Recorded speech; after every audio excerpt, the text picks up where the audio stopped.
Hello, my beautiful peoples. So before I get started with this intro, I just wanted to say a massive thank you to everyone who has subscribed. My subscriptions has gone up quite significantly over the last few weeks, so thank you so much. And also obviously thank you to those of you who are already subscribed. It's just nice to know that my messages are obviously helping people in some way, shape or form. So big thank you. So as you probably worked out by the secret coded title of today's video, and by what you've got here in front of you, today is all about chakras. So if you've watched any of my videos previously, you'll know that I do tend to mention chakras quite regularly. I view chakras as kind of like the batteries of our soul, our spirit. So, you know, if one's out, the rest aren't going to be functioning properly, or we're not going to be functioning properly. So if there is a specific chakra that you know you might need to work on, for example, I know that solar plexus and my root chakra are two chakras that I tend to have to do quite a lot of work on regularly. Obviously pick those, but obviously pick whichever chakra or as many of them as you feel drawn to do so. So we've got the root chakra with red jasper. We have the sacral chakra with carnelian, solar plexus with citrine, the heart chakra with, I'm going to be honest guys, I'm not sure if this is jade or green avitarine. I'm not sure which one it is. One or the other, it's greenstone, it's fine. We've got the throat chakra with blue quartz, which I know isn't generally a stone that is connected with the throat chakra, but I felt drawn to use it, not just because obviously it's blue, but I don't know. But we'll see what the cards are all telling us, because there will be a reason. We've got fluorite with the third eye, and unshockingly amethyst with the crown chakra. So what we will be doing is looking at these cards, see what it's all about, pulling some tarot to get a bit more information on how this block or healing is needed, how it's affecting you basically. I've already pulled an oracle card from my Metatron, Archangel Metatron deck to get a bit of guidance and information from him. And I also wanted to show off this deck because it's so pretty. We'll also be looking at why the block has happened, and because for some of you it might not be obvious, it might not even be anything to do with you, it might be like kind of like a karmic thing from generations back. And then I'll be ending the reading with some energy cleansing and a short 3 to 5 minute meditation to try to help clear this block for you. So yeah, strap on in guys, here we go. Hi group 1. So you've gone with the root chakra. So this literally just happened when I went quickly ran into the living room to get my lighter to light my incense and sage. I have this, I don't know if you can see the whole thing, hanging up on the wall in my living room. It's called 7 Rules of Life, and each one for me is kind of like a mantra for each chakra. And so for you guys, which weirdly enough it's in the same order, so maybe I did that subconsciously. Anyway, for the root chakra it's let it go. Never ruin a good day by thinking about a bad yesterday. Which is really true for starters, but also it's interesting because I tend to think of the root chakra as things we need to let go. It's like stuff that we've held on to and that's pulling us down, holding us down, which I know grounding does sound like you are supposed to be held down, but you're supposed to be held down for the right reasons. Anywho, so you got this pretty red feather. So I went with the feathers partly because I thought they were pretty, and the colours obviously, but also because I felt kind of angelic with my Metatron cards, which is why I've got my Angel Divine Purpose card here as well. Yeah, anywho, so your card is the 8 of Wands, okay? just let you have a look at that because it is a beautiful card. This deck is gorgeous. So for any of you that are interested in this deck, it's called the Chakra Wisdom Tarot. I don't use it as a tarot generally, I just use it for specifically for chakras, but yeah, anyway. So you've got your 8 wands here, and you've got this beautiful woman walking in the woods. And I'm drawn to this hand. It is like she's let something go. She's dropped something, and these lanterns wands are like lighting her way through this forest. So you've got a like slight clearing here. So I do, again, obviously, like I say, I feel it is something regarding something you might need to let go. Trying to see if I'm picking up anything else from this card. Not currently. And your crystal, sorry, I forgot to mention, is red jasper, which is obviously linked to the root chakra and is a very good grounding crystal, in case y'all didn't know. So your oracle card from my Metatron deck is Ancestors, Appreciation and Healing. So it's got the number 34, so if that number is significant to you, please take that. You've also got the 3rd of April, so you could be looking at I was going to say Taurus energy for some reason. Not sure why. It'd be Aries. Or for my friends across the pond, March 4th. So we would be looking at Pisces, but obviously if those don't resonate, that's fine. Now, this card just makes me feel like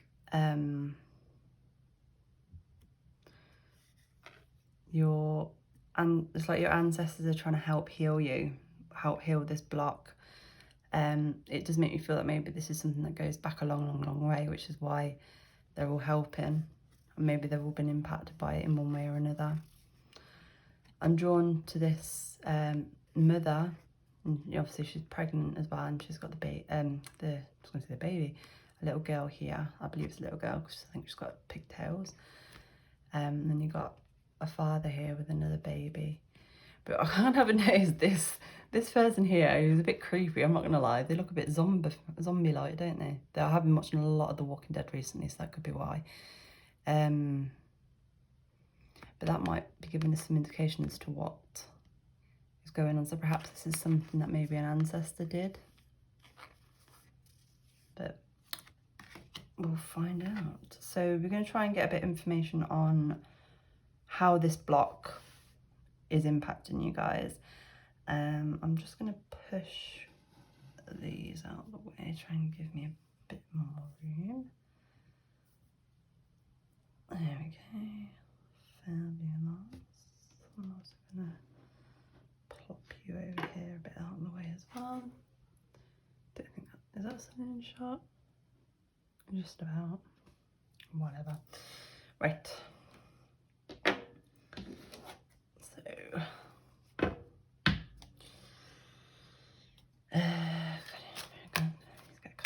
as to how this block is impacting on group 1. How is this block impacting group 1? How this is impacting on group 1. Whoa! I wanted 4 cards and I got 4 cards, so there they are. Right. So we have Strength.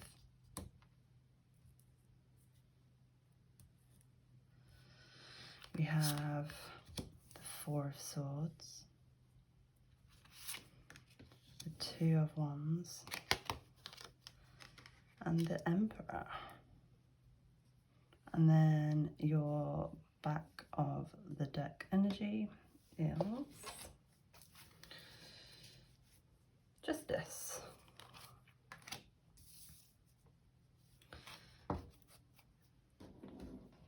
Let's tidy these up a bit, shall we?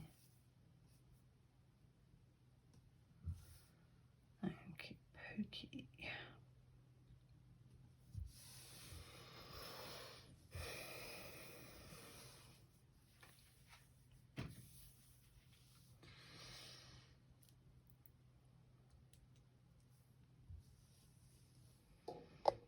Oh, sorry, I've just remembered as well, I forgot to mention my disclaimer.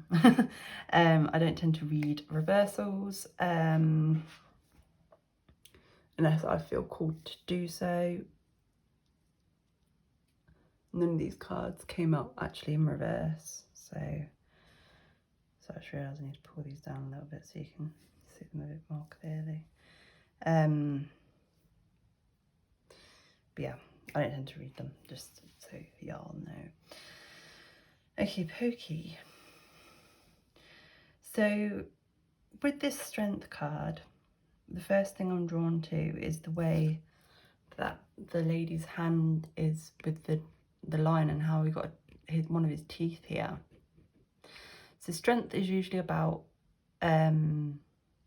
usually what she's doing is she's holding the jaws of the lion open. It's not to hurt him or any, it's to literally stop him from hurting himself and others. And with her having this halo here, it just makes me feel like maybe it's something to do with someone was trying to help someone and they got bit. And I mean, if you look how she's not even looking at him as well, so it's like it's like something they didn't see coming.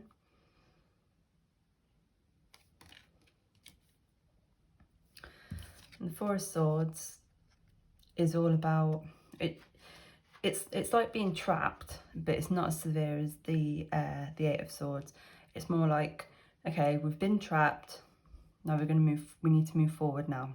We're going to start moving forward with this. Come on, get up, get going.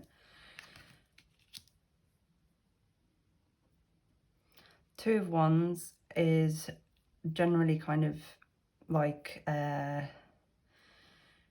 it's kind of like I always read it's kind of like an indecision.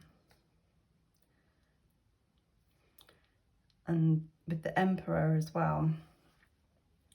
So the Emperor is someone who is very much in control. We've got the purple, quite a lot of purple here, because it is quite someone who's quite psychically in tuned. And I'm always drawn with this particular one, how he's got the world here. It's like he's got the world in his hands.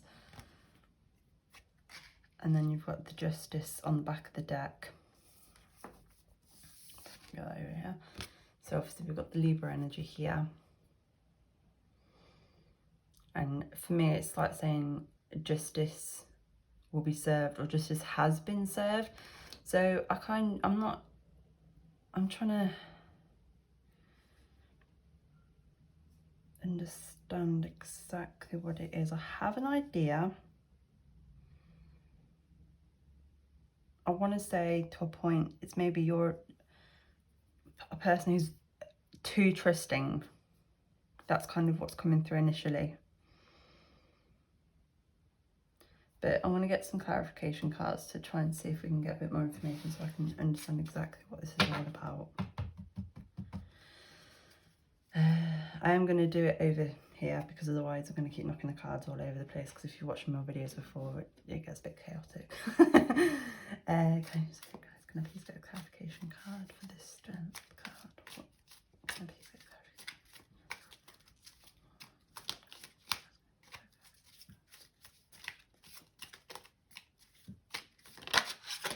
Okay, thank you. So you've got the Four of Cups.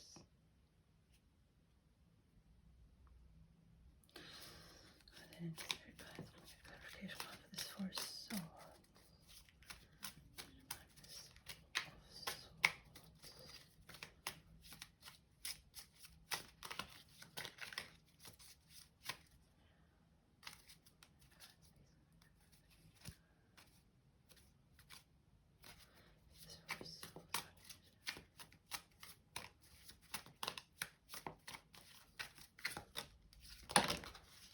you. Oh, you got two. Oh, no. Oh, yeah, no. There's a whole pile that I didn't notice until I lifted it up. Apologies. Can I just please get clarification for this Two of Cups? Two of Cups, that's Four of Wands. Please get clarification for this Four of Swords.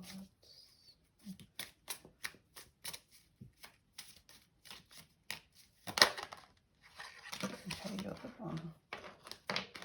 Flip you over. So you've got the Nine of Pentacles.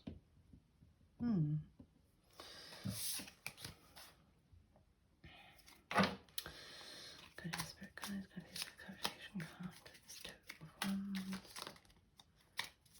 Clarification card. It's Two of Wands.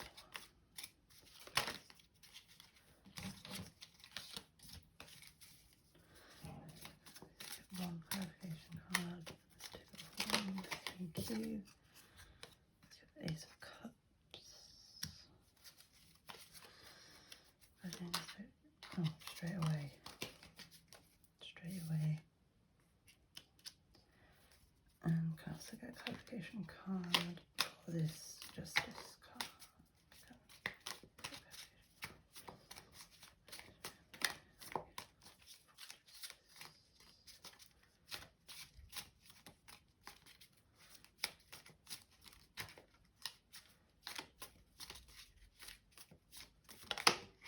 Thank you.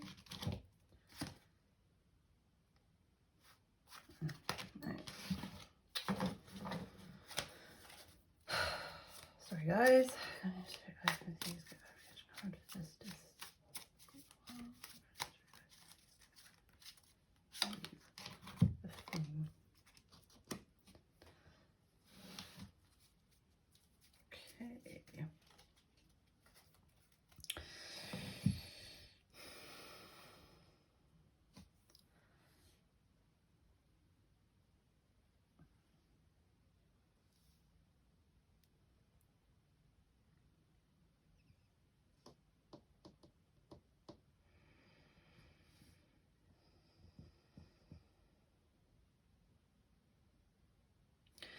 Okay, so with the Four of Cups here clarifying the Strength card, what I'm seeing here is a similar kind of story as to what we have actually with the Strength card. And that someone is trying to help someone, but they're not receptive to that. As you can see with this Four of Cups, the little boy is just having a sulk basically over these three chalices, which I'm presuming are empty, but someone is here offering, but he's not paying attention, he doesn't notice, or he's too involved in not seeing it. And it's a similar situation here where the person, this lady here, she's trying to help the lion, but she's not paying full enough attention and she's getting hurt. So it's a lot of to do with not noticing things, not seeing things, or maybe it's a matter of not wanting to.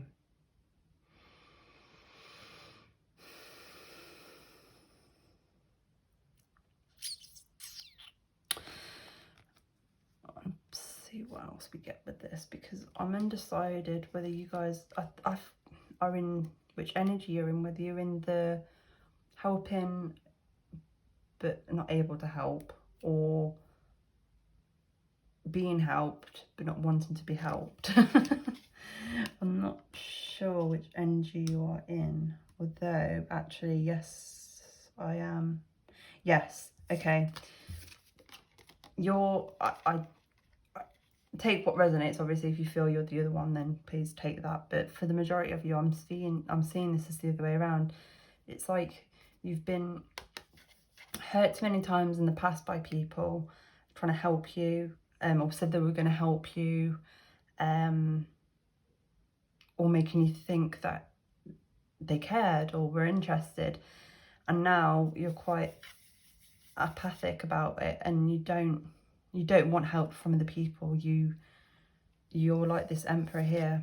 You want to be in charge and in control of your world.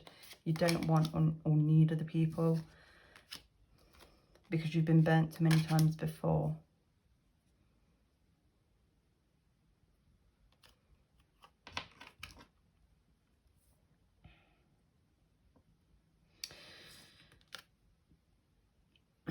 Now with the Nine of Pentacles clarifying the Four of Swords, because the Nine of Pentacles is all about contentment, and I feel that that is where you are. I feel you're quite content in this energy of not being a loner, but doing everything by yourself, for yourself, you know. For example, if you had to carry some heavy boxes from one end of the warehouse to the other, rather than asking for help or accepting the help of other people, you'd be like, nah, I can do it myself. It's like that, and you're quite content and happy in this energy. But with the Four of Swords coming in here, this is your ancestors, this is your spirit guides coming through to tell you that it's time to move out of this energy. We need to stop this, because it's stopping you from moving forward.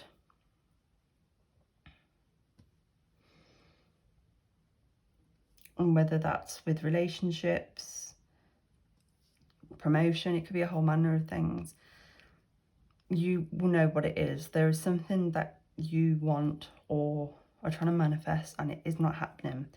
And this is why.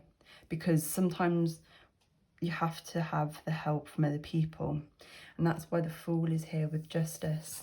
Because the Fool is all about taking a leap of faith. And that's what they're trying to tell you, is to take a leap of faith. You know. Now, with the Ace of Cups being here and it being clarified here with the two, with it clarifying, sorry, the Two of Wands. So the Ace of Cups generally is about new beginning, it's usually something to do with a relationship. Now that doesn't have to be obviously romantic, it could be a friendship, it could even be a new family member that's come into your family. Maybe they've married a sibling or something like that, or they're in a relationship with a sibling. I know it's a bit specific, but that was just coming in there. It could even be to do with the birth of a child, a new child, like how you got this pregnant lady here.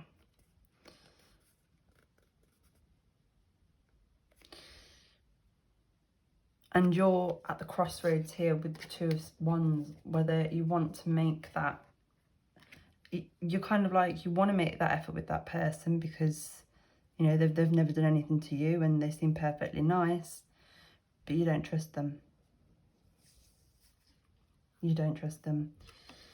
With the Knight of Pentacles here, clarifying the Emperor, the Knight of Pentacles is the only knight in generally in the traditional kind of tarot that stands still. All the other knights are moving. Now the Knight of Pentacles always, and the way this particular one is, it's kind of like he's reviewing where he's been. So it always makes me think of reviewing the situation. That the song from Oliver always comes in, I'm reviewing the situation.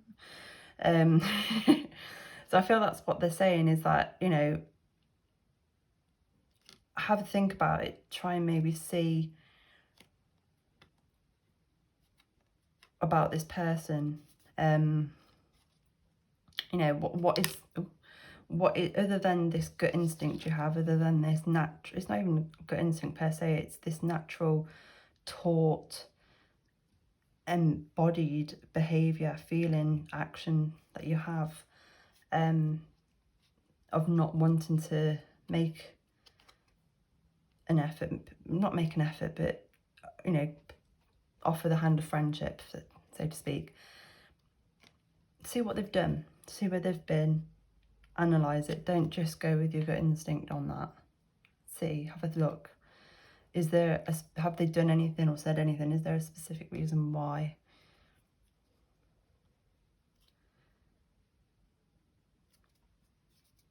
Yeah. And with Justice, it's like this person deserves justice. I don't know them, obviously. But this person, from what we're getting here, they don't deserve, they deserve to be given a chance. And I'm not saying that it's going to work out. It might not work out. But like I say, whether it's a relationship, friendship, business partner, whatever.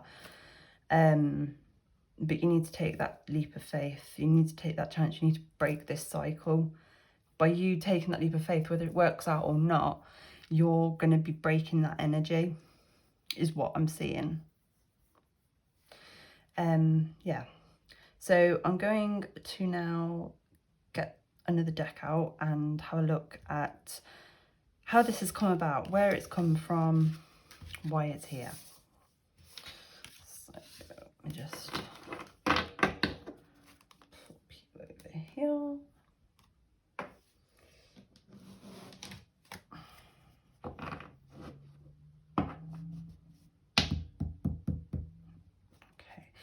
And I'm just being reminded to read from my chakra book here, sorry, about when the root chakra is out of harmony. So when the root chakra is out of harmony, there is an inability to trust nature. We also feel ungrounded, feel disconnected from Mother Earth, have issues around tribal beliefs, our identity in relationship to tribal consciousness or family wounds. We do not feel secure in the knowledge that our most basic and primal needs are being met, such as food, shelter, clothing and love. Function out of fear and feel unsafe. So that's what it is. It's like having this guard up. It's like this 9 of Wands energy, to be honest.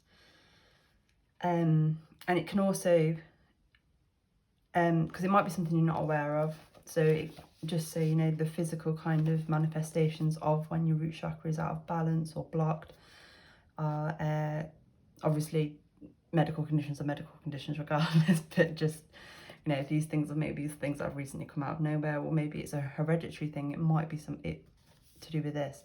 So chronic lower back pain, sciatica, varicose veins, rectal tumours / cancer. It's a bit of a heavy one there, sorry. Hemorrhoids, constipation, degenerative arthritis, knee problems, depression, immune-related disorders and weight problems. And the mental / emotional kind of issues, etc., are physical, family and group safety and security, ability to provide for life's necessities, ability to stand up for yourself, and guilt is another one, another feeling that it has. So if those kind of, if you resonate with that, then yeah. I should have probably done that at the beginning of the reading, but hey ho.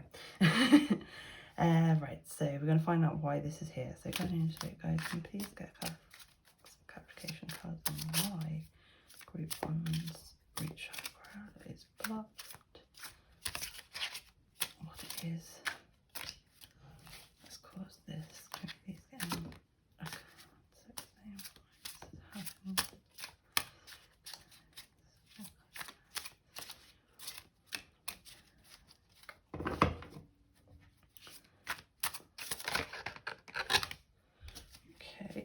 So we've got to start with, we've got the 7 of Wands and the Sun.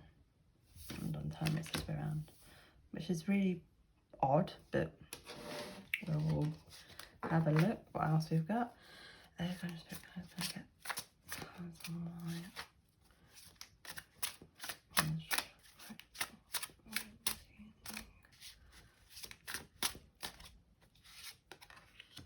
Ace of Swords. No, okay.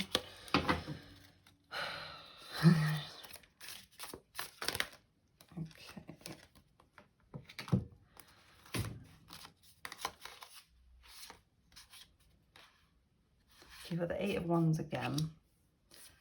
I want to put that there because that I don't believe is necessary. Okay, they're telling me no. I won't pass. The 3 of Wands and the Ace of Pentacles. And then your back of the deck energy. Six of Pentacles, which I'm not surprised to see that. Right, so let's try and have a look at this and work out what the hell has happened, what is going on.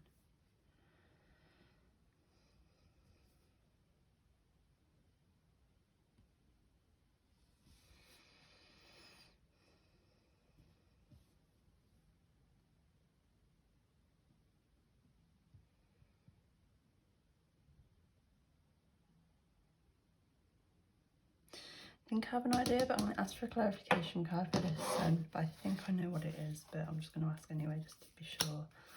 Clarification card for this Sun. Clarification card for this Sun. Thank you. Seven of Pentacles.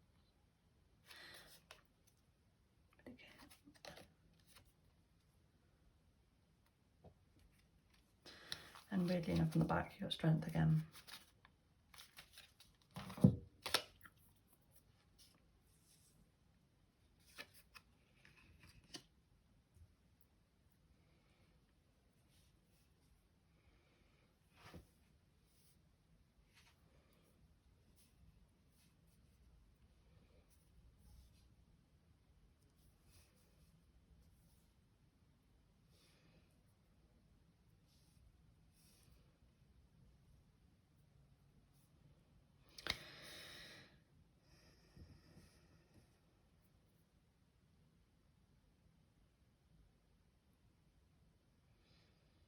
Okay, I think I see what it is. Yep. Yes. Right, okay. So, so the Sun card is generally like a really positive card. It's a really good card to have. And the reason why it's at the beginning, because that's how it started. This is an old wound that's been passed down. So as you can see in this card, you've got two people and they're obviously in love, they're happy, they're in a relationship. If you look closely, they're both female, and that is significant. And what is also significant about this specific Sun is because that one, the one with the hat, is actually the Fool. So it's kind of like they took that leap of faith. I'm just trying to find it. So it's like they took that leap of faith, and you know, they got there happily ever after. There we are. There we are.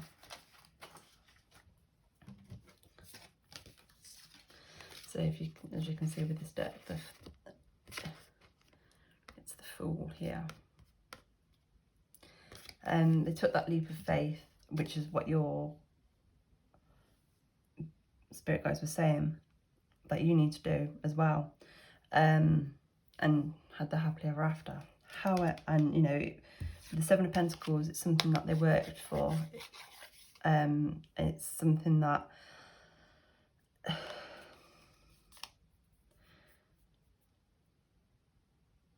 was almost perfect. It wasn't quite ready. Yes, no, sorry, tell a lie. It's because the world wasn't ready. That's what it is. Which is why we saw the World card earlier, I think. And you got Strength again. And again, this Strength card is another one that isn't like the typical one. As in this case, the woman isn't even holding his, she's not even holding his jaw. She's just like, just letting him get on with it.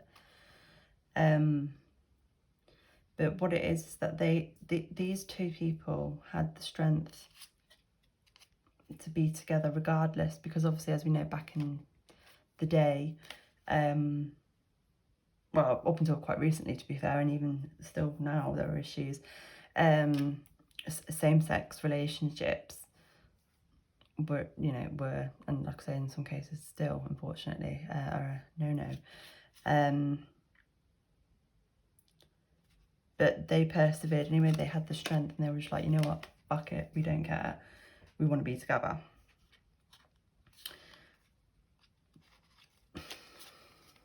The world wasn't ready.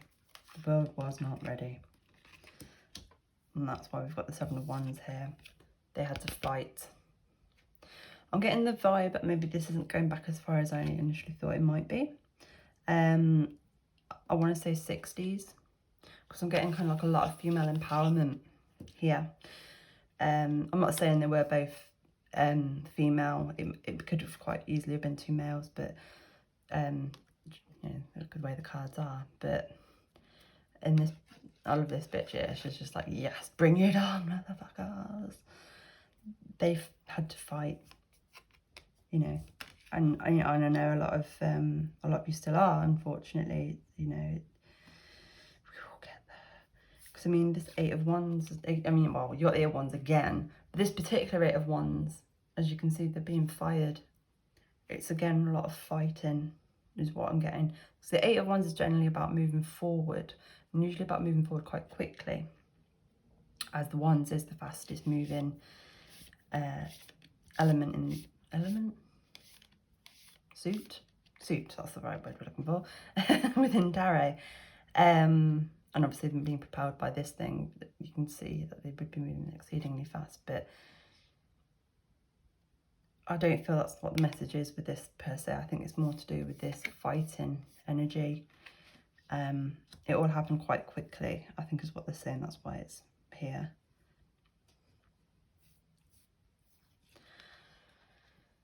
Now, with the Three of Wands here, the Three of Wands is about, it's similar kind of vibes to the Knight of Pentacles. Yeah, the Knight of Pentacles is kind of like reviewing, but it's like looking more closely at things with this telescope here, shining a light on things. You know, as you can see, the man is obviously looking, presumably, maybe at other ships or across to another kind of like island. It's like there's more work to be done. There's more of the journey to be complete, and he's trying to work out exactly where it is that he needs to go and how he needs to get there. Now, with the Ace of Pentacles, so Pentacles generally is about finances, usually. But I don't feel that is what this is what they're saying here. I think it's coming out because, one, obviously we're looking at the root chakra, which is to do with grounding, earth energy, which is what the Pentacles is all about. And I feel it's like this one particular pentacle, it's like planting the seed. It's like that ultimate seed, that one, you know, all the others, you know, you planted 100 and all of them have died except for this one really strong one that persevered, that grew. And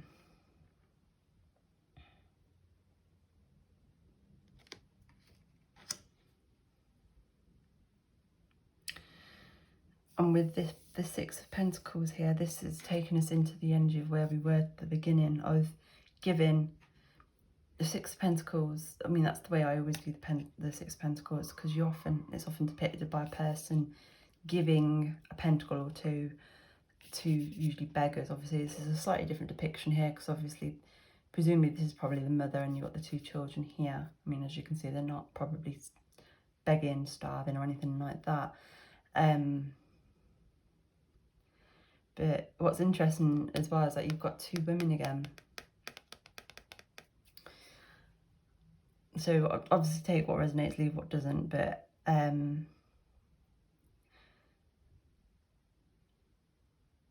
it could even, what's coming through here is it could even be to do with feminine energy. So I mean, however you identify, male, female, what have you,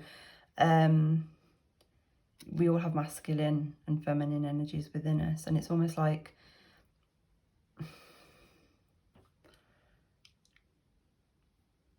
having to, because you notice how in all of these cards the females, bar this one here, I suppose in this lady here, are depicted wearing more what would be described as masculine clothing.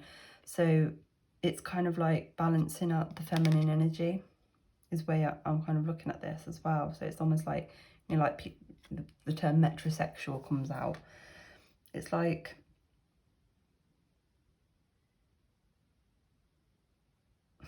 they had to, like I say, they had to fight for this. And there is somewhat of a balance, but there is still somewhat of an imbalance.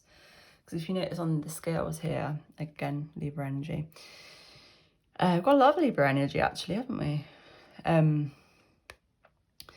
What's being weighed here is you've got the gold coins, but on this side you've got the book, so it makes me think of knowledge. Sorry, I can't sing to me. It's like educating people, again, you know, which we are, you know, the LGBTQ plus. Yeah.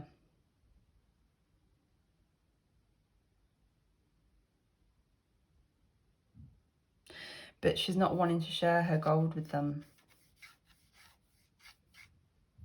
So again, it's kind of like what I said about like not trusting people, maybe not being 100%, and it stemmed from this unfortunate, yeah, oh, that's sad.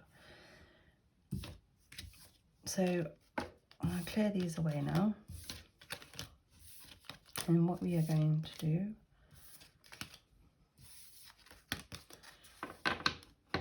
is we're going to do some energy cleansing for you guys to try and help with unblocking this. And we are also then going to do a quick meditation as well. I want to put that there and put that there and put you there. Don't know why, just feel like it. So I'm going to get my clear quartz crystal, which it's right over there. Clear quartz is it's one of my favorite crystals, to be honest with you. It's very magical. It's very good at cleansing energies, releasing blocks, as is sunstone. Sunstone is very good at cleansing and releasing blocked chakras. So I'm going to place those on your 8 of Wands. I'm also going to get,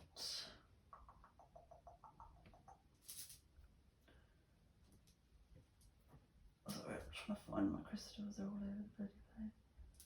Ah, yes, thank you. I'm also going to get this tiger's eye. So tiger's eye is about kind of like persevering. It's like it gives you a lot of courage, and I feel that needs to go towards your ancestors to help them with the courage of letting this go. And I'm also going to give some black tourmaline to get rid of, because I can't help but feel this negative energy here with this one. I don't like it. So I'm going to put that over this person here to try and block out their negative energy, again, that's potentially coming through to you. I don't think that, I'm not saying that someone, you know, is cursing you or anything. I don't think we've got quite an, you know, an insidious situation here. But it's like the repercussion of, because, you know, we're all energy, and we don't realise, and, you know, we're all connected, and what we don't realise is that residual energy can have a massive impact on us. And we don't realise sometimes. So, yeah. Right. So we're going to do a quick meditation now. What I want you guys to do is obviously get into a comfortable position, however you like. I personally, when I meditate, I like to lie down flat, usually on the floor. I tend to surround myself with crystals. If you have any of these crystals or any other crystals that you know are good at unblocking, I would suggest getting them. But if you do, obviously, whatever you want, get your candles, get your sage, get your incense, whatever it is you normally do if you do meditations on a regular basis. Get those ready. Obviously, be safe. don't do it if it's not safe to do so. And then obviously pause this video, get yourself comfortable, and then we will jump into it. I'm just gonna shut up for a few seconds whilst you do that, or maybe whilst you're in position, because then you can play and then get back into reposition. So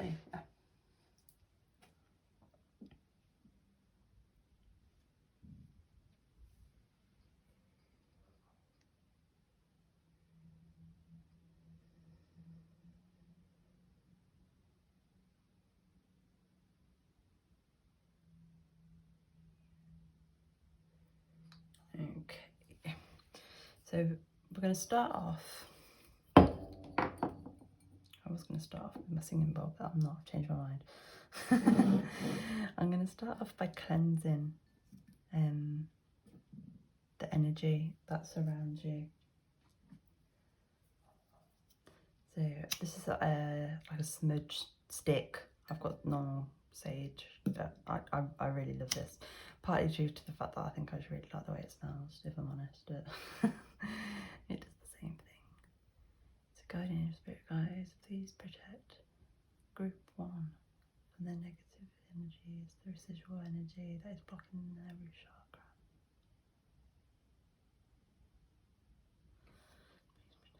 Please help guides, please help cleanse the root chakra of group 1.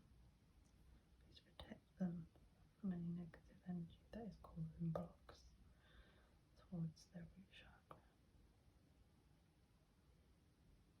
Okay. So I'm just going to leave that burning in the background now. I'm just going to get my singing bowl.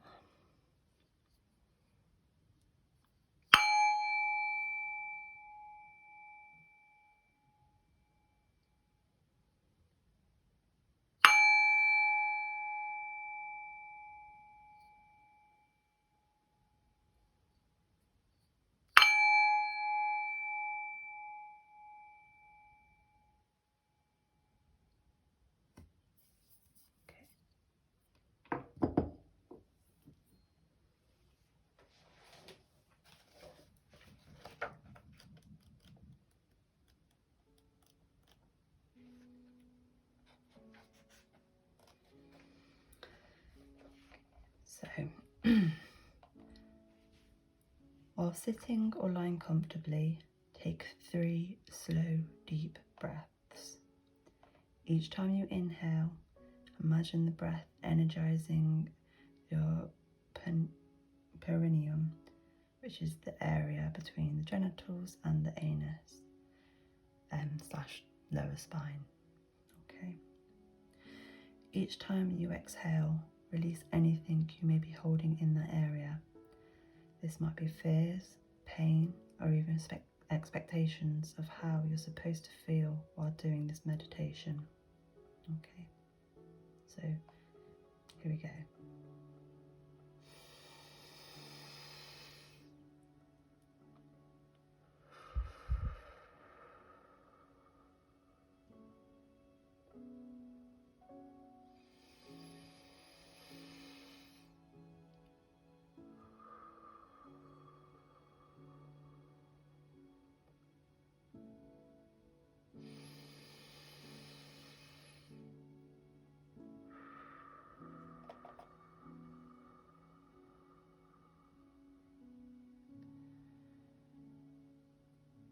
Wake up the connection with the root chakra by gently tapping at the top of the pubic bone or both sides of your lower hips, or by gently massaging the area in a small circular motion with your first 2 fingers. With each following breath, inhaling and exhaling through the nose, continue directing your breath to your root chakra.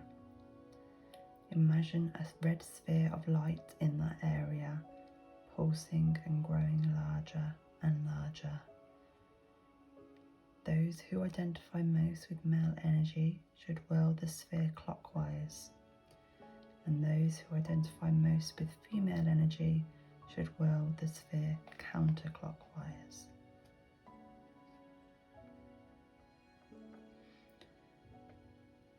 As you drop deeper and deeper into a calmer state, ask your root chakra what it needs right now.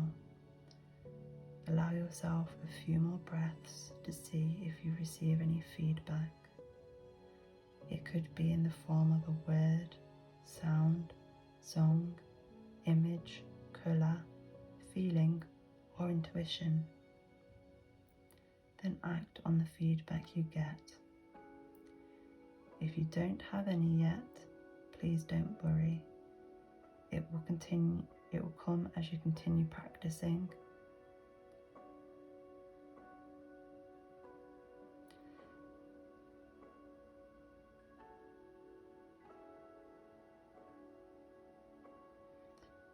Okay. We're now going to end the meditation with 3 more deep breaths. And as you inhale, I want you to imagine the red sphere that we mentioned earlier, glowing and growing, brighter and bigger. And as you exhale, I want you to imagine that this sphere is travelling up and down your body throughout your other chakras. Okay, so here we go.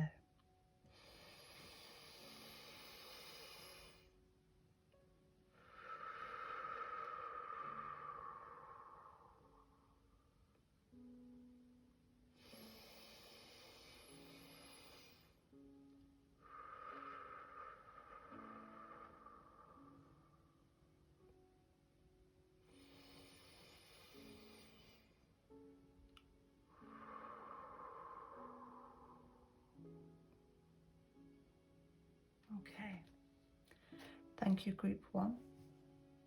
Please feel free to stay in the position that you are in for as long as you need, and turn off this video whenever you feel the need to. I will extend the music that is playing in the background for you should you wish to lie and remain in this energy for longer. I hope this has helped cleanse and heal your root chakra, or at least helped you along the path and journey of doing so. And as always, I wish you all much love and much peace.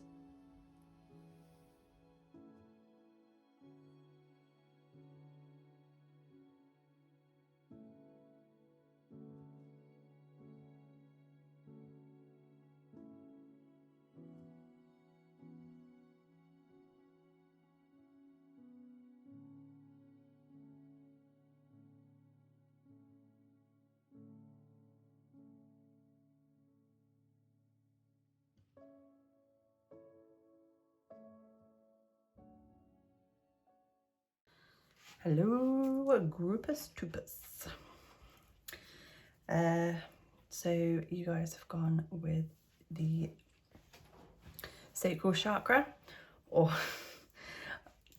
no offense to anyone, but I tend to call it the fanny chakra, because it's a lot to do with sexuality, sexual energy, and yeah, I'm exceedingly immature. So you have this orange feather here. Now the reason why I chose the feathers was because, well, one, obviously because of the colours, to be perfectly honest, but also because I felt it was kind of angelic what we're doing here today. We're going to be getting angelic healing, angels help with healing. So I've got my Angel of Divine Purpose card here as well. Yeah. Then you've got the carnelian, however you want to pronounce it, crystal, which it is kind of like a sexual stone in a sense. You know, please don't do sexual things. Well, if you want to do sexual things with it, do it. Oh, I don't know what's the matter with me, sorry. But it's to do like passion, as well. I always kind of get King of Wands vibes with it as well, because I think of fun, creativity, things like that. Anyway, so your card is the Nine of Cups. Now, the Nine of Cups is it's a card of similar in a sense to the Pentacles, where it's a kind of like a sense of contentment. As you can see, the woman here with this amazing, beautiful long red hair. Wow, wish I had hair like that. You know, she's got 8 of her cups here, and then she's got this one here, and she's like, yeah, I'm vibing, I'm loving life. I'm drawn to this on the dress. It's like, I'm not sure whether it's like a gold kind of trim that goes around the dress.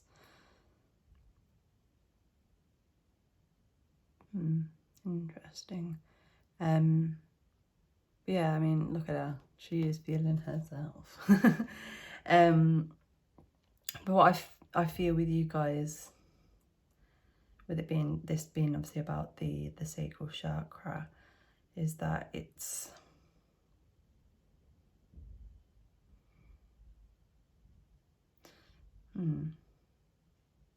so, I mean, to be perfectly honest with you guys, I'm not entirely sure. So I'm going to have a look at the other cards to see what it is, because I'm not entirely sure, because this is quite a positive card, so it's a bit, but yeah, let's see what we have. So you were the only group that actually got 2 oracle cards from my Metatron deck.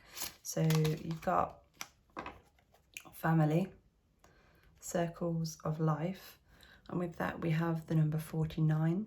So if that number is significant to you, please take that. We've also potentially got the 4th of September, which is actually weirdly my brother's birthday. So we're looking at Virgo energy, or for my friends across the pond, we could be looking at I had to think then, the 4th of April, which would be Aries energy. And then the other card that you guys got was Authentic Self. Who are you?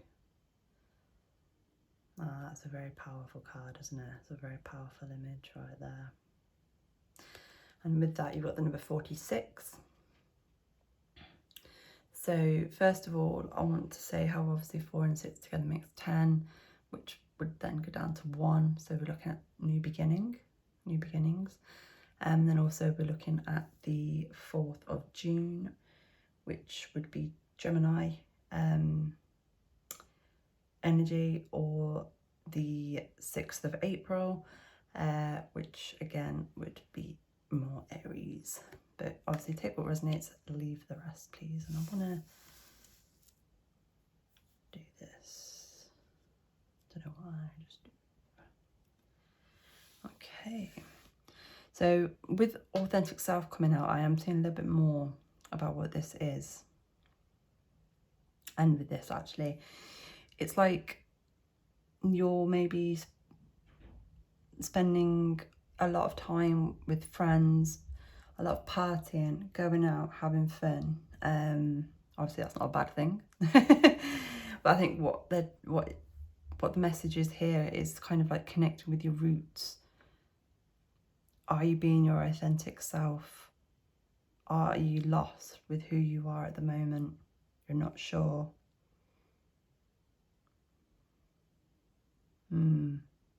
Interesting. So let's pull some tarot to see what the block is, what's going on for you guys at the minute. Right, so let's get a card.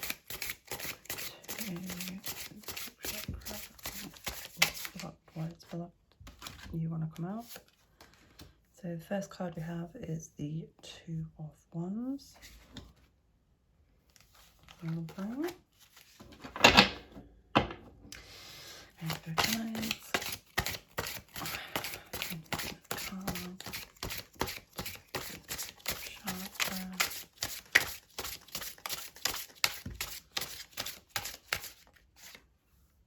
These cards are not wanting to come out, are they? I like how they've done that. Right, we'll tidy those up now actually, because it's annoying me. They're just going to go again. Let's try again. God knows what I've got in the car.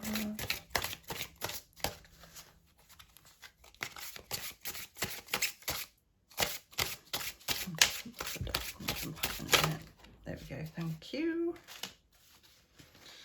So we have, pop that there for a second. The Three of Pentacles, the Knight of Cups, and the Page of Cups, both in reverse. Now, anyone who has ever watched my videos previously will know I don't tend to read reversals. However, I feel this is significant and Spirit is kind of telling me go with it. So that is what we're doing. And your back of the deck energy,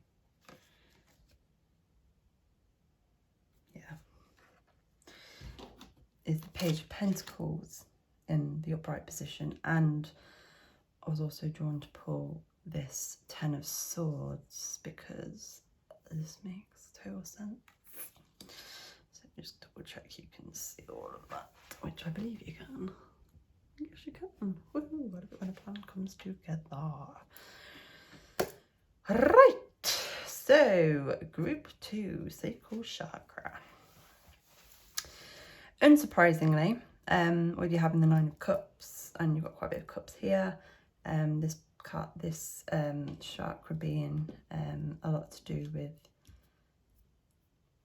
kind of sexual energy, emotion, other than romantic kind. I always associate with kind of romance. Anyway, this is something to do with your relationships or relationship. If you're in one. If not, then it's to do with, well, it is still to do with relationships. And it's a similar kind of message actually to what we got in the first group with the root chakra, which also had the Two of Wands that came out as well. It's not quite the same though, but it is similar. So with the two, sorry, well, really itchy eye. Hay fever season. So with the Two of Wands, the Two of Wands is something that I always see as like slightly similar to the Two of Swords, in that you've got a choice, almost like you've got two choices here. However, with the Two of Wands, you're not blindfolded, and it's you can see what you're looking at, but for one reason or another, you ain't doing that with it. And with this Ten of Swords, you're definitely, it's like you're procrastinating, to be perfectly honest with you guys. It's like you're,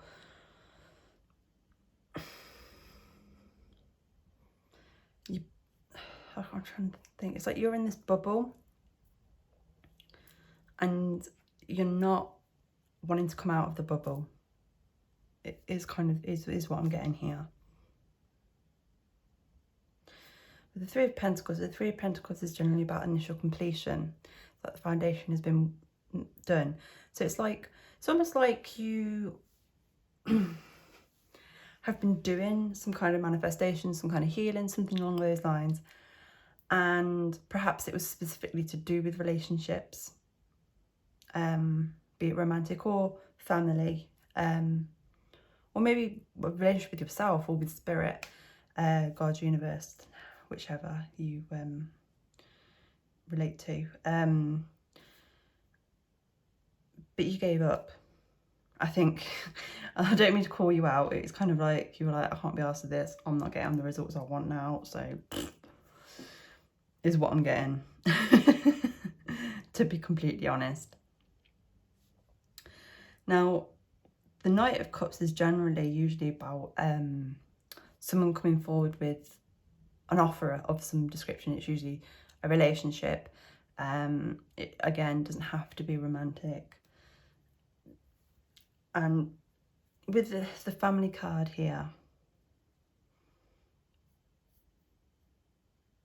for some of you it is to do with a potential relationship. It's like maybe someone is and you're just like, whatever. Or it's like you've been that's what you've been trying to manifest, and it's not coming through, which is why it's in the reverse. For some of the rest of you, I'm seeing it like a family member's coming forward to try and help you, offer you maybe some advice, or offer you maybe going on a family trip or something like that, but you're not receptive to it. You don't want it. You're happy in your little 9 of Cups. Page of Cups, similar kind of vibes to the Knight, however it's more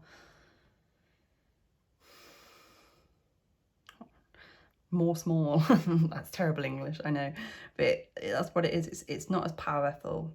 So it's often associated with like someone's got a crush on you as well, if you were looking at it from a romantic love reading point of view as well.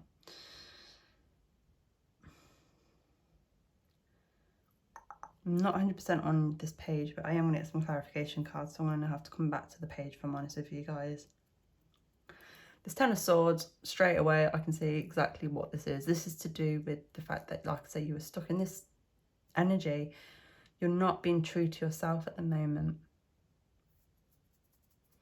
And like I said, I do feel it, and I don't mean to call you guys out on it, but you know, if you've watched my videos before on Tashwini Tarot, I don't bullshit you guys. I am quite blunt, I am quite honest, because that's the whole point. It's like I say, it's like you're burying your head in the sand about something, about not wanting to do something anymore, moving forward. It could, for some, sorry, it's just coming through. It's like a family business that's coming through. Like your family members offered you a job within the family business, or you were working within the family business, but you were just like, no, I want to go off and do my own thing. But it wasn't because you wanted to do it, or you had a plan of what it is you wanted to do. It was just because you were like, I'm independent, I can do this all by myself, I don't need your help. Yeah. it's coming through quite strongly like this, so I do apologize. I'm not being, I by no means I'm throwing shade at you guys. I'm by no means trying to be disrespectful in any way, shape or form. I'm passing on the messages as they're coming through. So all I'm going to say is that you guys have got some sassy spirit guides here. But yeah, with the 10 of Swords, the 10 of Swords is often depicted in normal kind of tarot with it's usually the person lying flat down somewhere and they've got like 10 swords in their back. So automatically you think about being stabbed in the back.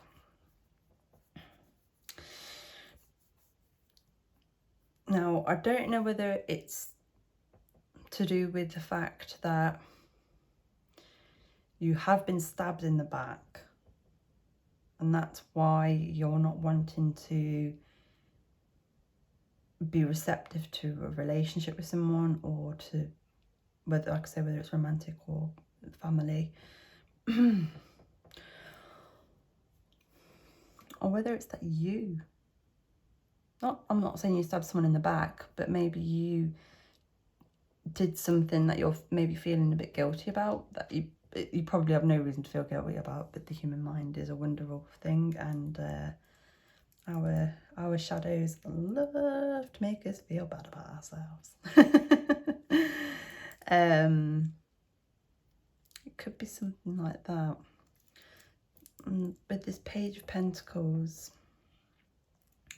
that's usually to do with like the initial beginnings of like of an idea, work, business. It could be something creative, of course. It doesn't have to be anything to do with finances, but obviously with it being Pentacles, it is generally traditionally to do with finances. And it links quite nicely actually with what I was saying with this 3 of Pentacles, how it's like the initial foundations of something has been started, and then you've kind of gone, can't be asked, or I don't like it, or something like that. But let's draw some more cards and see exactly what it is. I'm just going to shuffle off camera because I don't want to try and knock all these cards, although they probably will anyway, but here we go. Guardian Spirit Guides, going to be a bit of clarification card here for this 2 of Wands. Going to be a bit of clarification card for this 2 of Wands.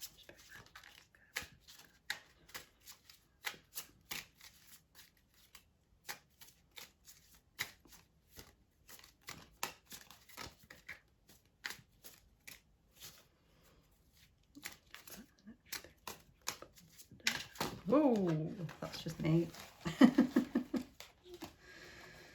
Me and my sloppy shuffling there, guys. I do apologise. Where's he? Oh, there we go. Told you I was going to knock them on. Thank you. So, weirdly enough, you got the Sun with this Two of Wands. Interesting. What's up? Oh, it's just, yeah. Okay, can I get a clarification card, please, for this Three of Pentacles? Pentacles.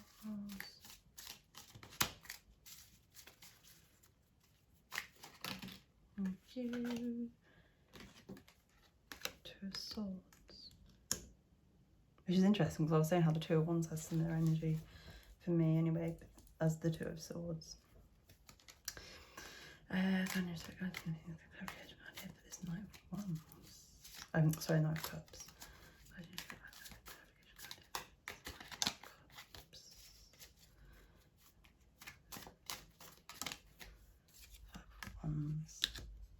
Oh yes, that makes sense.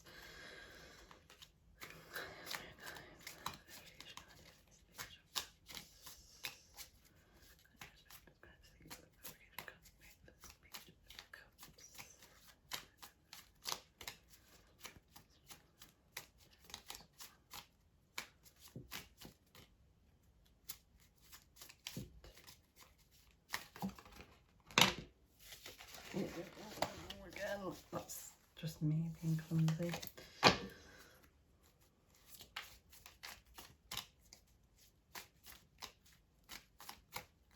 Okay, so we have the Emperor. Interesting.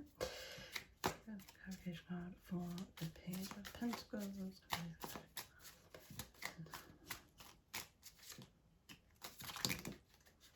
No, you can't give me that many, guys. Well, that just ain't happening.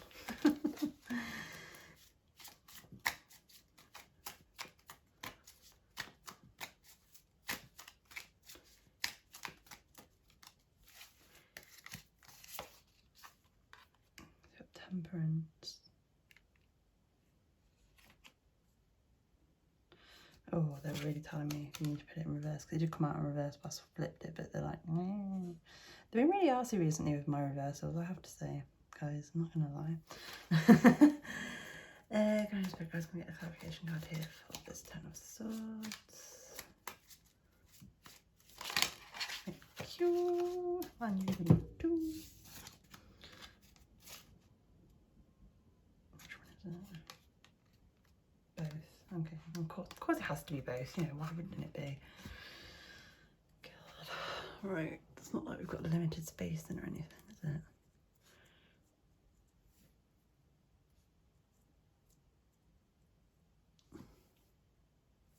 Pull it down a bit. Lovely, lovely, lovely. Okay, okay. Yes.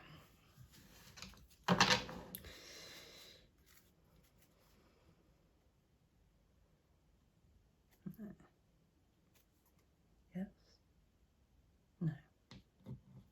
Sorry, I was trying to get whether they want me to, whether the back deck energy is necessary or not, but they're saying no. But yes, it is. Just the star, which you can't see. Can you see over here? Can I move that over a bit? Perfect. Right.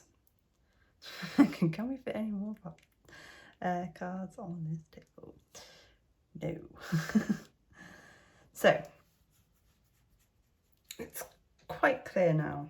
I'm seeing a lot more clearly what this is and how it's affecting you. So some of you might not even be aware of this, by the way. It could be something that happened ages ago and you thought you'd cleared it, which is actually what this Three of Pentacles is about. You thought you cleared it, but you haven't. So you might not even recognise this within yourself. So, right, so now you have the Sun clarifying the Two of Wands, which is very interesting because the Sun is a very positive card. It's all about kind of like the Sun, you know, sun is shining. It's all good. Now, with it being with the Two of Wands, I said the Two of Wands is like a card of choice.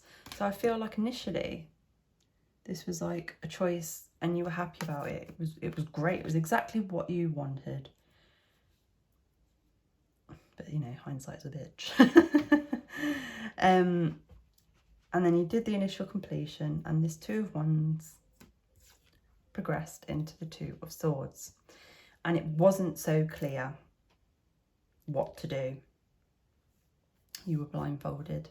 It wasn't so clear anymore what it was that you needed to do. And with this Five of Wands clarifying this Knight of Pentacles, I mean, Five of Wands is all about kind of like confrontation, conflict. There was obviously an argument of some sort. So again, this could be something to do, maybe a family fallout or a specific family member you fell out with. It could be to do with maybe a partner that you maybe you're not currently on speaking terms with, or the energy isn't quite, the relationship isn't quite what it was because you had a bit of a blow up, a bit of an argument about something or other. Yeah. Now, with the Emperor clarifying the Page of Cups,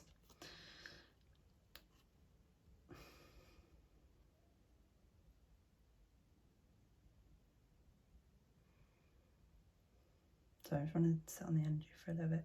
And firstly, we've got like a ram here that I'm drawn to, which again is giving me more Aries energy. So we've got quite a bit of Aries energy here with you guys, which is interesting.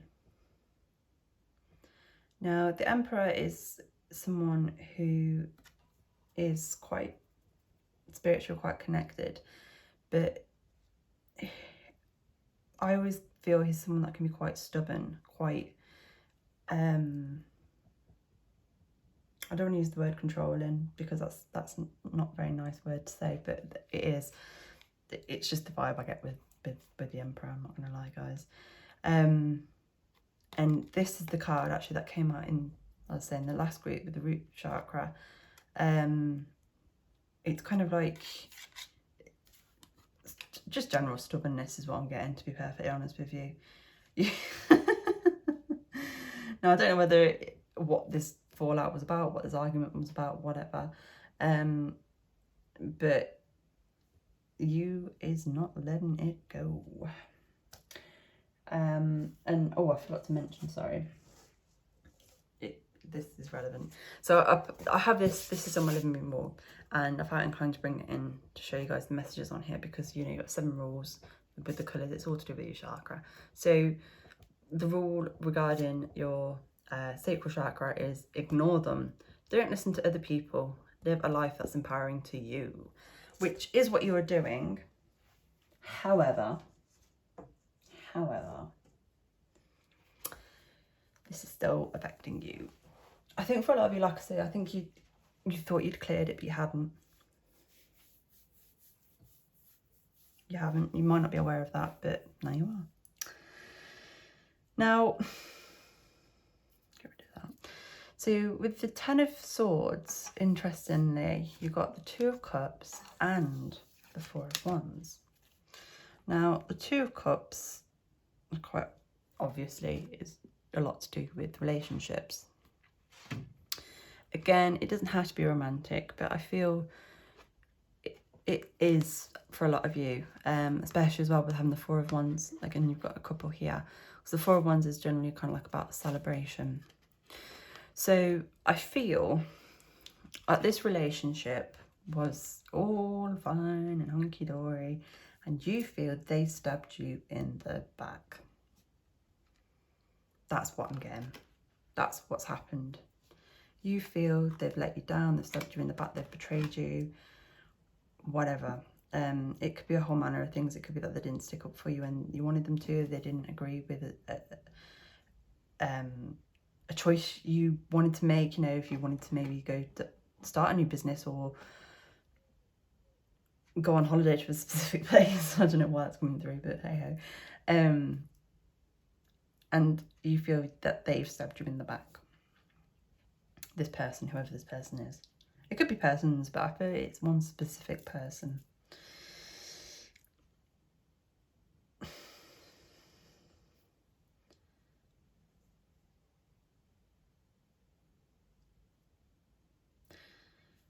Now, with Temperance here, and the fact that it's coming the reverse, I always see this card as like with her pouring the water into one. I always see it as like communication. And with it being in reverse, it's telling me communication ain't flowing so good with you and this person. As I said, for some of you, it could be that you've literally stopped talking to them. Others, it could be like, sometimes, you know, when you fall out with a partner, for whatever reason, and obviously you still have to live together, you have that awkwardness, and you just have the bare minimum of interaction with them. It's kind of like that. Yeah. That is what I'm getting with you guys about what this is all about and how it's impacting on you. Yeah. I don't feel, because with the other group and with the general plan was what I was doing was I was kind of seeing how it impacted you and then what this was, but both the information has come through in the initial reading here for you guys, which is quite interesting. So I don't feel I need to pull any more cards specifically to try and attain more information for you. However, what I am going to do is I'm going to pull, if I can find it, an oracle card from my Sacred Forest deck, just to get maybe a bit more guidance, a bit more advice on what your spirit guides are telling you, what they think you should do with this situation. Now, I'm not telling you need to make up with this person. I'm not telling you need to do fuck all, to be perfectly honest with you, because I, being a Taurus, I'm a bit of a cliche of a Taurus and can be very stubborn myself, especially if I feel I was or am in the right. What I will say though, and I'm surprised I haven't seen it, is to maybe go with some of the Knight of the Pentacles energy and maybe try, or the Hanged Man energy even, and try and maybe see things from another perspective. See it from this other person's perspective, maybe, is all I'm going to say, but that's just me personally. Now, with this star here, I forgot to mention that. That was on the back of the deck, and it was in the upright position. So, what's interesting as well, I've just noticed I'm drawn to, is like, they're both pouring water now. This is from one jug to another. This is out on its own. So, it's kind of like, I feel like it's like letting your emotions go, letting it go. Water off a duck's back is a phrase that's coming to mind.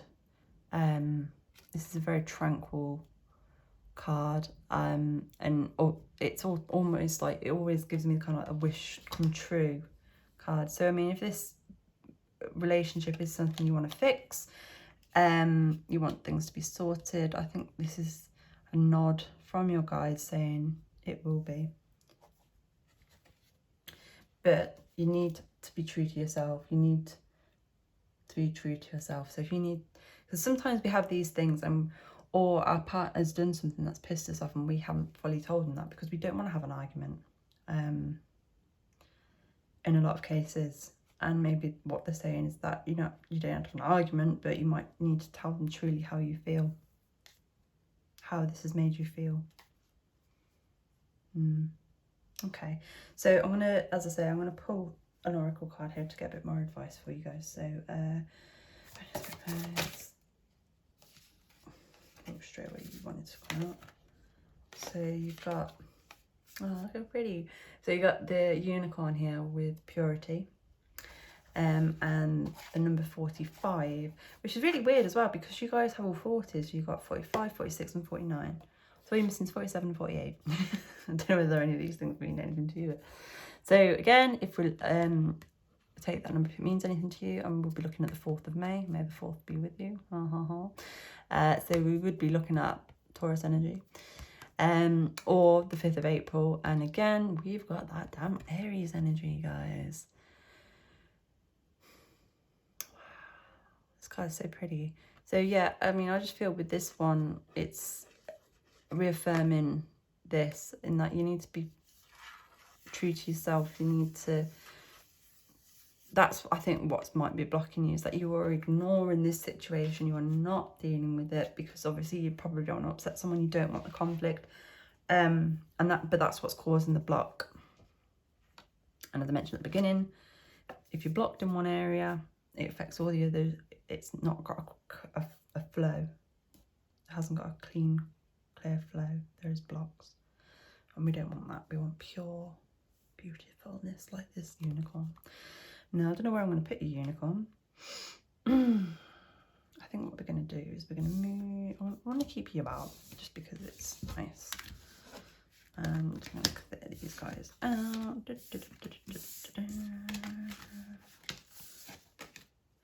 I'll keep you out over there because I'm going to do some energy work with that. Yeah. And put the unicorn here. I'm going to leave these.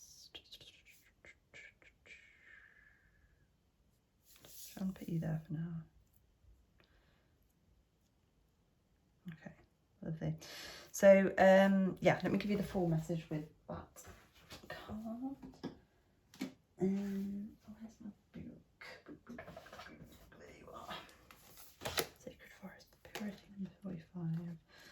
So the message is, this card can appear when you are ready to step into the innocence of a child and see the world with eyes of wonder.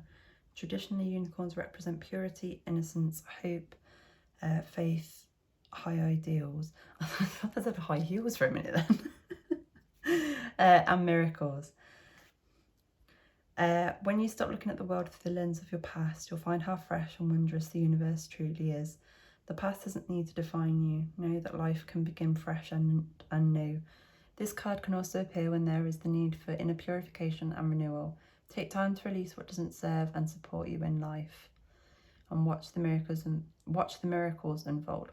Unicorns are symbols of miracles, magic, and enchanted living. This legendary creature can call the seemingly impossible into reality. If you have a dream that has eluded you for a while, this card is letting you know that all things are possible. The purity of your heart is emerging, and it's time for sweet innocence to flood your being. Purify your life, step into your innate innocence, and believe in miracles. They are coming, which is beautiful with this star card. And I'm really drawn to this specific kind of star here with the unicorn. Lovely. So the spirit of the unicorn says, no matter what happened in your life, step into your innate innocence. You have a pure soul. You're a child of the Creator. Let go of the past and see the world with new eyes, and almost miraculously wonders will abound. So, yeah, and I think that's also quite linked in strongly with this, because obviously this is quite a child, I would say. So, yes, lovely. So, what we're going to do now, as I say, I'm going to do some energy cleansing, and then we will move quickly into a meditation for you guys. So, the first thing that I am going to do is we're going to turn this the correct way, because you need to have a conversation potentially with this person, or at least with yourself, maybe. You know, if you're not feeling maybe this relationship is working anymore or whatever. But obviously I'm not telling you what to do, you know. So that's the first thing we're going to do. So I'm also going to bring in your stone, the carnelian, passion, papillon, and I'm going to bring that over here with, I want to bring it with your star. Something you're passionate about, be it this relationship, something else that you know, we're going to try and help with that. Now, communication, a fantabulous stone to help with that is over here. Is it you? My brain has gone completely blank. I want to say it is blue quartz, throat chakra, but let me double check.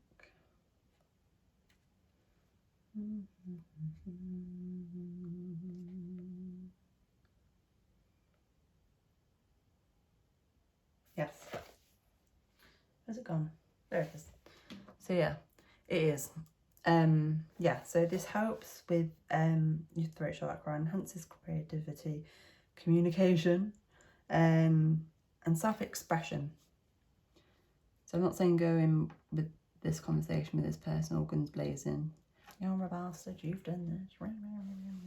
No.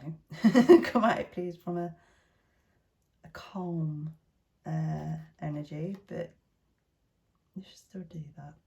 I'm also going to bring in this strawberry quartz, which has incense on it. Because this is also to help with communication. It's also love, purification, and helps remove blockages. So I'm going to put that with your unicorn here. Okay. Let's try and help with these. So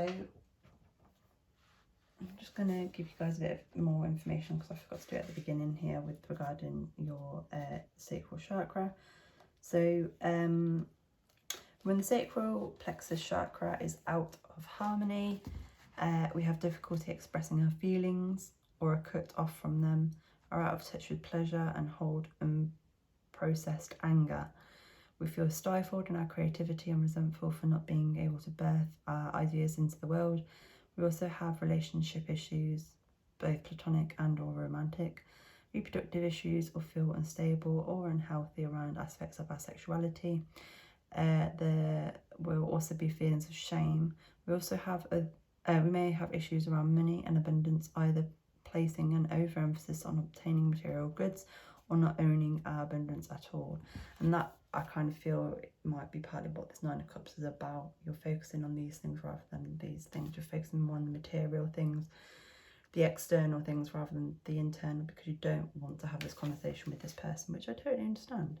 So we're going to now move over into the meditation. So obviously it sounds comfortable. I personally, when I do meditations, like to lie down on the floor, but obviously wherever you would normally do that, get everything that you would normally have. If you've got any of these crystals to hand, I would suggest getting them, or any other ones that you feel inclined to have. I tend to build like a circle around myself with them, and I also hold some of them in my hand, but obviously however you normally would do it. And then obviously if you want to get sage, incense, candles, whatever, and get yourselves into that energy. We're going to start just before we start, I am going to cleanse the energy for y'all to try and help with this block. Oh, I just thought, it's just popped in. I just want to give you guys courage, because Tiger's Eye helps with courage, bravery, to give you the courage to be your authentic self, be true to yourself, and have this conversation with this person. There you go. Oh, and also, sorry, I'm just giving you guys crystals here, there, and everywhere. I want to give you a rose quartz, because rose quartz is all about love, self-love, and healing. And I kind of want to put that there with you, the family aspect. So, yeah. So I'm just going to do this quickly, and then we'll move over into the meditation. Please have cleanse energy for group 2 with the sacral chakra. Please protect them from any negativity. Cleanse the energy to group 2 with the sacral chakra. Please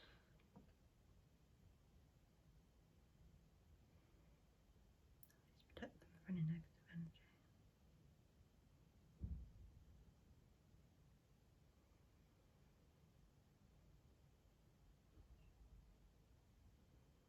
Okay, just going to leave that in the background. I'm just going to get my singing bowl.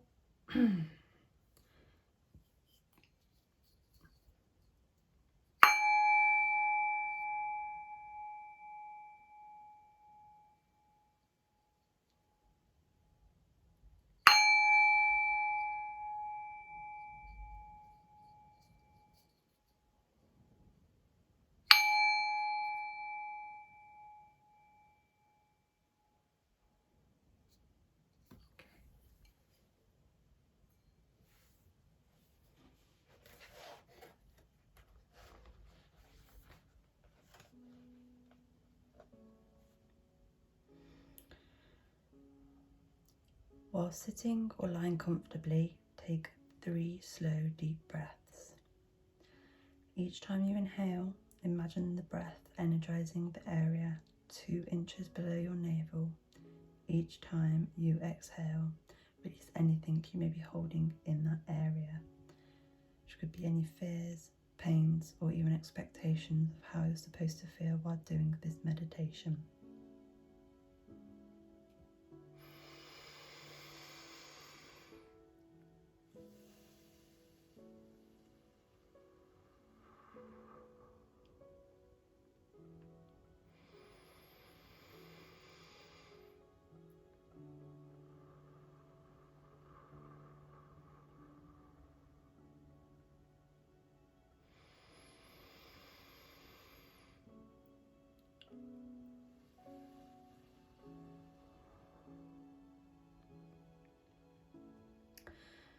Wake up the connection with this chakra by gently tapping 2 inches below the navel, or by using your first 2 fingers to gently massage the area in a small circular motion. With each following breath, inhaling and exhaling through the nose, continue directing your breath to your sacral plexus chakra. Imagine an orange sphere of light in that area, pulsing and growing larger and larger. Those who'd identify most with male energy should whirl the sphere counterclockwise, and those who identify most with female energy should whirl the sphere clockwise. So if you're male energy, whirl the sphere counterclockwise, female clockwise. As you drop deeper and deeper into a calmer state, ask your sacral plexus chakra what it needs right now. Allow yourself a few more breaths to see if you receive any feedback. It might come in the form of a word, sound, song, image, colour, feeling, or intuition. Then act on the feedback you get.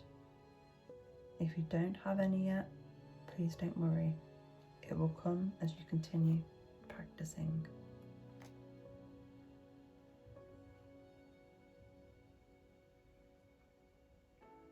Okay. So we are now going to end the energy with 3 more deep breaths. Now, as you breathe in, I want you to picture the sphere of orange energy growing bigger and bigger, brighter and brighter.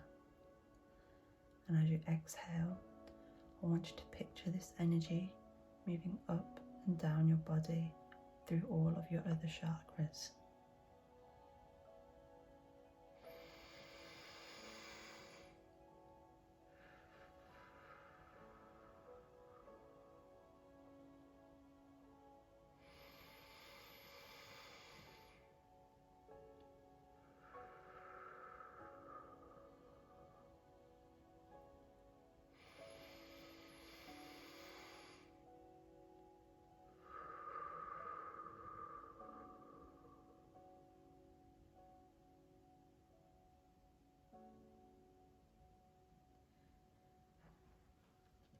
Group 2, that is the end of your reading and meditation.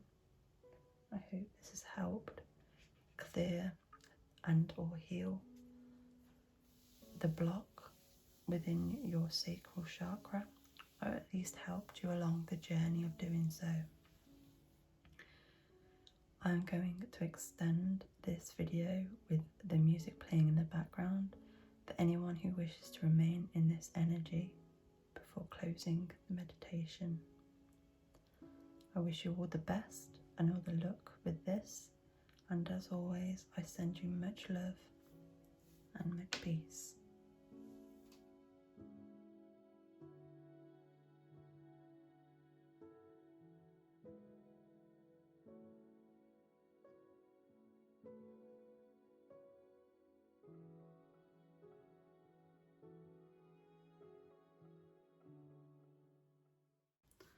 Hello, group 3. So you guys have chosen the, I was gonna say sacral chakra there. Interesting. Solar plexus. And this yellow feather. So the reason why I paired all of these off with these feathers is because obviously one, the colours, and also though because I felt like a lot to do with angels with this, because angels are very good for healing, which is why I've got my Angel Divine Purpose card here, and also using oracle cards from Archangel Metatron. Before I get started, because I forgot to do this with all the others at the beginning, so we're going to do it from the beginning. So this is something that I have on my wall usually in my living room, the 7 rules of life. As you can see, they're representing each of the chakras, or at least that's how I see it anyway. And so the message for yourselves with the solar plexus is give it time. Time heals everything, which I know is such a cliche, but it is also very, very true. So let's see what this is all about, guys. Oh, sorry, and you also have the citrine crystal, which is known as kind of like a good luck stone, the lucky stone, and also it's very good for manifesting, especially abundance, money, things like that, but all sorts of things as well. So your card is the 3 of Swords. Now, 3 of Swords generally, and it's depicted in this image as well, with a heart here being pierced by 3 swords. It's to do with heartache. Obviously heartache can come in on all manner of things. It doesn't have to be to do with a relationship of any sort. But the fact that this is like on fire, I'm feeling there might be quite a lot of anger here towards this person or persons, this situation. But I am very much drawn here to the Sun, which is obviously a strong representation of the solar plexus, hence the name solar. We obviously associate with the Sun. Yeah. With this 3 of Swords as well, with the woman here, I feel with her, it's almost like she's done this to herself in some case, which might be why the anger's there. It could be anger towards yourself. Maybe you fell out with someone or ended a relationship or something like that, and you are maybe regretting it, or you know, as they say, time heals all wounds. So maybe you're seeing things now from another perspective because hindsight is a bitch. Yeah, but let's see. So I was going to get your tarot then, I forgot to get your oracle card. I do apologise, guys. So your oracle card from Archangel Metatron is priorities, building blocks for life. Now that is quite a card, is it not? So you got the number 52 here. So if that number resonates, please take it. If not, don't worry. We can also have the 5th of February, which would be, I was going to say Pisces, it's not Pisces, it's Aquarius. Or my friends across the pond, we could be looking at the 2nd of May, which would be Taurus energy.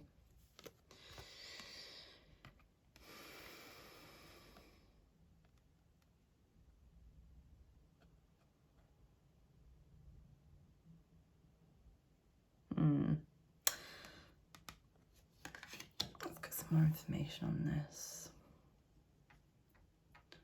So let's see what is affecting you guys and what is going on.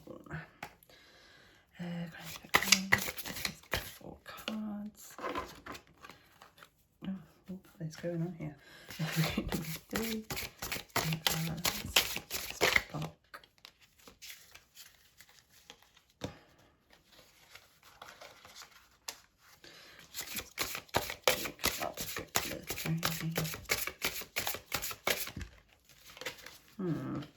You guys really are blocked. Cards are not wanting to come out. There goes one. I'm not surprised to hear that. I'm just going to put that there. So you got the Knight of Cups.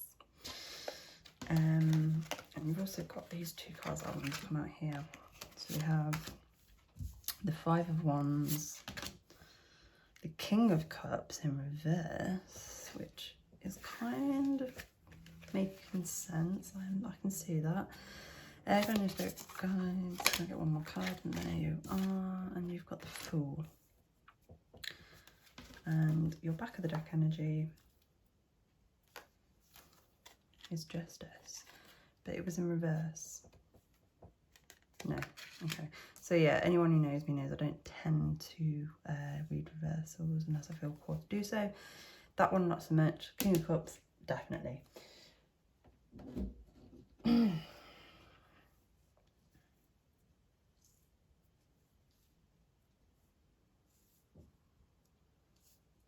So yeah, I want to quickly read the message with this card because I'm not fully understanding why it's here, if I'm honest, with the rest of the cards and the messages I'm getting. So bear with me. I'm 50. So the angels have heard your call for help and are here offering their support, assistance and time. There's the word time again. Metatron brings your attention today to your priorities. Maybe they are imbalanced, maybe you have spent too long on one thing at the expense of another, maybe you've spread yourself too thin by overcommitting and running yourself ragged. Stop for a moment and think about what is really important right now. What needs doing today? What can wait until tomorrow?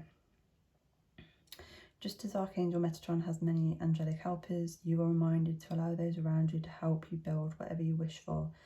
Build a network of those who you can trust, friends, family, acquaintances, those who share your vision regarding whatever you wish to do, be, or bring to this earth.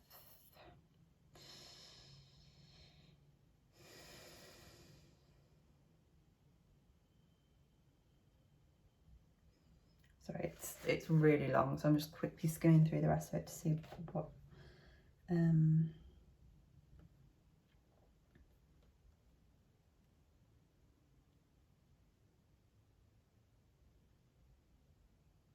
yeah, so it says this card asks you to look at where you give away your time, energy and attention. And another bit of this that I wanted to read to you guys. Whatever you want in your life is being protected and held in place by Metatron's radiant wings. You are asked to focus on the rainbow pyramid at the centre of his wings. The pyramid is a symbol of stability and balance.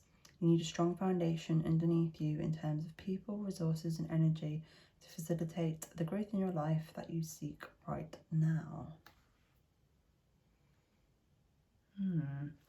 So yeah, I think that this is like to do with what you've been manifesting. You've been manifesting the healing perhaps of this.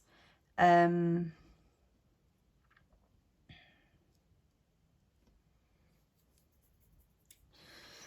let's start over here. So Knight of Cups traditionally is to do with someone coming in with an offer of a relationship. And at the beginning I did say obviously I felt this was something to do with a relationship. It might not be to do with a romantic one though. I feel it may be for some of you. I definitely am feeling it is for some of you. And with the King of Cups here in reverse, that's 100% telling me about this relationship being ended perhaps by, I feel you perhaps ended it.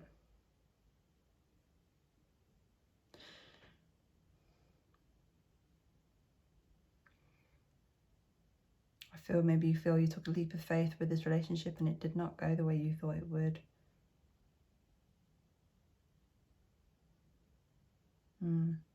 Yes. Now, with the Five of Wands. So, yeah, with this Five of Wands, the Five of Wands is generally about conflict of some sort. So I feel that maybe this relationship did not end on the best of terms. Again, this is a very similar reading to the last one for the sacral chakra. That one was more, though, I felt more to do with family. Whereas this one I'm feeling it's more to do with a romantic partner. But take what resonates, guys, take what resonates.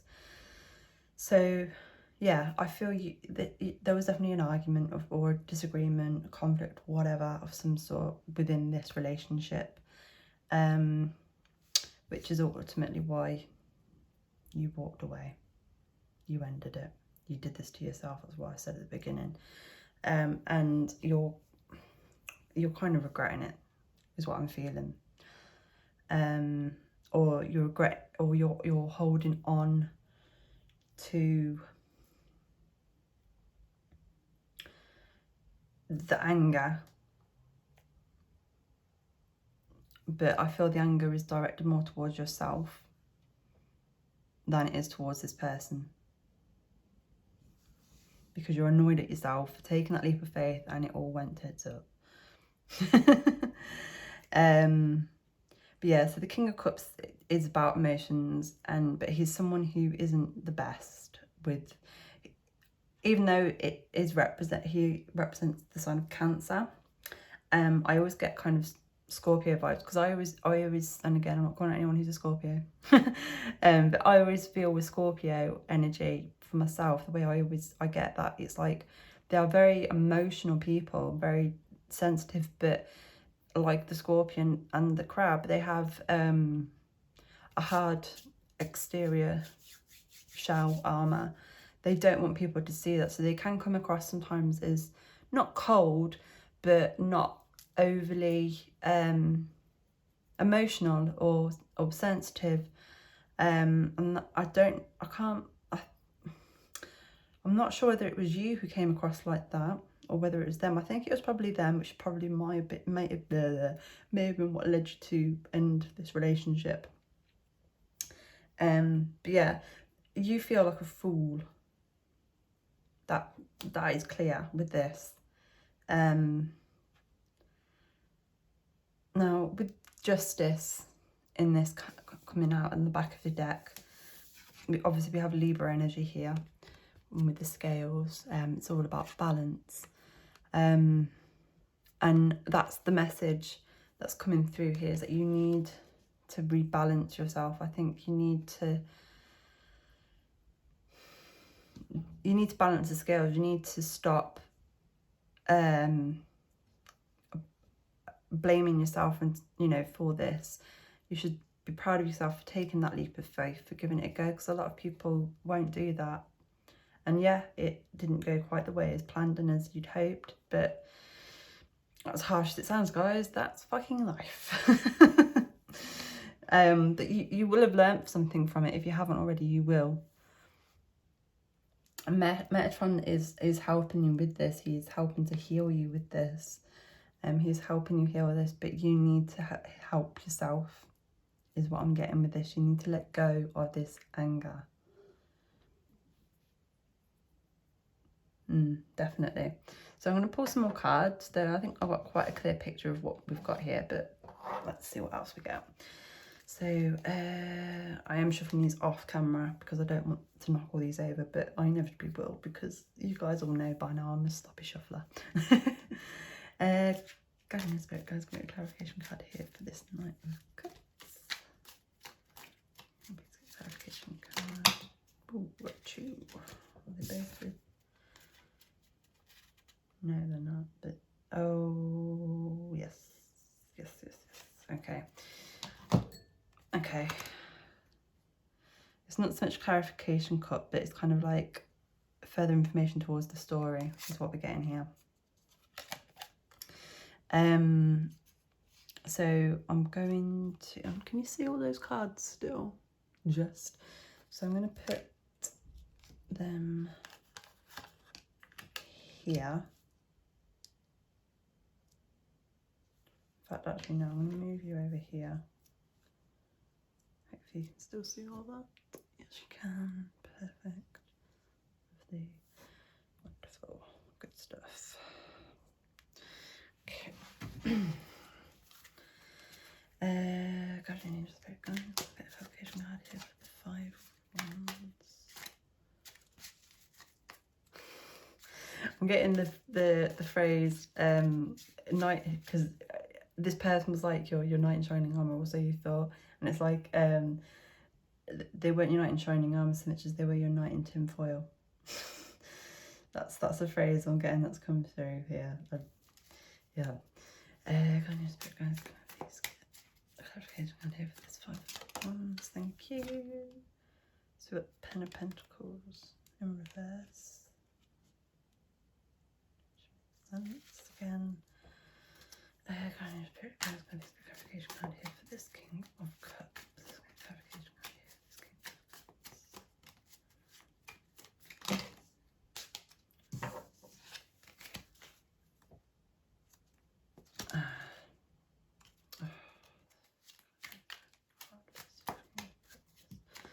I think it was supposed to be the 4 because that dropped with the other ones, but we'll see if it comes out again. Please put this King of Cups. Thank you.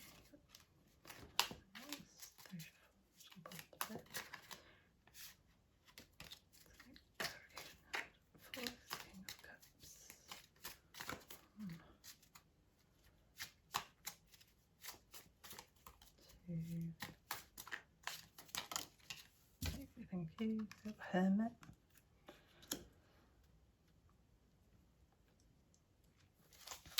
Make clarification card please for the 4. Clarification card for the 4. Yes. Sorry, I'm also getting with this Fool that it's like you feel you've got to go back to the beginning.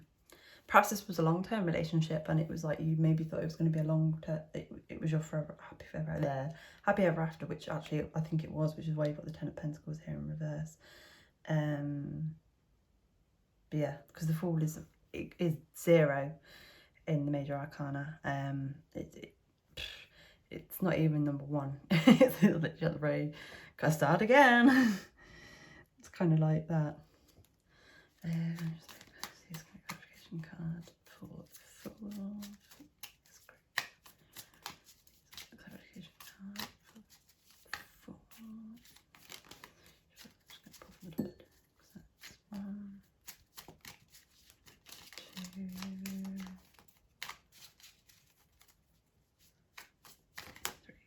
Cute. So the Devil, nice. And finally, can I get a clarification card for this?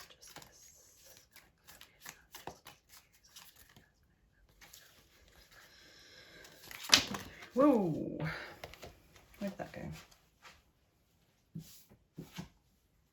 Ah, there he is, the 4 of Cups. I knew he was going to come back. Right, and then on the back of the deck, you've got the 3 of Swords again, guys. That is definitely significant energy. Definitely significant energy. I remember now it's group 1 or group 2. That had it was a similar kind of thing where they had the card come out again, but it didn't come out on the back of the deck, it came out in the general reading. So I'm just going to put that there for y'all. And yes, so it's not much more information to what we already had, if I'm honest, but I will tell you what I am seeing and getting. So 7 of Swords. 7 of Swords is all about deception. As you can see in this card here, you've got a thief who's stolen all these swords. Good little smug bastard. This is your person. This is how you feel about them. You feel they deceived you in some way, shape or form. Perhaps they may have cheated on you or something. I don't know. Only you will know. But you definitely feel they deceived you in some way, shape or form. Perhaps it could be a person I know. I'm not going to get into it because it's personal, so I don't want to name names. But they got into a relationship with someone and they got married, as one does. But before they did, they obviously had a conversation that most couples tend to have, that whether they were going to have children or not, and whether they wanted them or not. Now, my friend, they very much wanted children. All their life they've always wanted children, and the person that they married said that they did too. Then they got married, X amount of years down the line, they didn't want children at all. So they were deceived. That person was deceived into thinking that this person, that they were going to have a life with this person, they were going to have the children and get what they wanted, you know, have the family that they wanted, but they never were. So they were deceived. So I don't know why I felt the need to tell that story. Maybe that's exactly what's happened to one or two of you, I don't know, but that's what I'm getting with that. Now, you got the Three of Cups here. So the Three of Cups is about celebration. So again, I am feeling that this is kind of like at the beginning, where it was all the celebration, all was great. And again, I am getting wedding. So I feel a lot of you may have been married to this person. Or perhaps that's what it was. Maybe some of you wanted to get married to this person and maybe they didn't want to get married. Six of Cups. So the Six of Cups is all about nostalgia. As you can see, you got the lady here looking at pictures. You've got pictures all around the place and it's being within that energy. And that's exactly where you are at the moment. You are in this energy. Again, you might not know it. You might have thought you've moved on from this. Because I've been caught out with many a time thinking I've healed a wound or whatever. The bloody bastard comes back again. Our shadows are deceptive bastards. Anyway, that could also be what this is about, to be honest with you. But yeah, it's about being stuck in this energy of nostalgia. So I don't know whether it's nostalgia so much of the good times. For some of you, I feel it is. But I feel a lot of you, it's towards this person and their what happened and them deceiving you in some way. But ultimately, you're only hurting yourself. Now, Sadhguru, I don't know whether any of you are familiar with him or have watched any of his videos. I would suggest you do because he is a legend and just awesome. Very wise man. He said something that very resonated with me when you're angry towards someone. So what he said is that being angry towards someone is like drinking poison and expecting them to die. Because ultimately, when you are angry with someone, the only person that is suffering is you. You know, that anger is within you, not within them. And that is the case here. Now, with the Ten of Pentacles being in reverse on this Five of Wands, this tells me that, as I said, there was a confrontation with this person. And that was it, the end of it, which is why the Ten of Pentacles here is in reverse. So the Ten of Pentacles is essentially happily ever after. You know, you've got like the nice cute little family. Often I see this card where it's you and you've got your spirit guides around you, but that isn't, I'm not saying they're not around you. What I'm saying is that's just not the message that's coming with this. It's about your happily ever after being taken away from you, or that's how you feel. With the Hermit being on this King of Cups. So the Hermit, as we know, is all about kind of going internally, going in and having some solidarity to yourself, you know, working on yourself, etc. And I feel that is something you have been doing or have done, but this is still something that affects you and it affects your solar plexus. I'm always drawn with this particular Hermit card to the egg timer here, and again, that time is something that's come up for you guys quite a lot. And you've got an old man here, so I feel that for some of you, you may have been in this energy and having this anger, resentment, whatever, towards this person and to yourself for a long time. But just remember, you know, with the Hermit, there is light at the end of the tunnel and you have justice. With the Devil, clarifying the Fool, again, the Devil is all about being trapped. Totally irrelevant, I know, but I always like to point out what a badass bitch she is. Look at her. She's awesome. But yeah, it's about being trapped, but it's also about trying to think how to relay it. It's like our inner demons. That's the way I always see it. And it's like, if we don't let it go, we're just going to be there forever. I mean, these guys, they're not chained. It's a similar kind of vibe to the Eight of Swords, to be honest. I get a lot with the Devil card, to be honest with you. But ultimately, it's like the Devil is on your shoulder and you're giving in to that side of things. You're listening to your shadows. You're letting them deceive you. There is quite a lot of healing that needs to be done here. I'm not going to lie, guys. I'm not going to lie. And it's all because you feel like a fool. Now, with the Four of Cups, these nails are useless for picking up cards. Clarifying justice. So, I mentioned the Four of Cups earlier when I was shuffling, because it did come up, but then it kind of, but yeah, it came back. So, obviously, it was supposed to come out. And I'm not surprised to see it, to be honest. So, Four of Cups. It's like you're in this energy here with like this, the boy here, where it's kind of like, oh, these cups are empty. But someone is offering you something, which might be what this Knight of Cups is.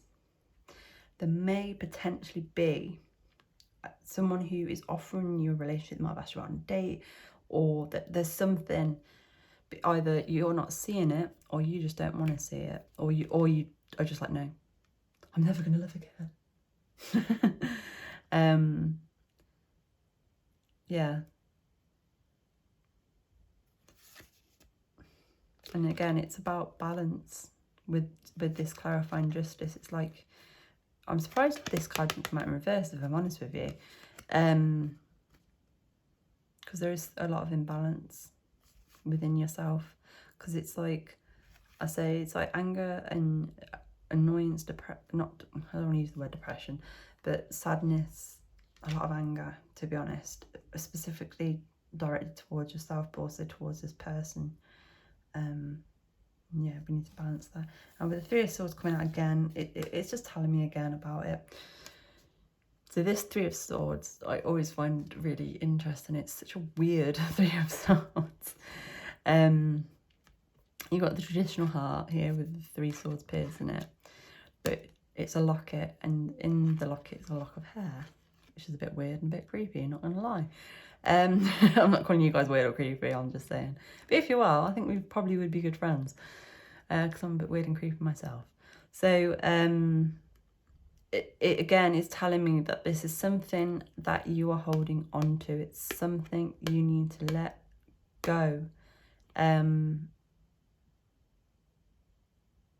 You need to take that, whatever this is, it's like, I appreciate this was obviously probably a very important and big relationship, something part of your life. And, you know, it's always going to have a place in your heart, but you're letting it fill up too much.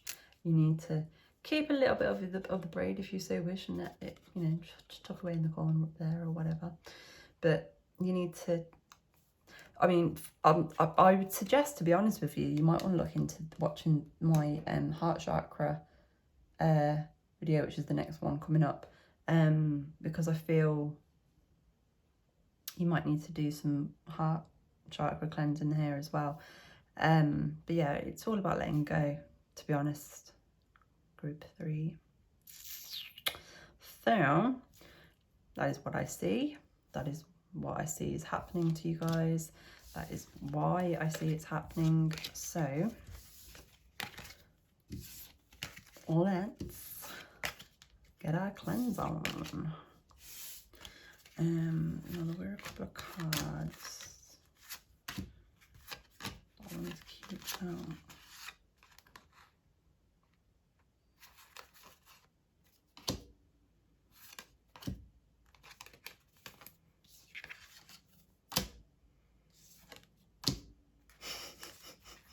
Just keep them all out, you know. So, the reason why I'm keeping these out, there is a reason for my madness, is that I want to do some cleansing on these energies that you are bringing to the table, so to speak. I'm just trying to work out where the hell I'm going to put them on. go. Lovely. Okay. So the first thing I want to do, oh, it's itching my face, is this Seven of Swords, this deception, this person. I want to turn it in reverse because I feel you're giving far too much of your time, far too much of your energy into this, against this person, at this person, what have you. And they're not really worth it. They're really not worth it at all. They're not worth the bother. So I'm also going to get you and you. So I'm going to put some black tourmaline on this because black tourmaline is fabulous for blocking out negative energy. So right on that person. I'm also going to put a rose quartz on here as well. No, I'm not. That's a lie. I'm going to put the rose quartz here on your Three of Swords. So so rose quartz is all about, you know, healing, especially with your heart, love, which is why I'm putting that there. Now, with this full energy, I want to give you clear quartz, purely because I want you to see that you are not a fool. What you did was not wrong, or was a mistake. You are not a fool. So again, I'm going to put that in reverse and give you clear quartz. So clear quartz is all about clarity and cleansing. So I want you to see things how they truly are. King of Cups, I'm putting him in the right way. I want you guys to get back in control of your emotions. I want you to stop having your emotions and feelings and energy going the wrong way, towards the wrong things. Trying to think what crystal is a good one for that.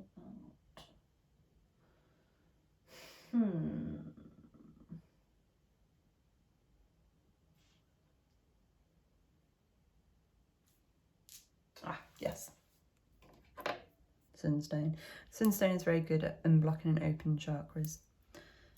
So I'm going to put that on there as well.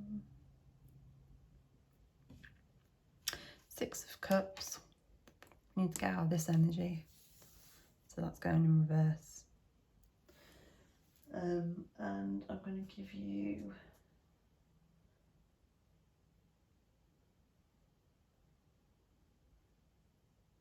Sorry, I'm just trying to think what's...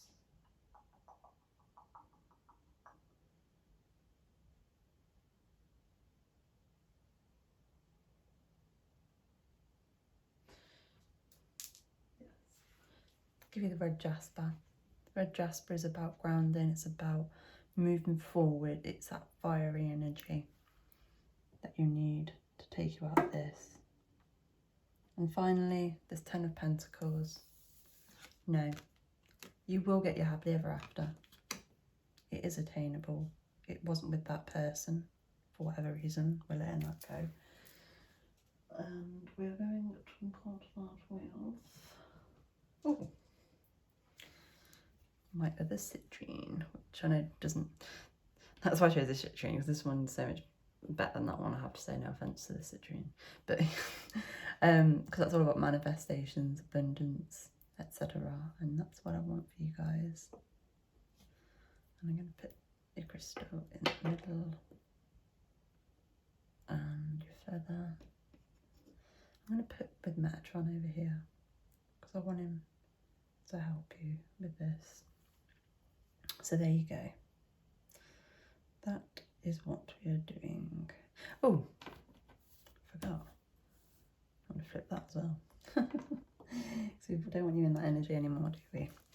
So, there we go, my beautiful peoples. So what I'm going to do now is we're going to move into the meditation portion of this video, at the end, how we're ending it. So get yourselves in a comfortable position, however you might normally do meditation sitting up, lying down. I personally like to lie down, but obviously it's up to you. Obviously get any kind of crystals, sage, tokens, whatever that you would normally get in place, cleansing the energy, etc. I'm going to cleanse the energy here from my end as well before we go into the meditation. Ooh, itchy. God, who is really kicking my ass today, I have to say. Right, guys, please protect anyone who watches this video. Please cleanse this energy. Please remove the block flows.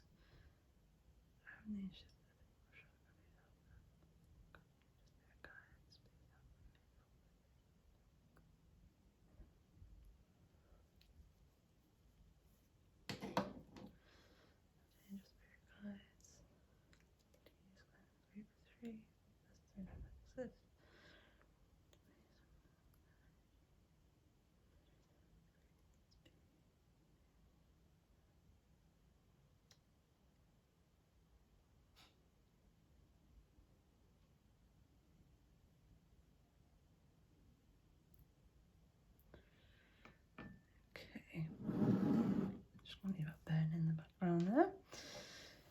And let's get the singing bowl out just before we start the meditation.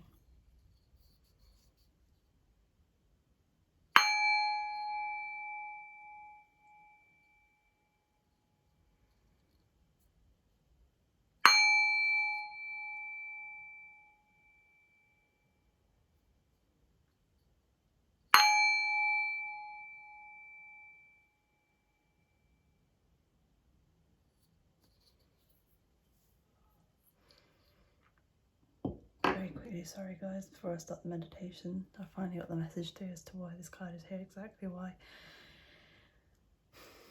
Priorities, you need to prioritise, you need to stop putting energy, you stop prioritising this shit, is what the message is here. Same. Solar plexus.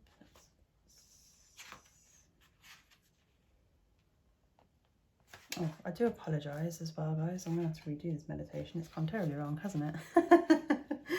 I forgot to read your information on the solar plexus and about when it's out of harmony. So when the solar plexus chakra is out of harmony, we have a need to dominate and control, have a great need for prestige and keeping up appearances, and we function through the world with deep feelings of inadequacy. In short, we do not respect ourselves and may even manifest self-hatred. We may give away our power to others, leaving us with no sense of self. And the mental emotional issues that potentially come from when this is blocked or out of harmony is trust, fear, intimidation, self-esteem, self-confidence, self-respect, care of self and others, responsibility for making decisions, sensitivity to criticism, and personal honour. Yeah. So I do apologise for that. So I'm going to do my singing bowl again just before we do this meditation. So here we go.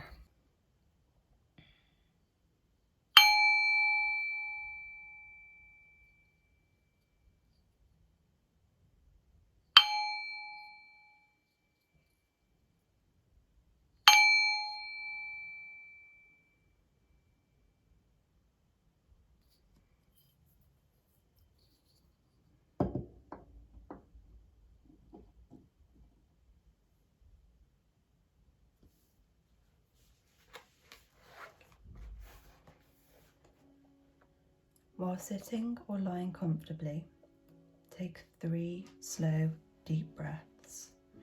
Each time you breathe in, imagine the breath energizing the area above your navel. Each time you exhale, release anything you may be holding in that area. Any fears, pain, or even expectations of how you're supposed to feel while doing this meditation.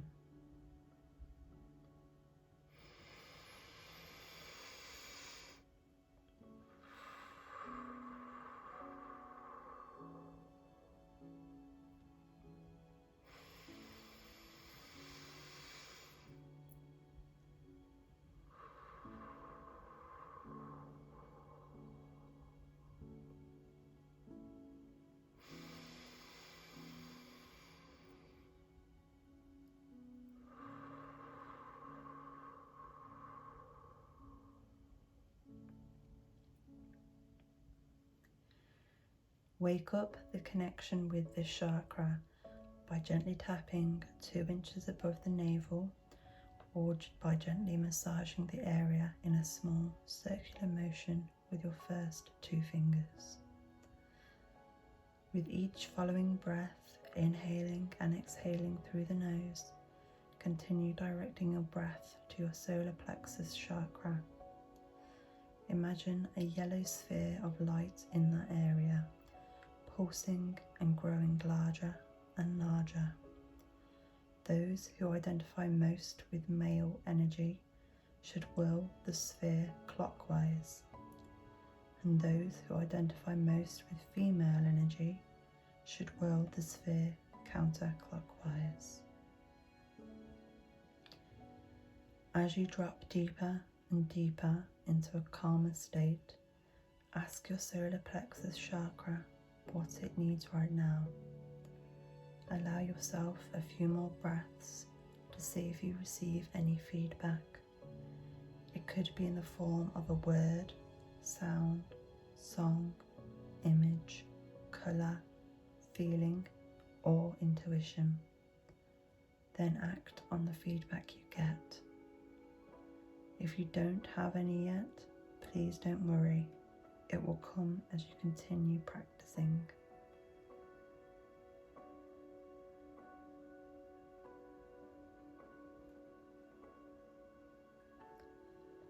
We are going to end this meditation now with 3 more deep breaths. As you inhale, I want you to picture that yellow sphere of light glowing and growing bigger and bigger. And as you exhale, I want you to picture that yellow sphere moving up and down your body through your chakras.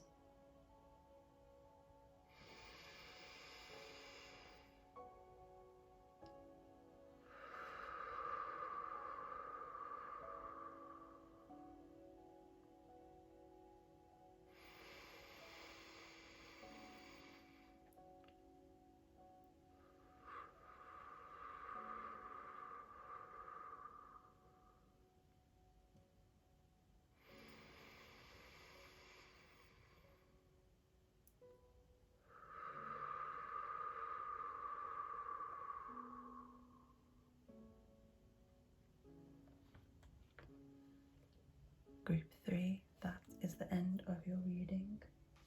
I hope this has helped in some way, shape or form, and has helped heal and or unblock your solar plexus chakra, or at least helped move you along the pathway of doing so.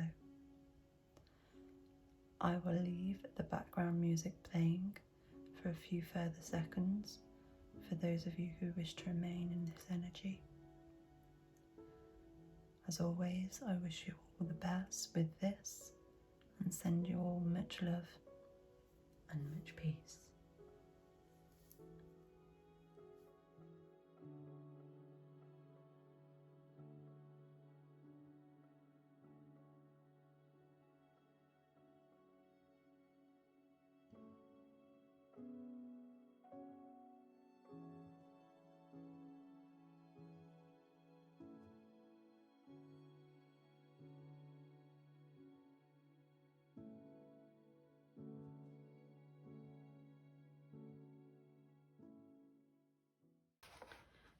Hello group 4, or my heart chakra guys. So you've got this really pretty green, it's a really nice green as well, feather. So the reason why I paired the feathers with each of these was, aside from the fact that obviously the colour coordination with the chakras, was because it's all, obviously today it's all about kind of like healing. So, and I feel like healing, a lot of helping of healing comes from like the angels. So I felt, you know, feathers, angel wings. I'm going to be honest with you guys, I'm still not 100% whether this is green aviturine or jade. Either or, they're both very good for the heart chakra. They're good at cleansing it. Also helps with, they both help with mental healing and protection against negative energies, and balancing the heart chakra. Yeah, so there you go. Let me know in the comments below which it is. Right, so your card here is the Empress.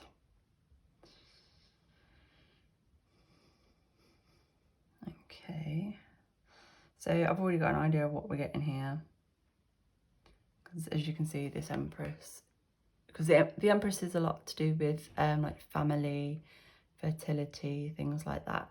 And with this one, it's like she's offering it to this lady here with this really nice, cool green and blue hair. And what I'm feeling a lot of it for you guys is that perhaps maybe you're giving too much to other people.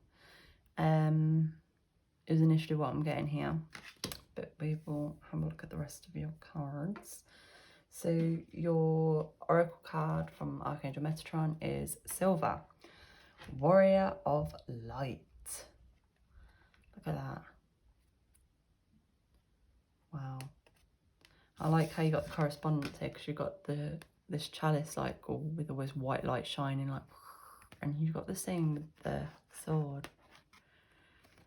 So yeah, I mean, if any of you identify with the term light worker slash starseed, please take that as confirmation, because I'm definitely getting those vibes. I'd also mention that we've got the full moon here. And for me, full moon is like kind of like a time to release things. Yeah, and silver just makes me think of purity, and also werewolves, because you know silver is the only thing that can kill werewolves. But yeah, and we've got the number 30 here, so if that number resonates with you, and please take it. Obviously it would break down to the number 3, so again, take that if that resonates with y'all. I'm trying to think what number 3 is actually in the major arcana. I can't think off the top of my head. Let me just double check. Let's have a look. Number 3, so we have Fool, Divine Magician, 1, 2, 3. Oh my god, you're not going to believe this, guys. Number 3 is the Empress. Duh. It just tells me right there. Come on, Tash. Jesus. So, so if any of you resonate with, I'm getting quite a lot of earth energy with it as well, because earth is also the Empress energy as well, and the green heart chakra. So if you're looking at Taurus, Virgo, Capricorn, but obviously you don't have to have those placements. So let's see what this is all about.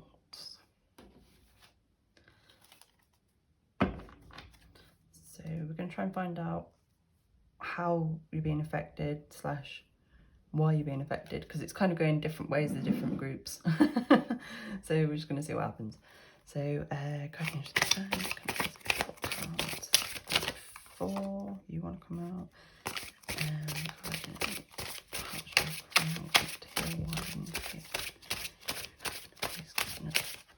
you want to come out as well. So far we've got the 7 of Cups and the 3 of Cups, so a lot of emotion, and I'm kind of getting the vibe now with this, it's kind of like breaking through it, because water I always associate with emotions, breaks the cups. Yeah. Please get 2 cards. You want to come out. The 2 of Pentacles, and if you ever watched any of my readings before, you should know by now I don't tend to read reversals, although that hasn't really been the rule today. I have been reading a lot of them.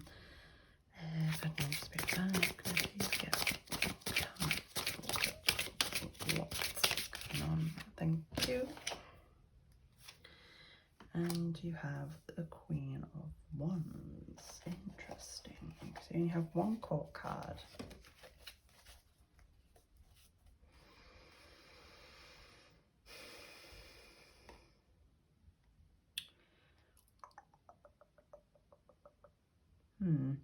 Yeah, I'm gonna have to go get my other deck out. Oh, sorry, in the back of your deck energy is the Eight of Wands, which is about moving forward.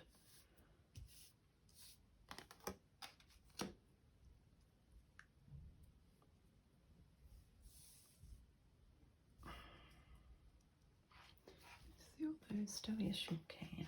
Lovely. So yes, I'm going to go get my other deck to get some clarification cards, because I'm not 100% what this is all about, guys. Bear with me. Okay.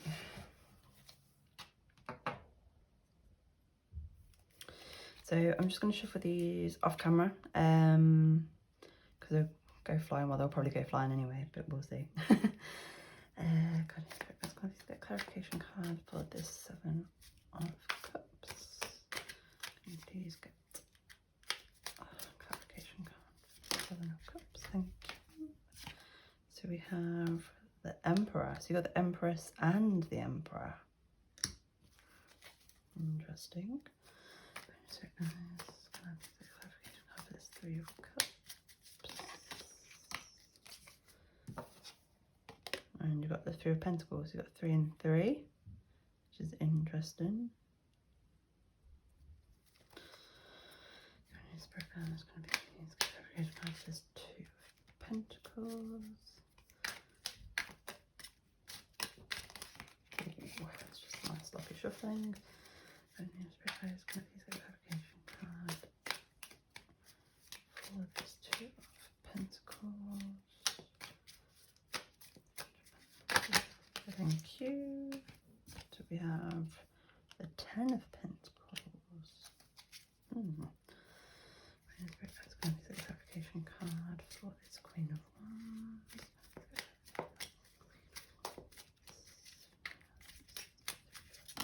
Thank you.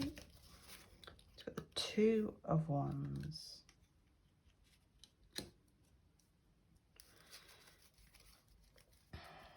Clarification card for this 8 of Wands. Can I get the clarification card for this 8 of Wands?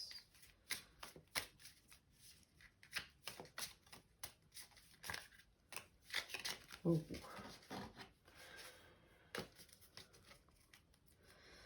Clarification card for this 8 of Wands. Deck.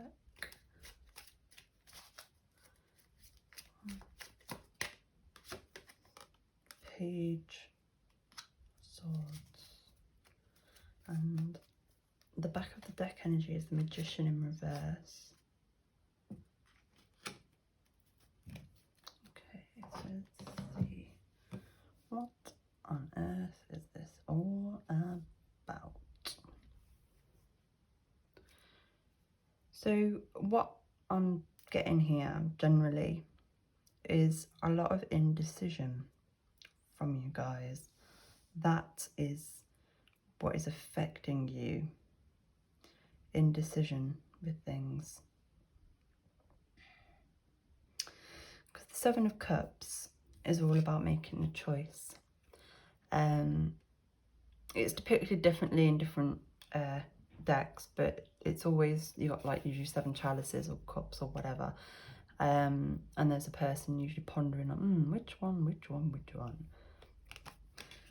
And the 2 of Pentacles is of a similar energy, where it's kind of like trying to strike a balance, perhaps trying to please everybody, especially with this 10 of Pentacles, because the 10 of Pentacles to me is always about, well, it varies actually, that's a lie, it's not always about. Weirdly enough, it's come out different for everyone that's come out for. So for yourselves, it's like happy family, happily ever after, which is what it is generally about. But it's like that's obviously the ultimate aim, but that's the fear of you making the choice, is like, is it or isn't it, is it or isn't it? You know, with this 2 of Wands here, it's like how you feel like you're walking on a tightrope, and it's like, are you going to make it, are you not going to make it? Because, you know, you've not got a safety net. Should you do it, should you not do it? Should you do it, should you not do it? And the Queen of Wands, she's very much she's not exactly the same energy as the Two of Wands here, but the Queen of Wands, she's someone who is not prepared to take a risk. Leo, that we have Leo energy here, if that resonates with any of you. But she's not someone who's going to take a risk. I mean, if you look, she's quite apathic. She's not got, like with the Queen of Swords, she tends to have a sword upright like this. But the Queen of Wands, she's like, eh. It's kind of like you're fed up of being in this energy, of not moving forward with this Eight of Wands. The Three of Cups is generally about celebration, and the Three of Pentacles is about kind of like the initial completion, the foundations. So it's like you've had an idea or started something, maybe a relationship or something, and maybe a new project at work, and you've laid out the foundations and you were really excited about it initially. However, this Page of Swords has come in. So the Page of Swords, again, varies depending on the reading and what other cards are around. It often is depicted like the initial idea of something, the initial beginnings of something, which I believe is what we have here. But it can also talk about kind of like gossip, basically. So perhaps people or a specific person has maybe said, no, that's a shit idea, or that's not going to work, or something along those lines. But your spirit team are telling you to persevere with whatever it is. And with the Magician here, because the Magician is a very powerful card, he is a master manifestor. This card, this one isn't the best really example here, because he has all the elements, but for some reason this card, he's missing the cups, because you've got the sword, you've got the pentacles, and he's looking at the wands here. But then I think that is partly what this is all about. You're thinking about the moving forward with this Eight of Wands. But you're in this kind of Queen of Wands energy, this Two of Wands energy, where it's kind of like,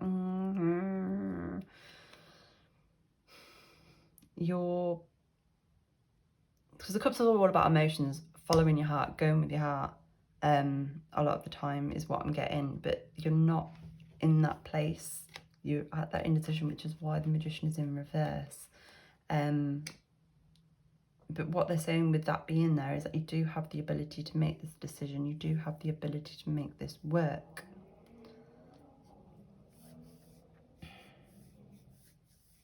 Because the Emperor is all about moving forward as well, and being clear about what you want and where to go moving forward. But you're not in that energy. You're in this kind of Queen of Wands, Two of Wands energy, where it's kind of like you feel like you're juggling a lot, you're dealing with a lot.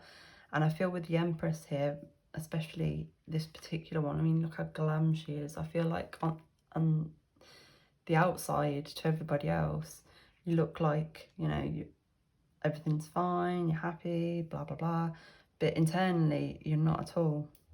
You've got a lot of inner turmoil regarding whatever this decision is that you need to make, that you want to make. But ultimately I am seeing that you should persevere with it, with this Eight of Wands here. I am going to pull a card from the Sacred Forest Oracle deck, just to see if I can get some advice regarding maybe how you should persevere with this. But I suppose that's ultimately what cleansing this chakra is going to do for you, to help you. But let's do this anyway. Let's come up these cards. The heart chakra. What words of advice do you have for them? Spirit guides. What words of advice?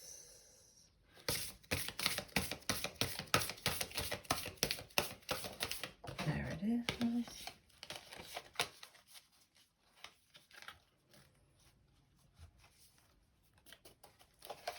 Okay. So two came out. Not very surprising, to be honest with you, they are. So, ooh. So for starters, you have knowledge. And you've got the number 1 here, so it's very much like at the beginning of something. And this makes me think of the 6 of Swords, you know, taking a journey, moving forward. Yeah. And then you also got the number 4 here with Bear Spirit healing. Oh, sorry, that was Air Spirit knowledge. You got Bear Spirit with healing. And that is what you need to do. You need to heal this wound in order to be able to make your decision, is what they're telling you. And perhaps maybe you need to get a bit more knowledge, a bit more information on the subject, on the matter at hand. So I'm just going to push these up a wee bit.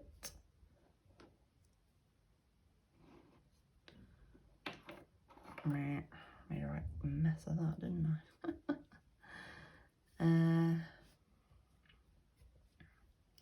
I bet stuff you can't even see on camera anymore, but we'll have a look. So, yeah, you can just about see everything perfect. Pull these down a little bit. Lovely. Okay, so I am going to read the messages of these for you. So number 1, Air Spirit with knowledge.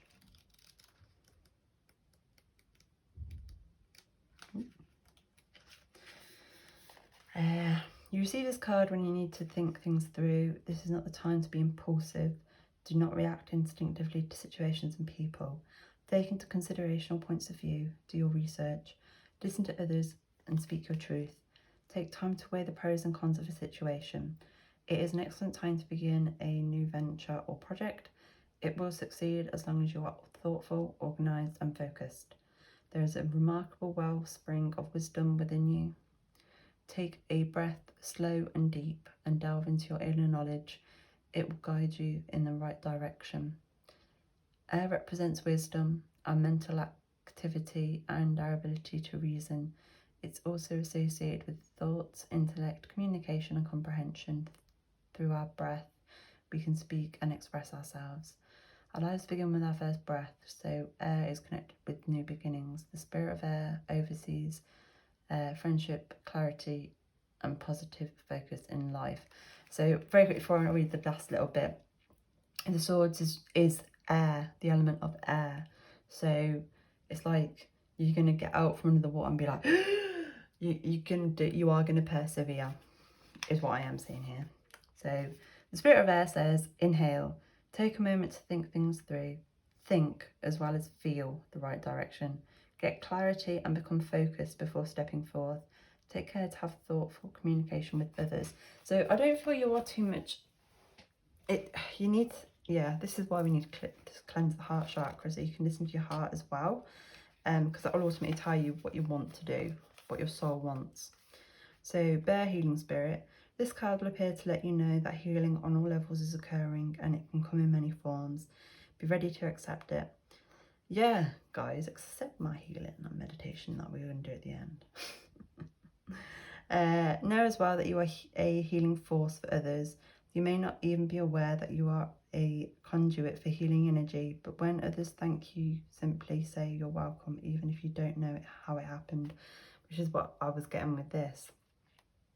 In many native traditions, Bear Spirit is thought to be aligned with humans, as he can walk upright like a human. He represents the healer and good medicine. He also bestows healing powers to those worthy. You indeed are worthy. Bear Spirit energy can also represent grounding, strength and confidence. It activates a stable foundation to face whatever challenges appear in your life. The spirit of the bear says, you're a healer and a channel for the life force of the universe. You are strong and grounded. Healing is unfolding and or a situation is being resolved. Have faith that all is well. So I did mention about you guys being healers, light workers, etc. at the beginning. And the Bear Spirit is here to try and help with this healing that you need for your heart chakra. Yeah. So what I am going to do now is pull some more cards to maybe to try and get a bit more information about what this is all about, and hopefully give you guys a bit more clarity and insight into the situation. So I'm going to keep these two out. I also kind of want to keep this dude out, but the rest we're going to plop away.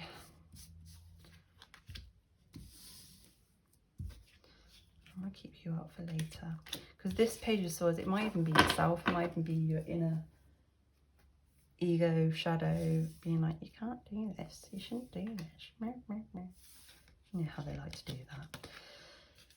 But we will see.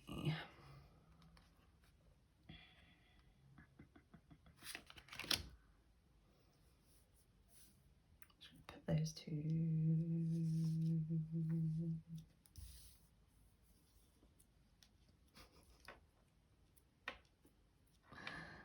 Yeah, it's alright. Actually, I want to put you by the healer. There is a reason why I'm keeping this card out. It's going to be part of our energy cleansing that we're going to do in a bit. Lovely. So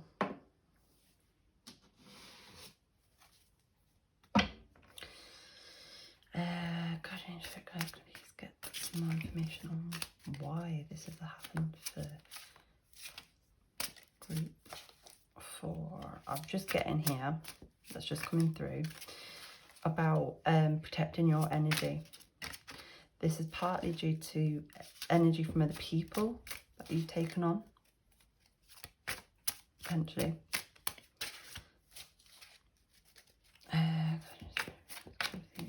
Thank you. So we've got 7 of Cups again. Maybe another card on what this is all about for group 4. Why do they need to hear all this? What has happened? What has occurred? Thank you. It's got the Moon. Yeah. And we've got the Moon here as well, which I pointed out earlier. Kind of Spirit Guys, and here's another card on what is happening for group 4. Got the 5 of Cups. Did you have the 5 of Cups? No.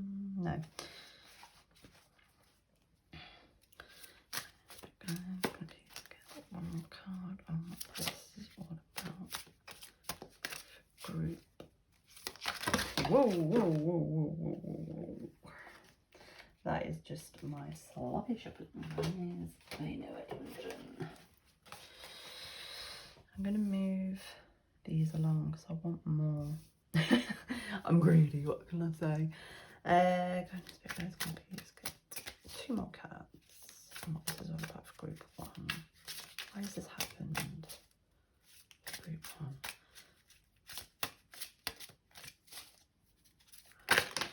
Thank you. Temperance.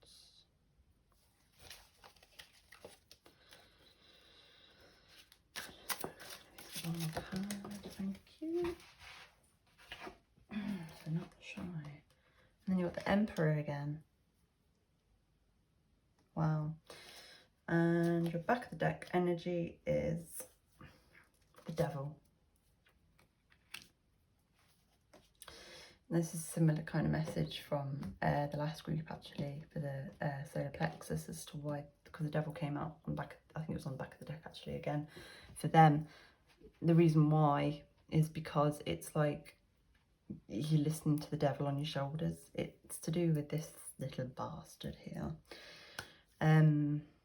Yeah.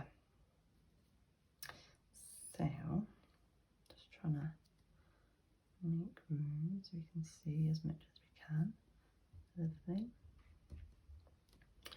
So, my beautiful group 4 heart chakra peoples. Why has this block occurred? So I am going to get some more cards, I'm afraid, because I need a bit more information on it, because they're kind of telling me the same story as the other cards. You know, in that it's like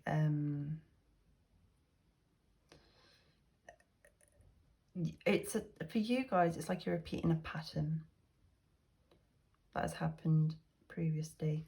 You had a choice, but you gave in to the darkness, to the shadow.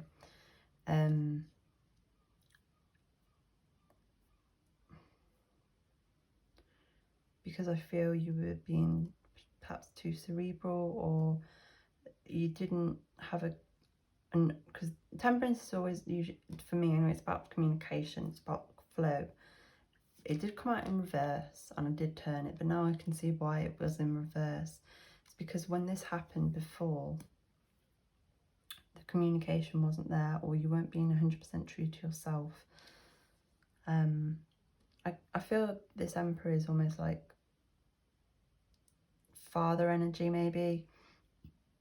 Or it could, I mean, it doesn't have to be obviously your father. It could be stepdad, it could be older brother, uncle, boss, it could be anyone. But they're quite stern, they're quite serious, they're quite stuck in their ways, this particular person is. And that's, I think, maybe why they shut you down or put the idea down for you.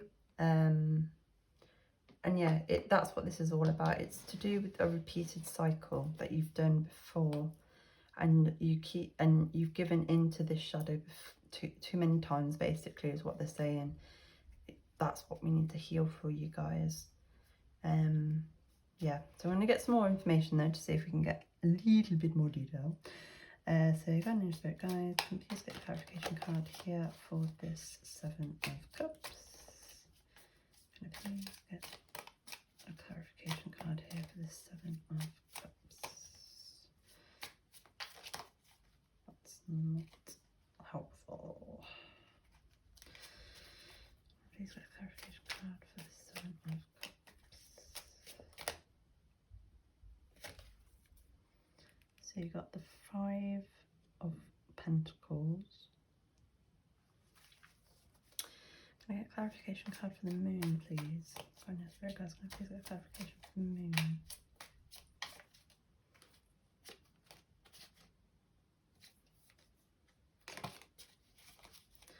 Please get a clarification card for the Moon. Guys, can I please get a clarification card for the Moon? Two of Swords. Spirit guys, can I please get a clarification card for this Five of Cups?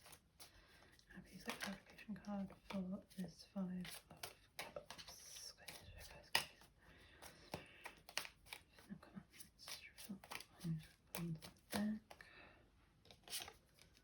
Two of Cups.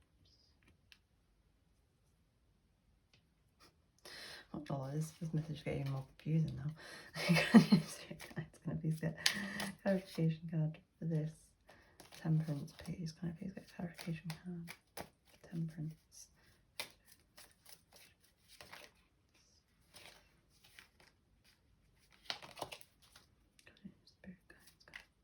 Ah, yes. King of Cups. And finally, can I please get a clarification card for this Emperor? Please get a clarification card for this Emperor. Goodness, Spirit guides. Emperor. One, two.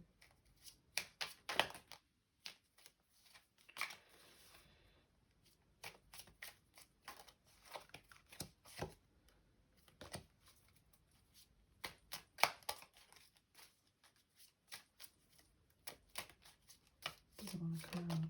There we go.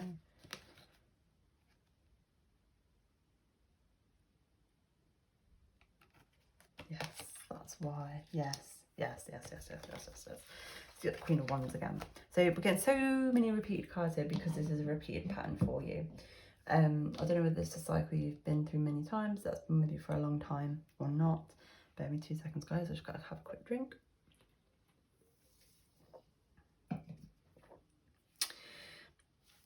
But that's why. So with the Five of Pentacles clarifying this Seven of Cups, it's basically saying about how you were left out in the cold. That's how I always read the Five of Pentacles. As you can see, you've got two beggars here. Bless them. And it's obviously you've got a blizzard happening here, the cold, the hungry. So it's like this idea, this choice you made was the wrong choice previously, and that's why you don't trust yourself. You don't trust yourself because you feel you always make the wrong decision. And the Two of Swords here clarifying the moon. It's quite clear here because this is a full moon, and obviously this is just like a crescent moon. So you're not seeing the full picture. You're only seeing half of what's really there, which is what the Two of Swords is generally about. You have these choices, but you're not seeing the truth. You're not seeing all the information. You're keeping yourself in the dark. Now with the Two of Cups clarifying the Five of Cups, I find that quite interesting because the Five of Cups is about, it's generally about loss, and kind of like concentrating on what was lost as opposed to what is still there, which is interesting because you have two cups here and this is your Two of Cups here. So it's not as bad or as dark as you think it is at all. It's really not. I know the Two of Cups often generally speaks about relationships and things like that. I mean, maybe you are in a relationship, maybe you have got a supportive partner, or someone, it could be a friend, family member.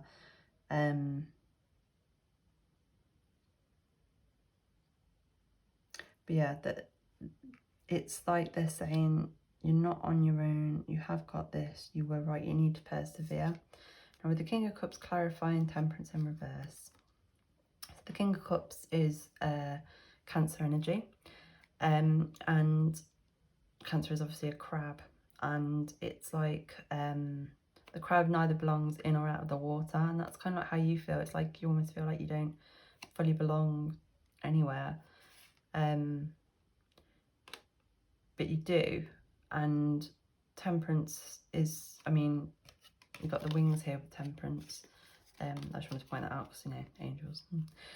I'm trying to think where I was going with that now. Yes, belonging. So it's like you might not belong somewhere, but you can belong somewhere else. You do belong, you just aren't seeing it or accepting it. You're very down on yourself because of this Page of Swords. So this Emperor being clarified by the Queen of Wands, it's you. And as I said, he looks like someone's very stern, very mirror, and this is like your inner shadow. It's progressed from being just a page to the Emperor. You're feeding it far, far, far too much. You don't need to. You shouldn't, is what they're saying here. You really, really shouldn't. What's the back of the deck energy? Where is it? What was it? I didn't check that. Yes. So the back of the deck energy you have here is the Six of Pentacles. So the Six of Pentacles again is about balance. And it's like your spirit guides are offering a hand. They are here to help you, like in this Five of Cups. I know I'm aware she's offering him some more wine, but it's the same premise that they are here. They are here to support you. In this Two of Cups as well. But you really need to heal your heart chakra in order to see it. You're letting the devil get the better of you, so to speak.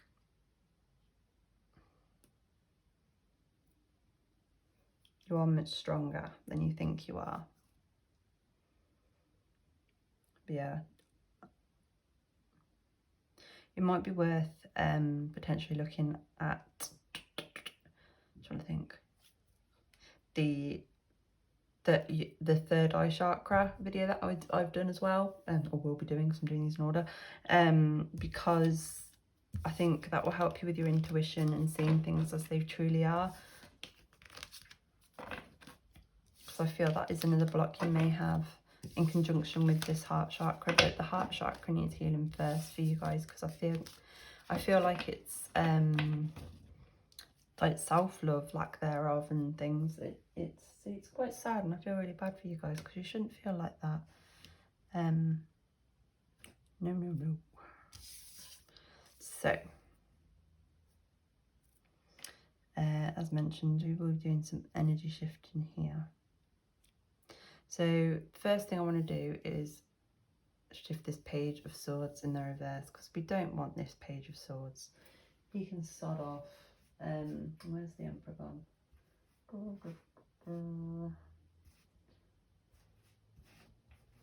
There's one. I want the other one as well, because its existence is annoying me.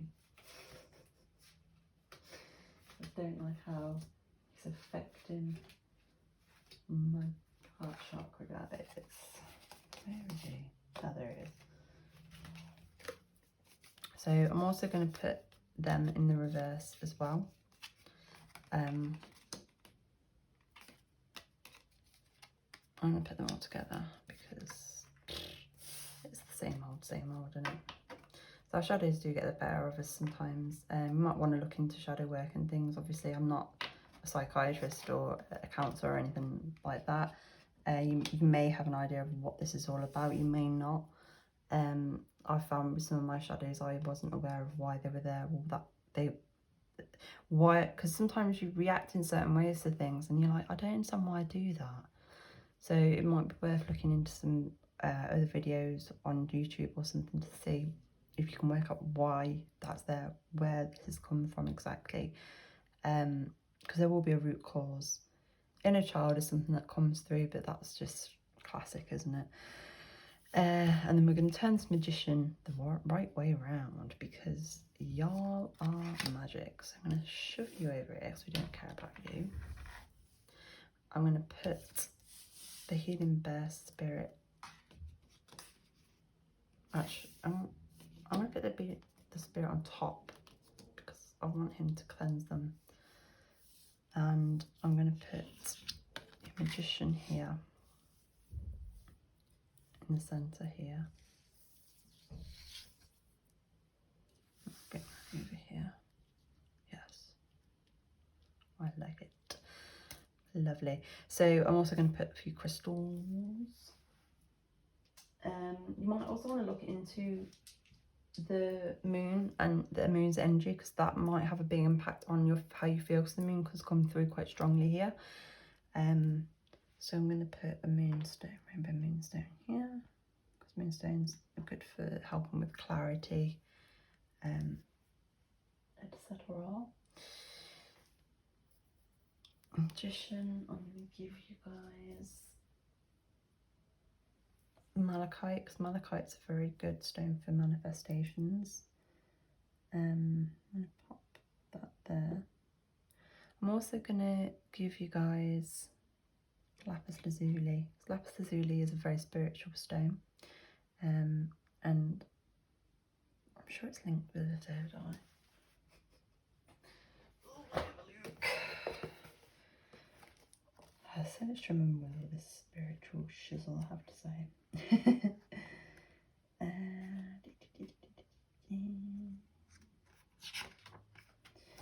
So I know angel light is on fluorite as well. I didn't realise that. Should have gotten that else. Yeah. So I'll take that back. What I'm going to do is I'm going to give you angel light, because angel light helps with the third chakra. The third eye chakra, sorry. Crown chakra, and the throat chakra as well. It's a magical stone, and I'm going to put it right here on top of your third eye. Okay. We need some nice cleansing here. So first of all, where is it? I'm going to get my black tourmaline. Get out of the way, you guys. 100% black tourmaline. You might want want to look into black onyx as well, they do very similar things. Hematite, another one.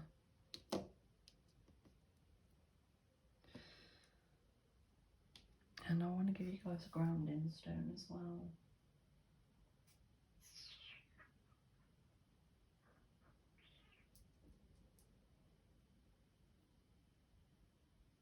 Yeah, I want to give you guys green jasper to help with your grounding and connecting with things. Give that there so we can sort of see him. Okay. Empress, that bring you some protection there as well on your energy, your magical shining star energy. So get some more black tourmaline. I love me some black tourmaline, as you may have noticed. And knowledge. Black, not black, I was gonna say black quartz then for some reason. Clear quartz, which is a really good stone for clarity, which is something I think you guys need. So I'm gonna put that there. Okay. So hopefully this will help. Now we're going to go into the meditation for you guys. So get comfortable, please. I'm going to put you there as well. And going over to you. I'm going to put here. Don't know why, just do. So yeah, get yourself comfortable, get your candle, sage, or whatever you would normally get, crystals obviously if that's something you work with. Yeah.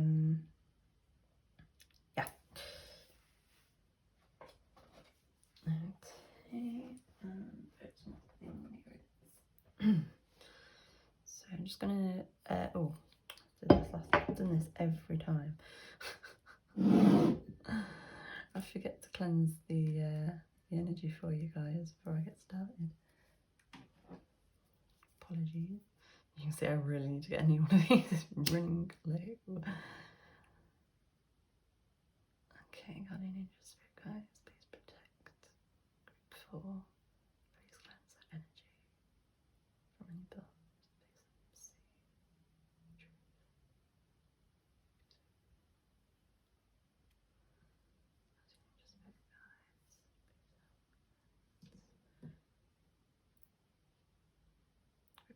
There's heart chakra, please see the heart chakra. Block that heart chakra.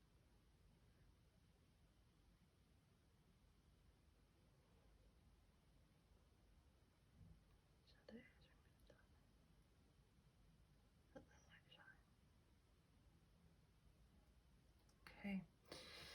And before I get into that, sorry, I'm going to quickly read some stuff about the heart chakra to you guys. So when the heart chakra is out of harmony, we are disconnected from ourselves, have difficulty loving ourselves or giving love from a genuine place. We do not feel deserving of love and therefore have difficulty receiving love. Our out of touch with we're out of touch with who we are and develop depression from lack of connection to self. Right, we are going to move into meditation now. I feel like I've procrastinated enough with that. So, oh no, tell a lie, there is one more procrastination thing I need to do. So this is my 7 rules of life thing that I have usually in my living room. I brought it in because I felt it's kind of like quite appropriate. It's like each of the chakras like a little message. So for yourselves, you've got balance again, may I point out. You've got don't compare. The only person you should try to beat is the person you were yesterday.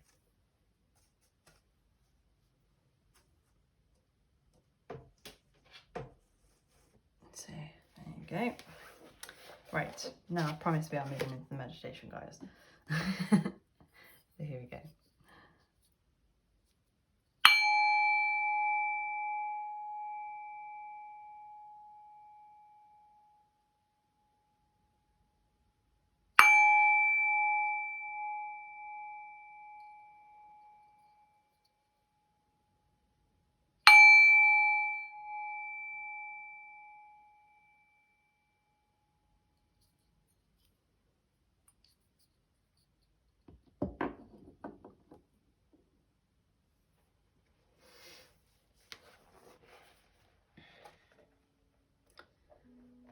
While sitting or lying down comfortably, take 3 slow, deep breaths. Each time you inhale, imagine the breath energizing the center of your chest. Each time you exhale, release anything you may be holding in that area. Any fears, pain, or even expectations around how you're supposed to feel while doing this meditation.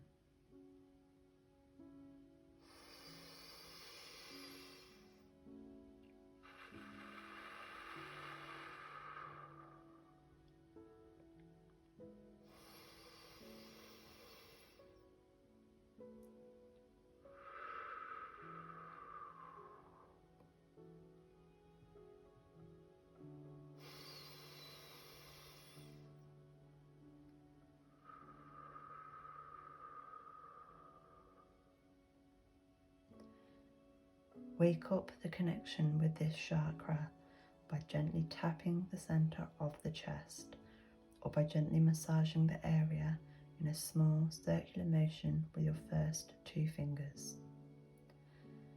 With each following breath, inhaling and exhaling through the nose, continue directing your breath to your heart chakra.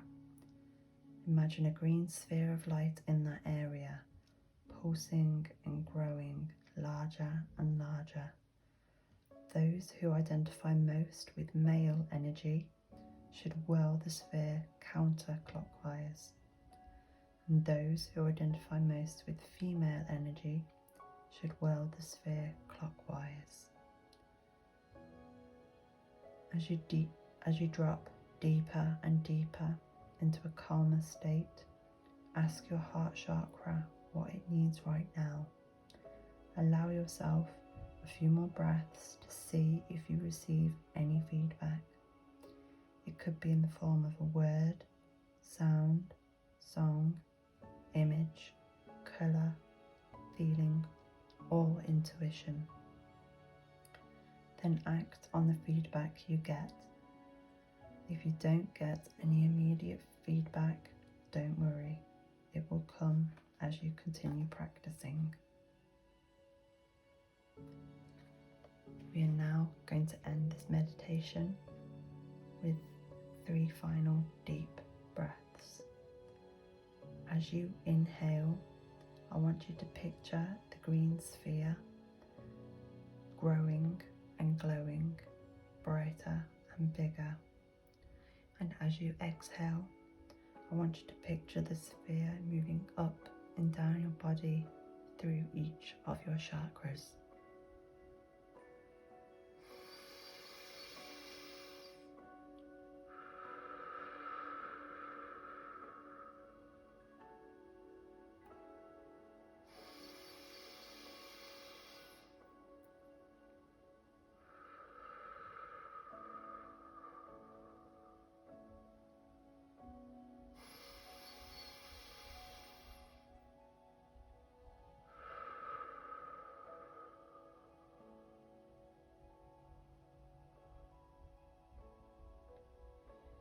Group number 4, that is the end of your reading. Thank you for watching and doing this meditation with me. I will leave the background sound going for a few more moments if you wish to remain within this energy. I hope this has helped heal and or unblock your heart chakra, or at least helped move you along the path in order to do so. As always, I send you much love and much peace and wish you the best with all of this.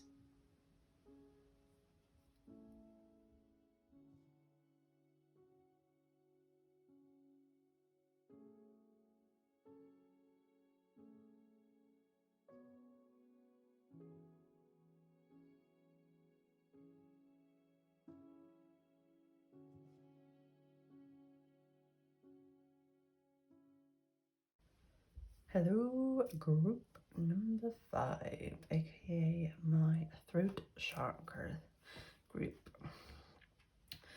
So the reason why you got this really pretty blue feather here. So the reason why I paired up feathers with each of the groups today was because, well, one, obviously the colour coordination, but also because I felt it was like, obviously it's lots to do with healing, and angels help us a lot with our healing. So it's kind of like angel wing, which is why I've also brought out my Angel of Divine Purpose card here. Now I paired you guys up with this blue quartz, which I do believe I said wasn't linked with the throat chakra, but after double checking my book, she says whilst double checking it again, I am completely wrong. It is connected with the throat chakra. It also helps enhance creativity, communication, and self-expression. So let's see. So also, group number 5, you were the only group today that actually had 2 cards. So the first card that came out for you guys was the Moon, which is an absolutely beautiful card here. Look at that. I like how they've both got lights here on the top of their head, which makes me feel you guys have quite a strong crown chakra. Maybe not so much, well, not like your third eye is closed, but it's like it's being neglected, because like these 2 are here, and you know, you got 3, and this person's kind of, yeah. I also get kind of like lone wolf vibes, and alpha and omega as well. So that was your first card. Now the second card came out, and I was like, no, I don't want 2 cards, thank you very much, please.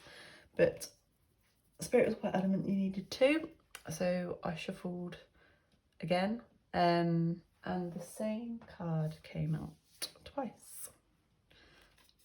So it's this card here, the 5 of Wands. Now what's very interesting about this card, about this particular 5 of Wands, is because the 5 of Wands is normally to do with conflict. However, I do not get conflict at all from this card. It's almost as if these women are giving their wands to this one here, or, you know, it's like they're shining their light on her, which is very interesting. And I also noticed that she's the only one in a dress that hasn't got any kind of sleeves or a neck thing or whatever, just her breasticles are holding it up. I don't know, that's got anything to do with it. Unless maybe you're thinking about getting a boob job, or recently got a boob job, or have got a boob job, then see if that resonates, take it. If not, then don't worry about it. It's just me being weird. I'm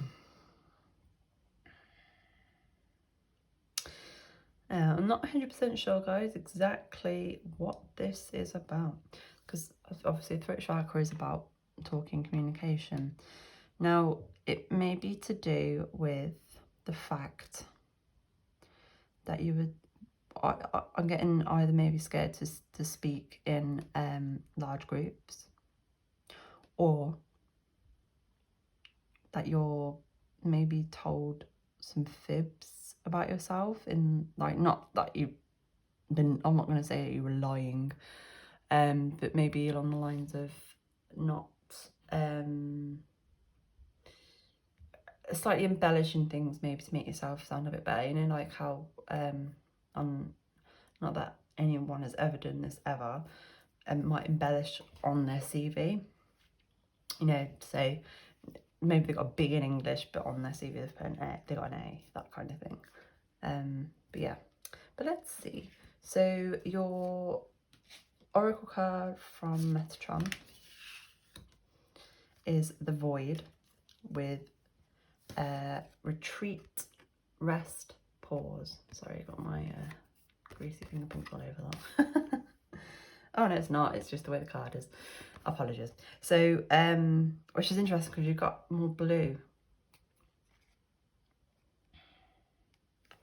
So I'm kind of getting maybe, I don't know, let's see. But this is the number 48. So we could be looking at the 4th of August, which we've recently just had, and that would of course be, I want to say Cancer, but it's not Cancer, it is Leo. Don't know why I was thinking Cancer. So you got Leo energy, or of course we could be looking at the 8th of April, in which case we would be looking at Aries. Obviously take that if it resonates, if it doesn't, don't worry about it. And put that in the centre there. So let's see what this is all about. So what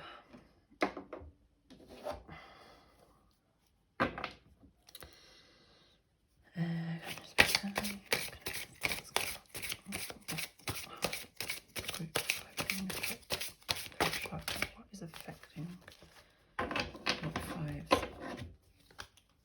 throat chakra? What is affecting group 5? Whoa, that's just me, guys. As you know, if you've ever watched my videos before, I am somewhat of a sloppy shuffler. I've only little hands, as always. Kind of spirit guides. Can I please get 4 cards? Group 5 about how their throat chakra. Okay, so you want to come out. So the first card you have here is the 6 of Pentacles.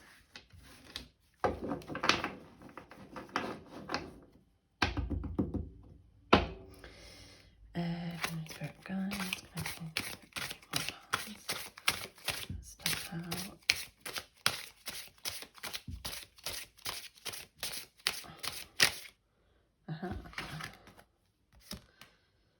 Tower.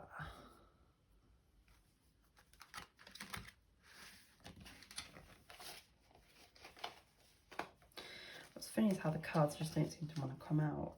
It's like Spirit doesn't want to communicate, and it's making me feel like maybe that's what it is with you guys, you know, a lack of communication. But we'll see. Kind of Spirit guide. Kind of please get 2 more cards. Group 5. That's why. How they've been affected by their throat chakra. How is their throat chakra affecting them?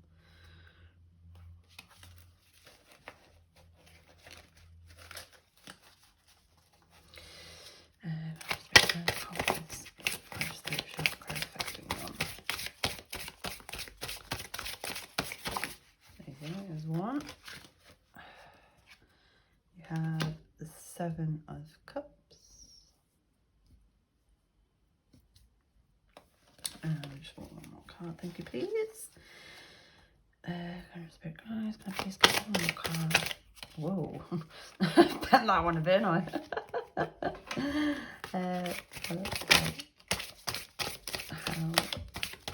5 throat chakras is affecting them?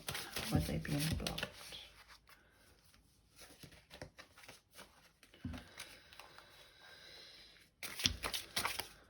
Okay, it's you. The 4 of Swords. Okay. And your back of the deck energy is the 4 of Pentacles. We've got 4 and 4. Okay.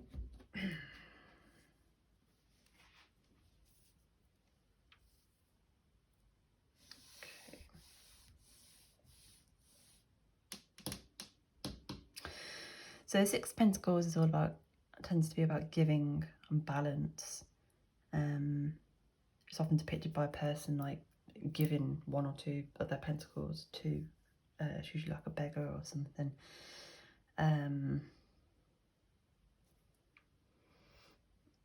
It kind of gives me this vibe, but it's the other way around. It's like all these guys, all 4 of these women are giving to you, which is interesting. And I'm just getting here, it's like, I mean, it's like, it's conscience is coming through. There was a phrase and it's just completely gone. Not guilty conscience per se, but I can't think of the terminology now, and the phrase has completely gone out of my mind. But you know, it's basically when it's kind of like I know what I'm supposed to do, I don't want to do this, that kind of thing. Now the Tower always tends to scare people. I can't imagine why, you know. They're flying, guys, they're flying. No. So, the Tower isn't really a bad card, in my eyes anyway, because it's like, it's similar to kind of to the Death card, you know, something has to end, come down in order for something new to be made. You know, we get old buildings get torn down all the time for new, beautiful buildings to be made, although sometimes, I'm not gonna lie, I do get sad when I see those buildings get taken down and that they weren't looked after, I have to be honest, but anyway, that's irrelevant. And the vibe I always get with the Tower is that it's kind of like, you have a choice, you know what you should do, or you need to weigh it up, and if you don't do it, then Spirit, Universe, God, what have you, they're going to intervene and make it happen anyway. So, and it's kind of like a matter of, you can either take the easy route and do it yourself, or take the hard route and let them do it. But it's going to happen one way or another, because it has to happen. That's the way I always view the Tower. Seven of Cups is to do with choice, which kind of fits with this. Often depicted usually by a person looking at, I was going to say 5 then for some reason, 7 cups, chalices, in like a case, and they're kind of like pondering over it. 4 of Swords is, it's kind of like being trapped. It's slightly similar to the 8 of Swords energy, only not quite as extreme. It's kind of like you're past that 8 of Swords energy of like, oh, there's no way out, but you're in this kind of limbo energy of, come on, you need to get moving now, come on, come on. And the 4 of Pentacles, it's depicted in different, so one of my decks, it's like very sorrowful. Another one of my decks, it's very, I don't want to say selfish, but it kind of, it's a lot of like not letting go, basically, is what I tend to get with the 4 of Pentacles. It's holding on to something for dear life and not letting that shit go. And that's basically what they're saying here, is if whatever it is isn't let go, it's gonna, the truth always comes out in the end, is all I'm gonna say. So this reminds me of a couple of things here. So I want to quickly show you guys this 7 rules of life. So this is a hopefully you can see all that, a poster thing that I have in my living room, but I've taken it down today to show you guys each of these, because it's like, you know, each of the chakras. So your kind of mantra is stay calm. It's okay not to have everything figured out. Know that in time you'll get there. Now, I don't feel that really fits in with this, but it's still worth something knowing. Worth something knowing. That's very good English there, Tash. And I've also kind of been reminded, finally, it's only taken 5 groups to read this about the throat chakra at the beginning and not at the end. So, when the throat chakra is out of harmony, we have difficulty speaking our truth or expressing ourselves, feel silenced and judged for what we say, feel out of alignment with who we are, and feel out of touch with our will to live. Now, I'm not saying anyone feels that severe. I'm not going to lie, some of the things that come out in this book are a bit like, whoa. But I'm not going to lie, as that is not what we do on Tash Feline Tarot, and sometimes I do drop some harsh truth bombs. Initially, what I am getting here is there is something that you need to tell somebody. There is something that you have not come forth with. There's something, or maybe someone has for you. It could be the other way around. We're going to get some more cards, get some more information, so I may need to swallow my own words there.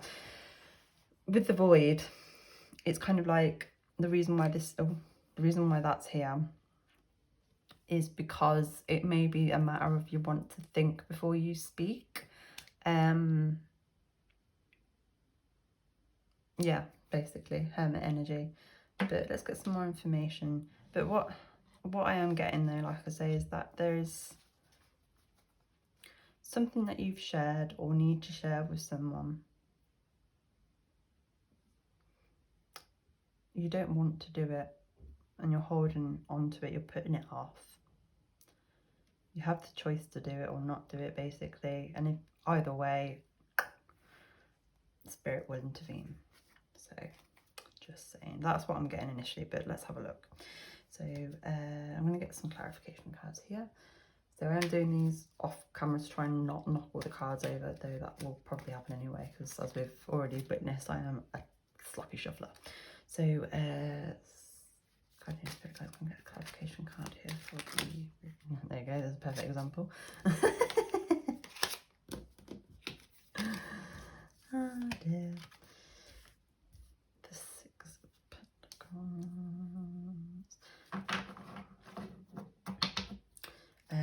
Guardian Spirit Guides, can I please get a clarification card here for the Six of Pentacles?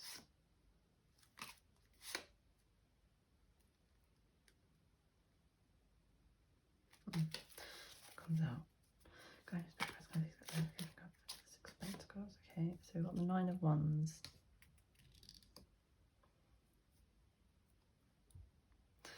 Okay, clarification card please for this Tower. Clarification card for this Tower. Oh, where's it gone? There it is, and we have Three of Cups. Just interesting. There, kind of getting an idea of what this is. Guardian Spirit Guides, can I please get a clarification card for this Seven of Cups? Please get a clarification card for this Seven of Cups.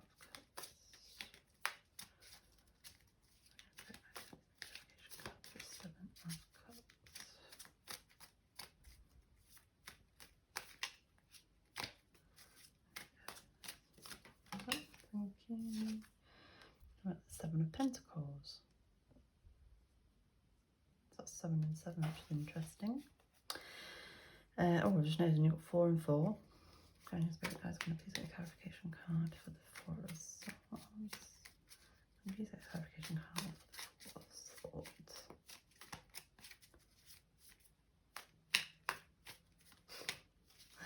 Sorry, the truth will set you free is just coming in. The truth will set you free. Sorry, Guardian Spirit Guides. The Four of Cups, there's another 4 there, Jesus. Guardian Spirit Guides, can I get a clarification card? No. Don't go to them. Guardian Spirit Guides, please get a clarification card for the Four of Pentacles. Can I please get a clarification card for the Four of Pentacles?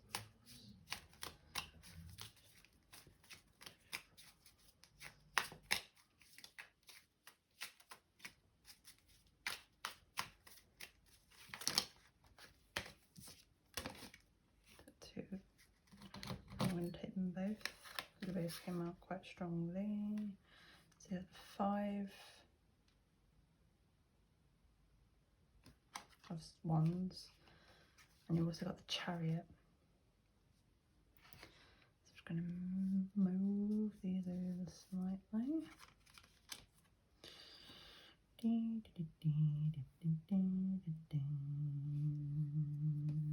Yes, I can see a little bit clearer. I don't know why I'm singing. Could be because it's a very chakra group.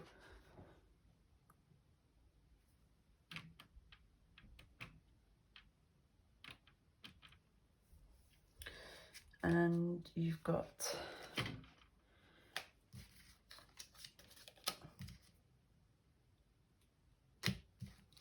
Magician in reverse on the back of the deck, and you also have the Knight of Wands, which was kind of calling me to pull it through, and I know why, but we will get to that momentarily. Anyway,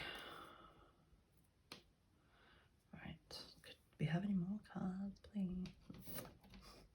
Right, so guys, Nine of Wands clarifying the Six of Pentacles. So as I said, the Six of Pentacles is all about, usually it's about giving. Sorry, I actually can't spray all these bracelets.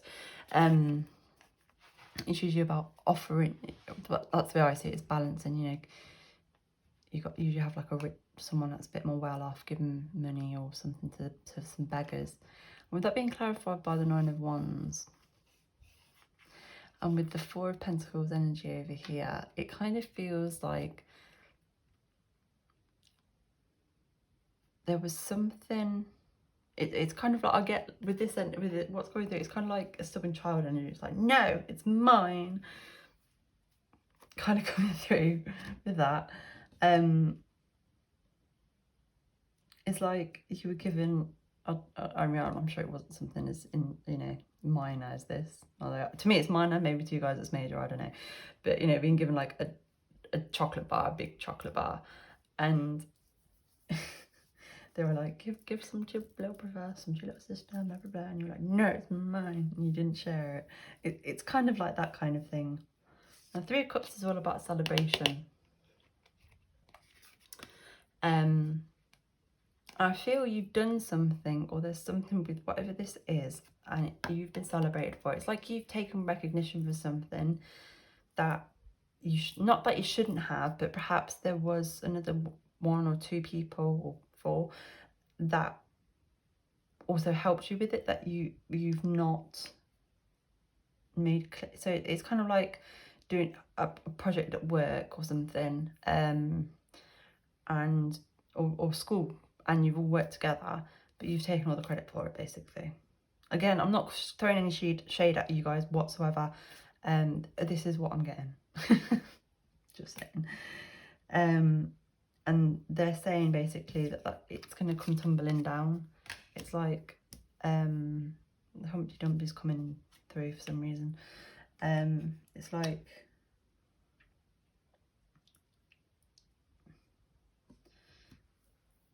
it's not going to be celebrations forever. It's not all going to be happy forever. And yeah. Now with the Seven of Pentacles clarifying the Seven of Cups, it's like, so the Seven of Pentacles is like you've almost reaped what you sow, which is it's kind of what is the reason why it's coming through is basically your spirit guys saying that the time is now. The time, well, not quite right now, but it's coming. Basically, this Tower moment is coming. So unfortunately, you guys are on a bit of a short time frame. I mean, this could have been something that happened ages ago. It could be something that happened yesterday. I don't know. But either way, they're basically warning you. With the Four of Cups clarifying the Four of Swords. So as you can see, you've got a little boy here who's feeling very sorry for himself. Like, oh, my little cups are empty. Where? But then you've got someone over here who's offering him one. And that's what it is. This is your spirit guides telling you not to feel guilty or bad about whatever this is. They're here to support you and tell you what you need to do, which is why you need to kind of retreat, rest and pause. Yeah. And get out of this Four of Swords energy.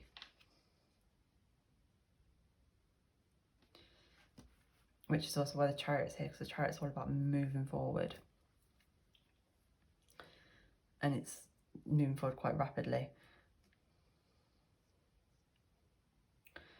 With the Five of Wands, the Five of Wands is about conflict. And for you guys, it's your inner conflict. I feel maybe some of you, I just want to say, sleep might be an issue for you, because you're constantly going round and round like these wolves here, pacing in your head. Oh, I should do this.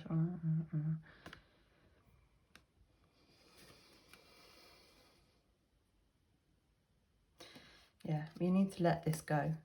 You need to get it off your chest, basically, is what they're saying.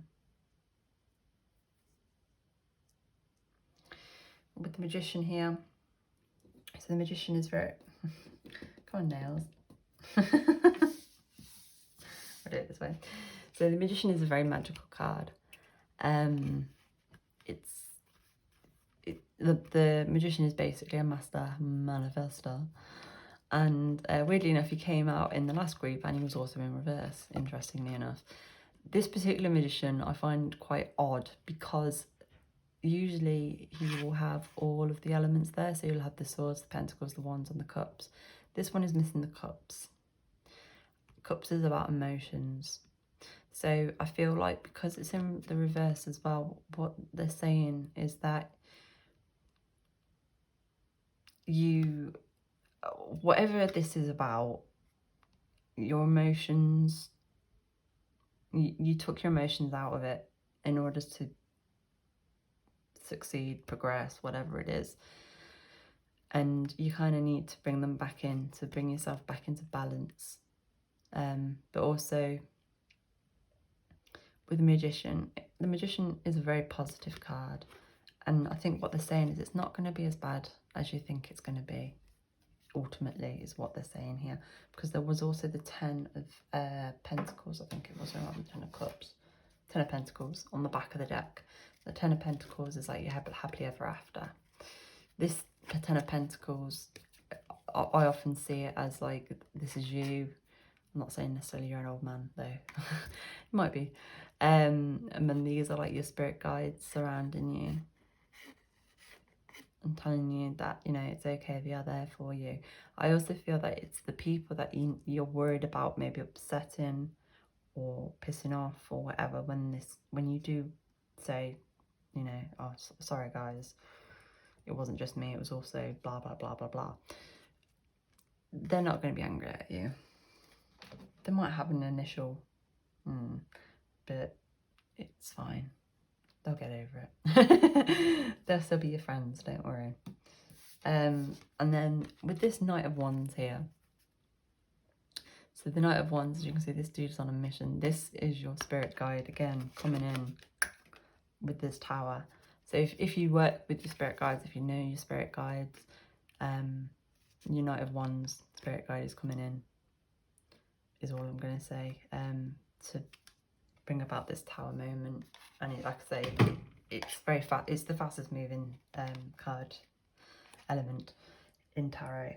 And with the 7 of Pentacles, he's coming in very fast. So yeah, no pressure, guys.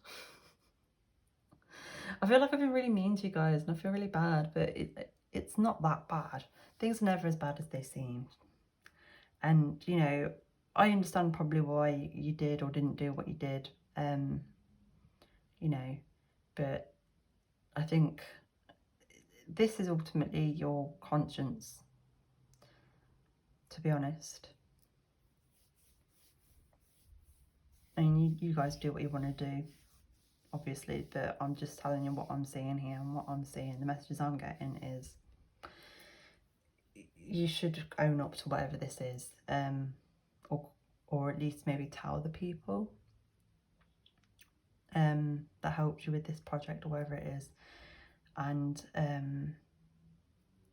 you'll get the 3 of Cups, you will get your 10 of Pentacles, it'll be fine, is what I'm getting. But your guides are coming in to balance it out. Yeah, but yeah, I feel really bad. I'm sorry, guys. I didn't choose the cards. They just come out, you saw. Yeah, so we're going to do some energy shifting to help, and we're also going to then do a meditation as well. But yeah, I mean, it's just coming through now. It might even be it wasn't you. It might be just that you were a witness to it and you're not wanting to tell because, you know, you don't want that person to fall out with you. You don't want them to get into trouble or anything like that. But you should. Yes. Could be that. Yeah. Right. Right, energy shifting. So we're definitely going to want Magician. We want this as well.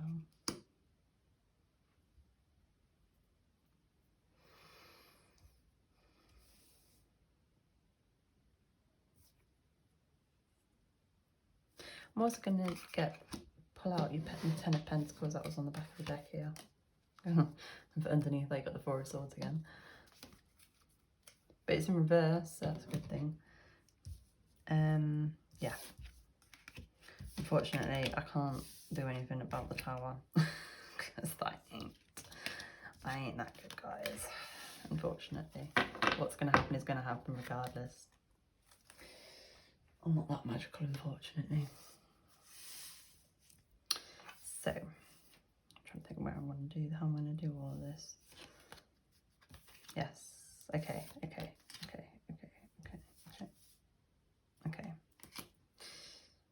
Oh no, I didn't want you. No, I didn't want you. Get out of the way. Right, so your Nine of Pentacles, I'm putting that in reverse because I don't want this. This is one of the biggest blocks you have. Because as you can see, he's like filled up a wall and he's like, nope. We don't want that. We need to break that. The wall of silence. We need to break that, guys. Magician in reverse is now going in the correct upright position. And I'm also bringing in your Three of Cups and your Ten of Pentacles. So it's kind of like this is your story. Now we're rewriting the story. Okay. So Nine of Wands we don't want. We want to stop that shit. So black tourmaline, negative energy, right on his miserable face. Magician. I'm missing a cup. Unfortunately, I don't have a cup. That would have been quite cute. Oh, no, I do. Yes. Where are my charms? Here they are. Bear with me, guys. I'm just going to pause the video very quickly whilst I try and find the charm I'm looking for. Okay, so I've got this like little cup here. It's like a glass of red wine, but that's irrelevant. I'm bringing your cup. I'm just going to put in there in his hand in replace of the wand. Have a drink. No, I'm not condoning drinking alcohol, I'm just, you know. Anyway, this charm also fell out and I was like, yeah, I'm going to keep that little smiley face, you know, happiness, because that's what we want. We want you guys to be happy and for everything to be a-okay, so I'm going to put that on. Actually, it looks quite funny. Sorry, just amusing myself. Yeah, it's almost like another little pentacle, isn't it? I like that. Right, and Three of Cups and the Ten of Pentacles. Obviously you've got to have Sunstone. Sunstone is a very positive stone. And also Citrine. Citrine is obviously a very positive stone as well, and it's also meant to be good. It's known like a good lucky stone. So I'm going to give you that. Oh, and of course, Tiger's Eye for courage. To give you guys the courage to do what you know you need to do. There you go. So that's your energy shifted. Okay. And I think I've covered everything else I needed to cover before we go into this meditation. Yes. Don't know why these are so high. Oh yeah, I do, because I had 5,000 cards, that's why. Okay. So I'm also going to bring in your throat chakra. I'm going to bring that here for this lady here. I'm also going to put this for the void here. Give you some peace, relaxation. Okie cookie. So I'm just going to cleanse the energy before we get into the meditation. So whilst I do all of this, you may wish to grab any bits and bobs that you would normally have if and when you do meditate. Or of course, you know, you can pause the video. But yeah, a very bad group, number 5. I feel like I've been really mean. I'm sorry. It's not me. As I said, I might have got it the wrong way around. It might be that you know something that you need to share, but you're not wanting to share because you're worried about upsetting people or people falling out with you.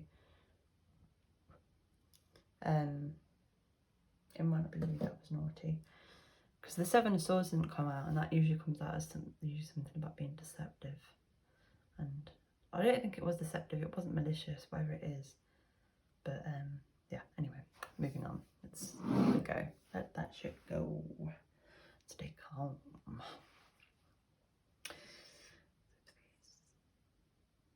Protect. Okay, number 5. Strength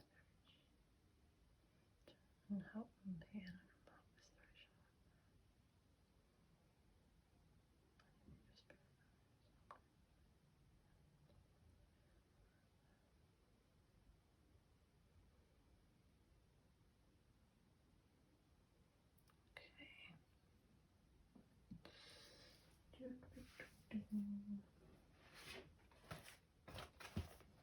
I'm aware that the lighting's gone really shit in here, but by the way, that wasn't my stomach or anything. That was my cat making a very odd sighing noise over there. I don't know what, but yeah. Anyway, right. So, as I said, get yourselves comfortable. How do you would normally do meditations? I personally tend to lie down. But that's just me. So here we go.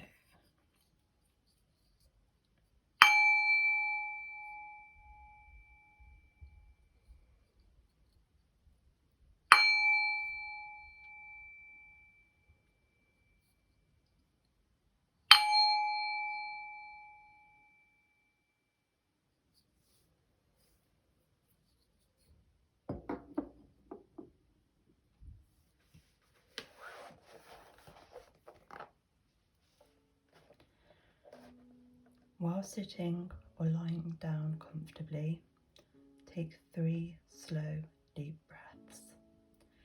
Each time you breathe in, imagine the breath energizing the notch at the front of your throat. Each time you exhale, release anything you may be holding in that area, any fears, pain, or even expectations of how you're supposed to feel while doing this meditation.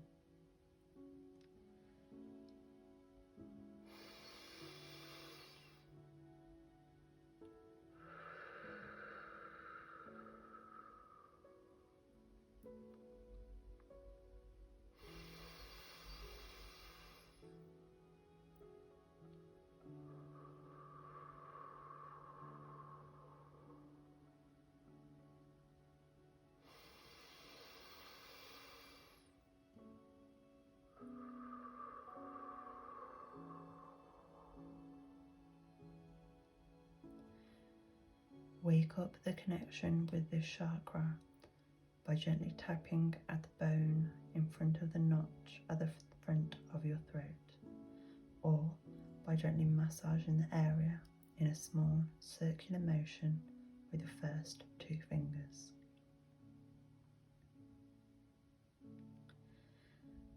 With each following breath, inhaling and exhaling through the nose, continue directing your breath to your throat chakra. Imagine there is a light blue sphere of light in that area, pulsing and growing larger and larger. Those who identify most with male energy should whirl the sphere clockwise, and those who identify most with female energy should whirl the sphere counterclockwise.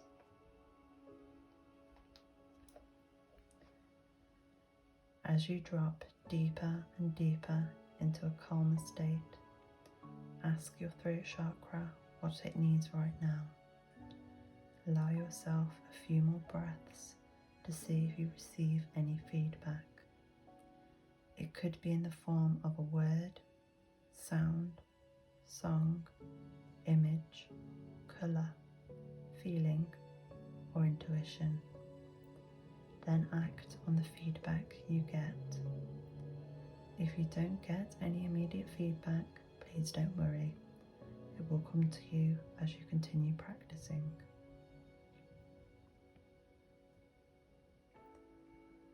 We're now going to finish this meditation with another 3 deep breaths. As you inhale, I want you to picture the light blue sphere growing and glowing, bigger and brighter. And as you exhale, I want you to picture the sphere moving up and down your body through all of your chakras.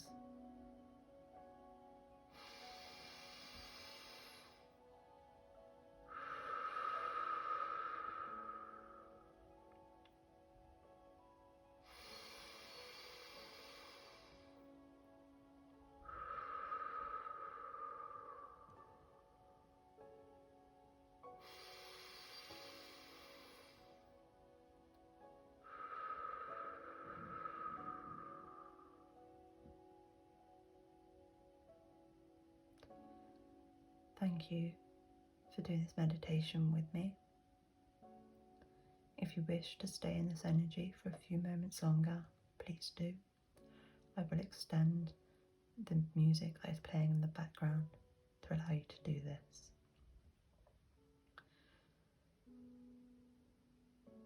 That is the end of this reading. Thank you for letting me do this for you again. I wish you all the best with this situation. I genuinely hope this has helped heal and or unblock your throat chakra, or at least helped you move along the path of doing so. I also hope that this reading has been helpful in some form, shape or way. And just know that I come with all these messages from a place of love and truth. And as always, I wish you all the best with this situation, and I send you all much love and much peace.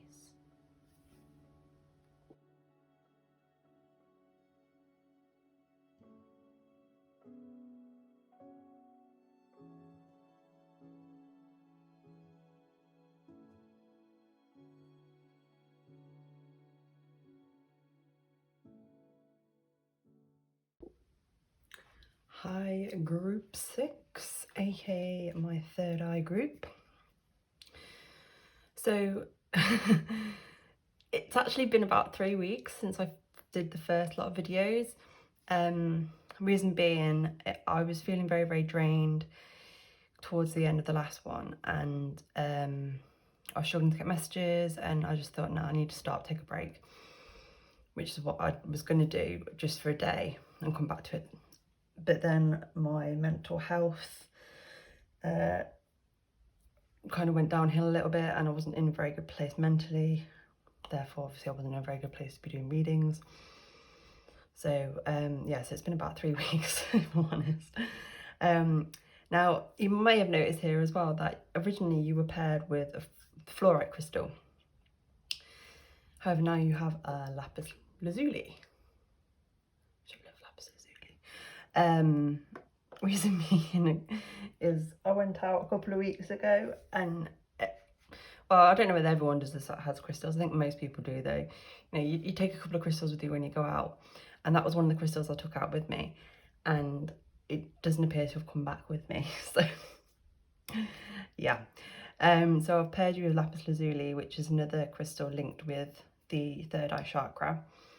So apologies for the kerfuffle, but let's get into your reading. Let's do this.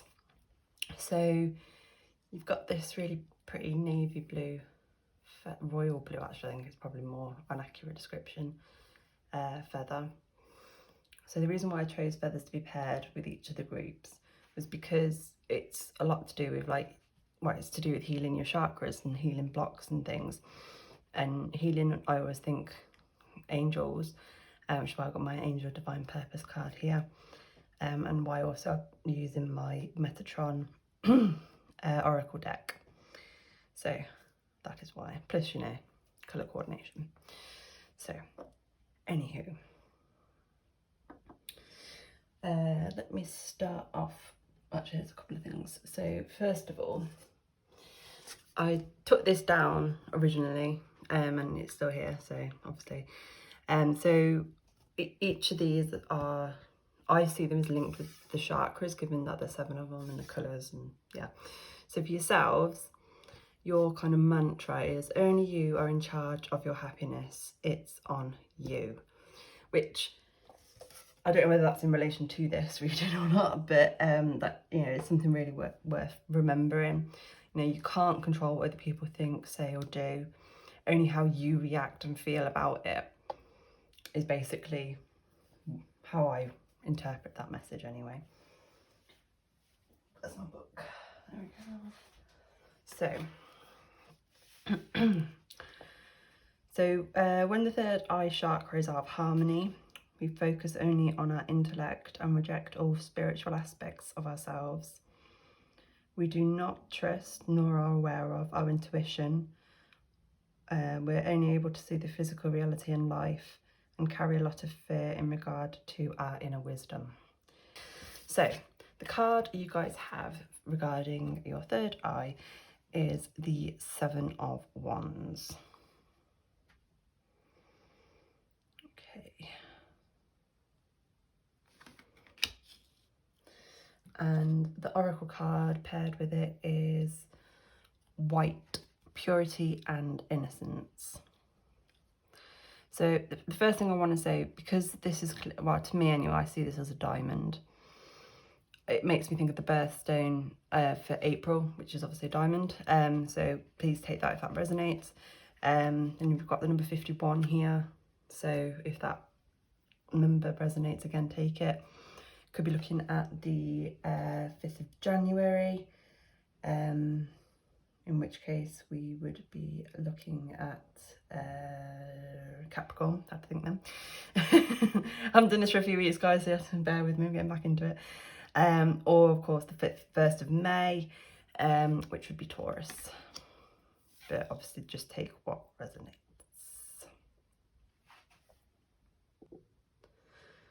So the 7 of Wands, for me, the way I read it, it's always to do with, it's usually to do with, it's often depicted with a person like ready to fight a group of people.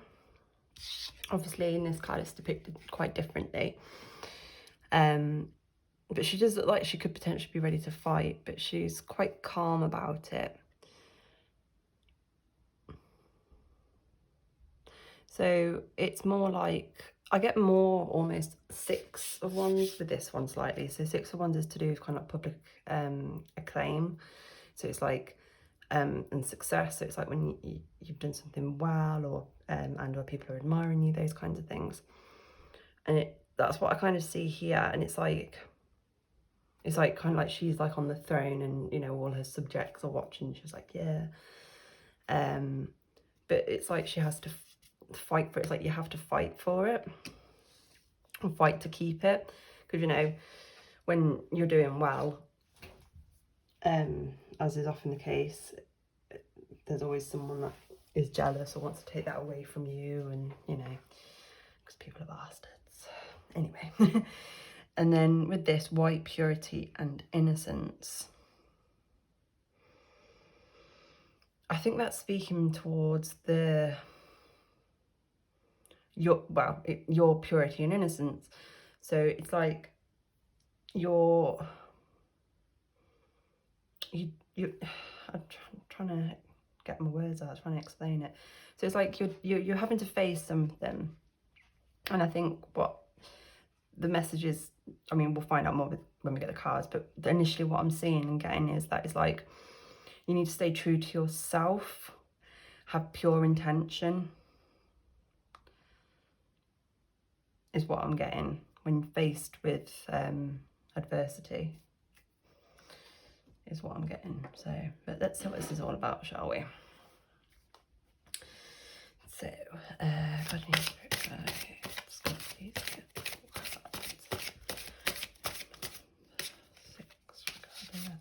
why is it blocked? How is it affecting them?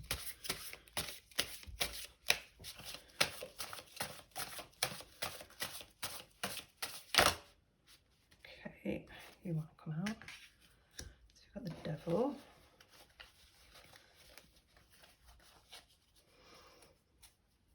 Sorry, no, this particular Devil always amuses me because I can never work out like whether there's kind of like pecs or whether he's got like boobs or something. I don't know.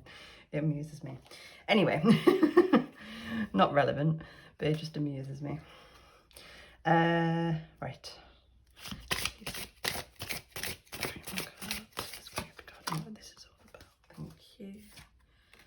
So you got the Eight of Swords, which was in reverse, but I'm not gonna. So if you've watched any of my videos before, you know that I don't tend to read reversals unless I feel called to do so. I don't feel called to do so with this one. So yeah. Thank you.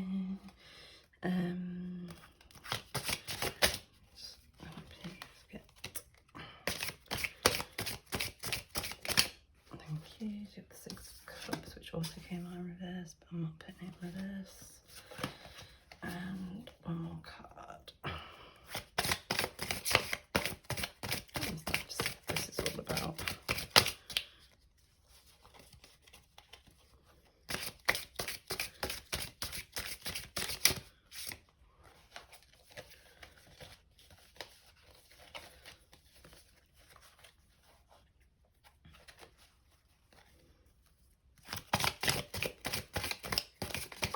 Thank you. You got the Six of Pentacles. Interesting how you've got and on the back of the deck you've got the Two of Pentacles. So bear with me whilst I just quickly tidy these up.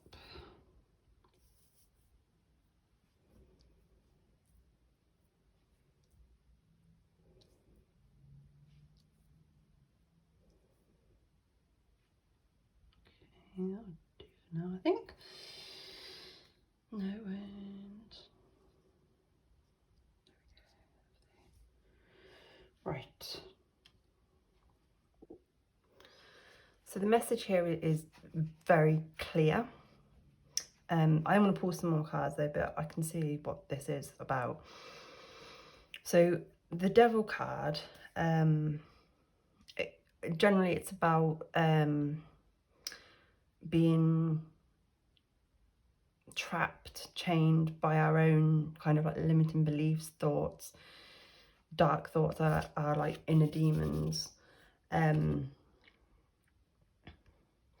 you notice how in this card, the people here, they're becoming like little devils, little demons.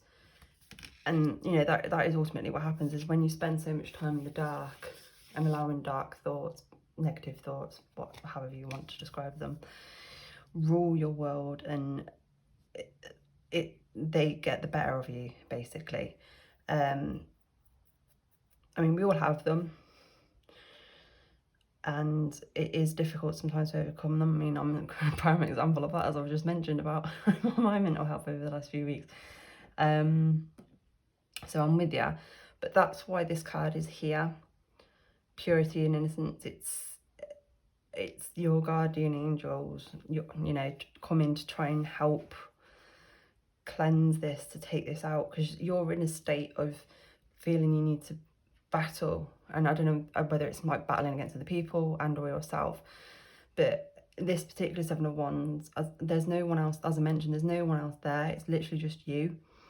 And with this Eight of Swords is all about being trapped. It's not completely dissimilar to the Devil, but it's more, because the Devil is more to do with kind of like the psyche, whereas the Eight of Swords is more to do with your situation, circumstances. So it's like you're feeling double trapped almost. You feel like you're trapped in your own mind with these negative thoughts, but you're also feeling trapped in a specific situation that you're currently in at the moment. But these thoughts are ultimately what is blocking your third eye. They're stopping you from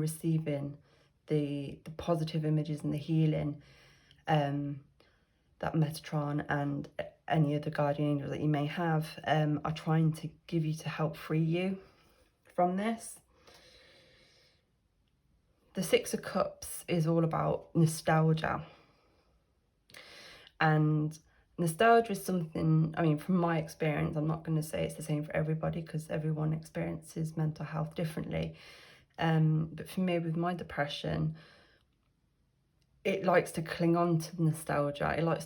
It likes to bring up old things that, you know, used to bother me or upset me. You know, this person did that to you, and then this happened, and oh, why does no one like me, and blah, you know, just things like that.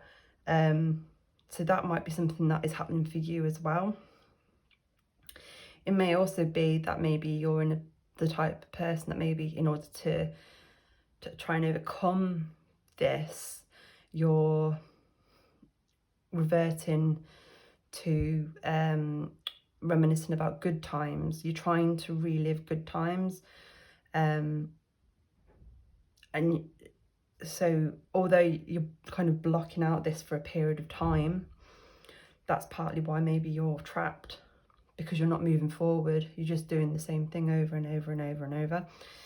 Because you need to break these bonds. But Metatron and your guardian angels, your spirit guides, everyone, they are here to help you do this, because, you know, these things aren't easy to do by yourself.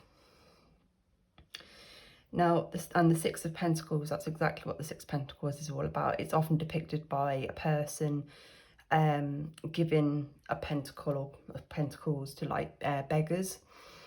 It also, in one of my decks, there's a sign, and it's got the scales on it, so it makes me think of Libra energy, and also the balance, because that's what the problem is here. You're out of balance.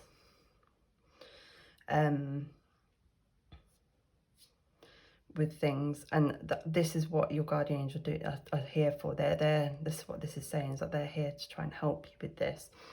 Now, with the Two of Pentacles being on the back of the deck, so the Two of Pentacles is often to do with choice, which I suppose, excuse me, sorry, I don't know where that came from. It's the choice, isn't it? You can either fight this, and yeah, it is going to be a bit upsetting, a bit painful, whatever, to begin with, but it's going to, you know, ultimately you are going to overcome it. Or you can continue doing the old ways of dealing with these things, you know. And I'm not saying, and neither are your spirit guides, we're not saying either is right and either is wrong. We're just trying to tell you about what is available to you. So let's get a bit more information. Maybe hopefully we can get a bit more advice from your spirit team. And, you know, like I say, I am sorry, Group 6, that you are feeling like this, because as I say, I can completely relate to it. Maybe that's why I had to have my weird little moment a few weeks ago, well, over the last couple of weeks really, was so that this could be, I could relate to it better in interesting. Or maybe I'd already picked up on your energy, and that's why I don't know. Whatever. Let's just get some cards. Shut up, Tash. So, I am going to shuffle these just off the camera to try and avoid knocking them over, but I probably will anyway. Guys, can I please get a clarification card for the Devil card here? So, we've got the Four of Pentacles, which doesn't surprise me. We get a clarification card for the Eight of Swords.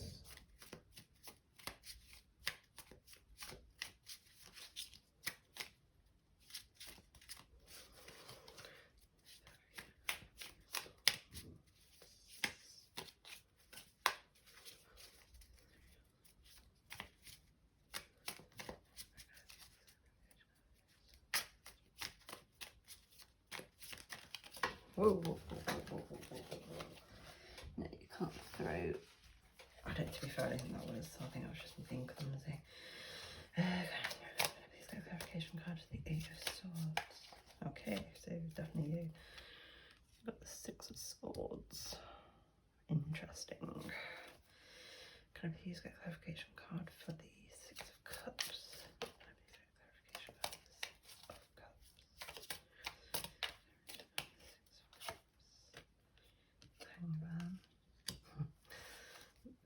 Makes sense. Can I get clarification card please for the Six of Pentacles? Please get clarification card for the Six of Pentacles.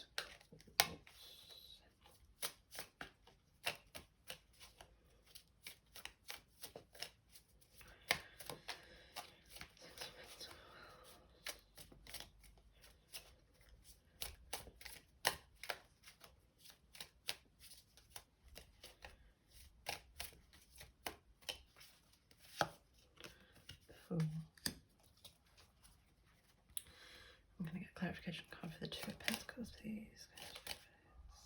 Thank you. That was lovely. And the back of the deck energy is Temperance. You've also got the Three of Pentacles, which might be relevant.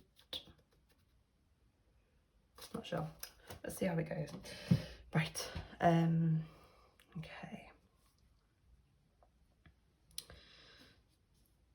So let's start over here then. So with the Four of Pentacles clarifying the Devil, it's lit.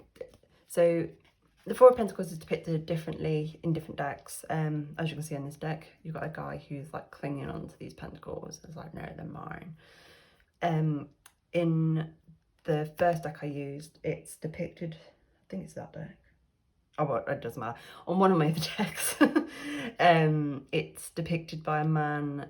He's like holding on to just one pentacle, and it's like he's looking sorrowfully out into the ocean, feeling sorry for himself, and you know. But yeah, the point is, this is like your, I mean, it depends on, obviously I'm not a medical professional in any way, shape or form, but obviously this is kind of like, this is why it's come up as the Devil. Actually, I can see that now.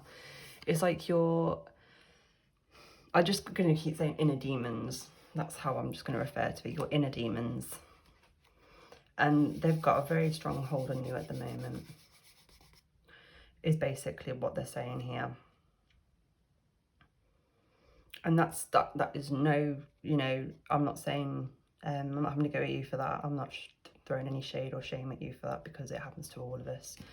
Sometimes the little bastards just creep on in and then you're like, oh crap. But they've definitely got a very strong grip on you at the moment. And that's what's blocking your third eye chakra, which ironically is what therefore is blocking some of the healing and messages and energies that are trying to, your spirit guides and angels are trying to send through to you. It's almost like it's almost like they've got like a barrier, a force field, and it's just bouncing off. But don't panic, don't we? We will sort it. So with the Six of Swords clarifying the Eight of Swords, so the Six of Swords is all about going on a journey. And there's usually like kind of like choppy waters, but with this particular one, it's very calm. So I'm seeing that as though with it clarifying the Eight of Swords, which is all about a situation that you're feeling very trapped in.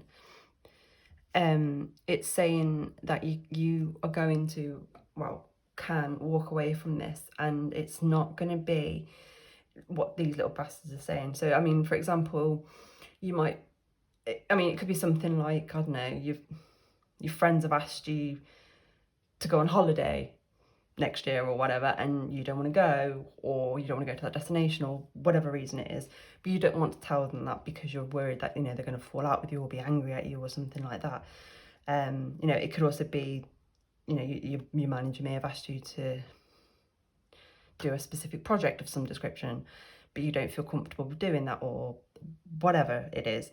But what they're saying is, it's not going to be that bad. That's the problem with our inner demons. I mean, I know they're there in a you know, to help us in some way, shape, you know, our fears and things are there to help kind of protect us. So it's probably not accurate that I say demons, because, you know, but at the same time, they can be little bastards.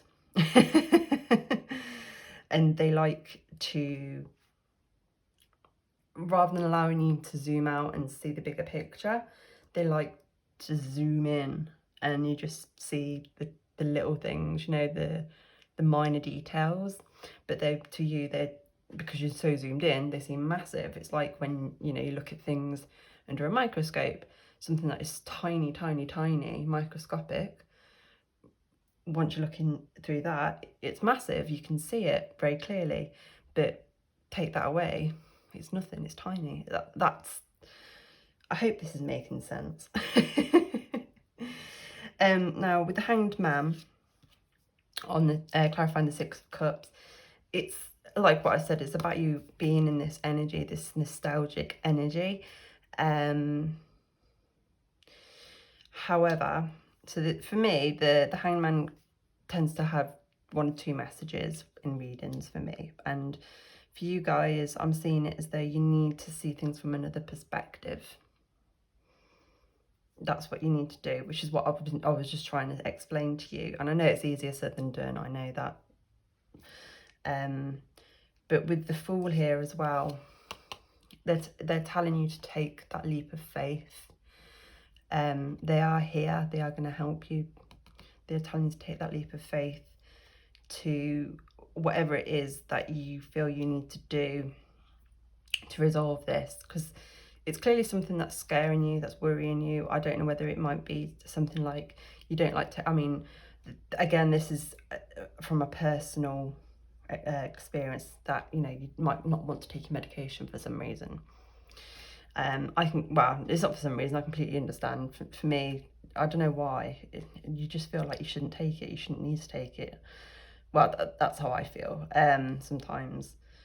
But it's just like my mum always says, and I always try and remind myself of this when I go into that mindset of, it's like if you have a headache, you take a painkiller, or if you, for example, had an iron deficiency, you would obviously take like an iron tablet or something. It's the same thing.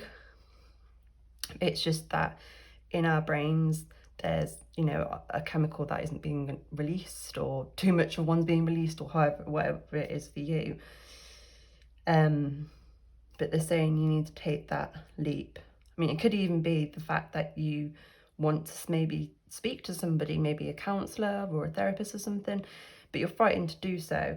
Again, I don't mean to keep making this about me, but I'm just trying to let you guys know you're not alone in this, that I was there as well many years ago.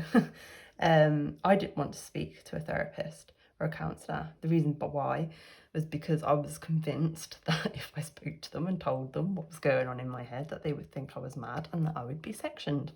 And it wasn't like I was having bad thoughts, you know, I wasn't thinking of hurting anybody or anything like that, God no. But that's what our inner demons do. They're there to help us and protect us, yes, but sometimes if we feed them too much, like this guy here, they just totally dominate our lives. And sometimes you just have to turn around and just say, right, thank you, I appreciate what you're saying, but not today, thank you. No, we're doing this. You know, I don't know if any of you ever watch Big Mouth, but I really like how they depict depression, you know, with the kitty, and anxiety with the mosquito, because the mosquito is the perfect depiction of anxiety, because that's exactly what it is. It just and that is exactly what it, well, that for me anyway, that's how I see it. And you know, it starts off with just one, and then it just becomes this swarm of, what about this, what about that, what was this happens and that happens. And sometimes you just need to breathe and just take a deep breath. And you know, like Temperance here, I mean, look how chill this bitch is. and see things from another perspective. You know, even if it's a matter of talking to someone, you know, that maybe you talk to about these kinds of things. For me, it's my mum. You know, for some of you, it might be a friend or a partner or something. I think that's partly what this issue is here as well, is that you're not wanting to talk to somebody about it, which again, I understand. But at the end of the day, this person or people, they love you. So they're not going to judge you for it. They're just going to want to help you.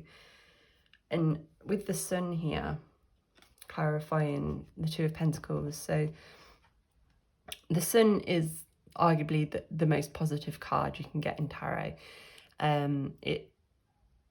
It's the sun, you know. Things shine bright, and I think that with this card coming through, and it clarifying the Two of Pentacles, as I mentioned, the Two of Pentacles is about making a choice. What they're saying is that you are going to shine regardless. You are going to overcome this one way or another. Let the light in is what I'm getting that comes through. And that sounds really, really cheesy, but that's what is coming through. But Temperance, for me, I always see this as a communication. You see, from one vessel, she's pouring the water from one vessel to another. Because the water in tarot is about our emotions generally. And, you know, she's saying to share it with someone. I don't know why, but I've only literally just noticed, of all the time I've had this deck, I've only just realised here that she's got this really long plait here.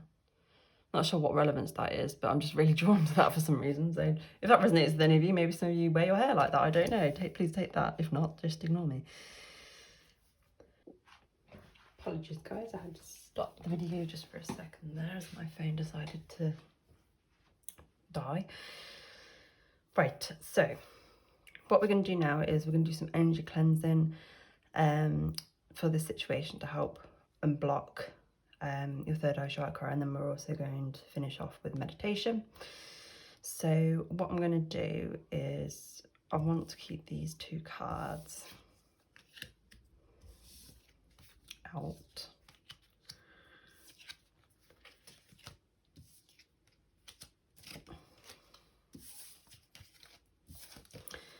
So I feel that's the main kind of energy we need to be shifting. So I'm going to leave these out as well. Okay.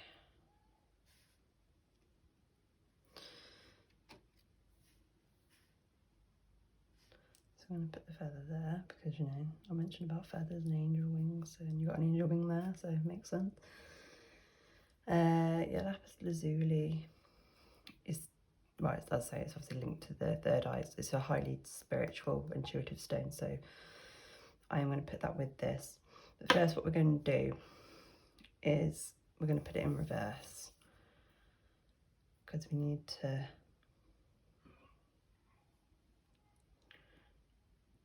stop it being so dominant in your life. Likewise with the Four of Pentacles. And with the Four of Pentacles, I'm going to put clear quartz on there to help cleanse that for you. Okay. I'm just going to quickly sage cleanse this energy for you. For me, light wants to work.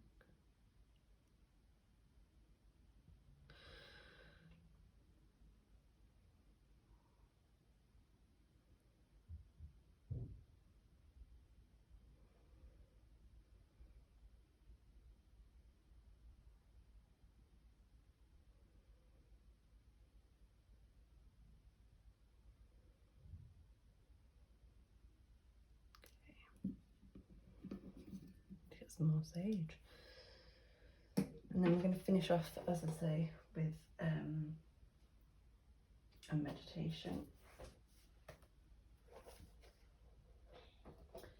So get comfortable, pause the video, get into whatever position, however you normally would do a meditation, if you do meditations. If not, just, you know, sit somewhere where you're very comfortable.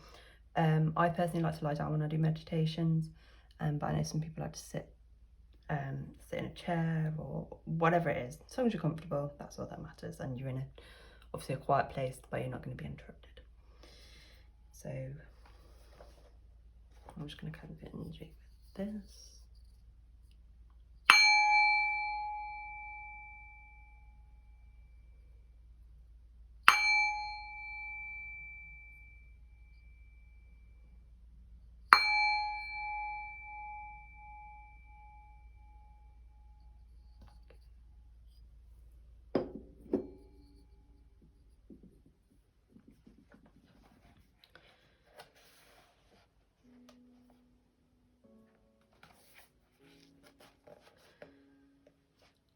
While sitting or lying down comfortably, take 3 slow, deep breaths.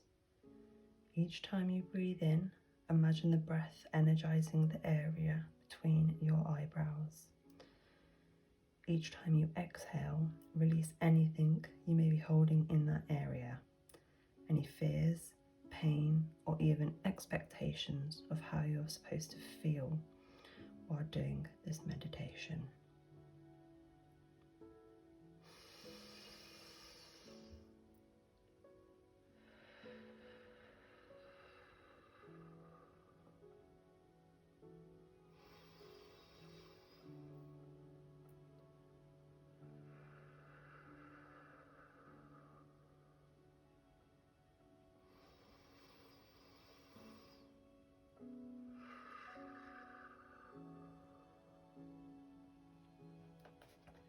Wake up the connection with this chakra by gently tapping between your eyebrows or by gently massaging the area in a small circular motion with your first 2 fingers. With each following breath, inhaling and exhaling through the nose, continue directing your breath to your 3rd eye chakra. Imagine that there is an indigo sphere of light in that area, pulsing and growing larger and larger. Those who identify most with male energy should whirl the sphere counterclockwise, and those who identify most with female energy should whirl the sphere clockwise. As you drop deeper and deeper into a calmer state, ask your 3rd eye chakra what it needs right now. Allow yourself a few more breaths to see if you receive any feedback. It could be in the form of a word, sound, song, image, colour, feeling, or intuition. If you don't have any, please don't worry. It will come as you continue practicing.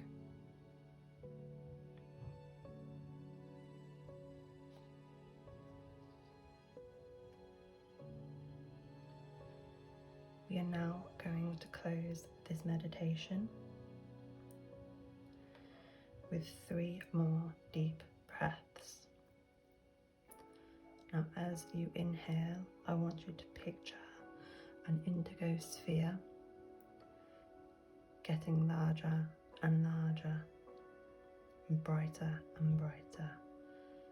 And as you exhale, I want you to visualize that sphere moving up and down your body throughout your chakras.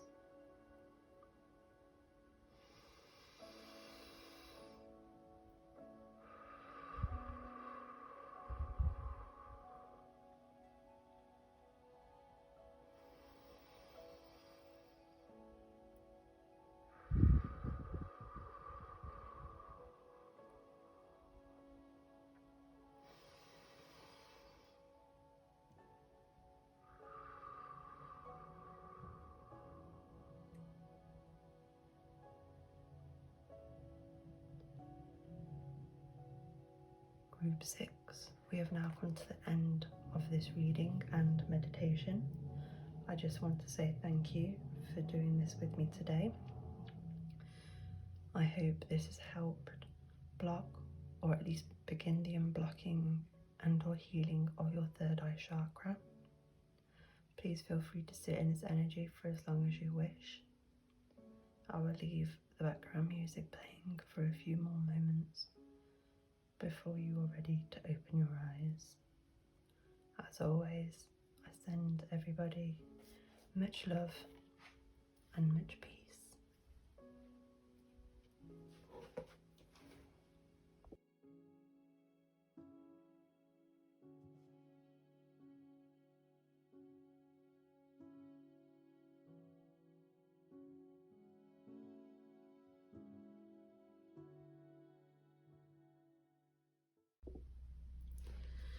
Hello, group 7, aka my crown chakra group.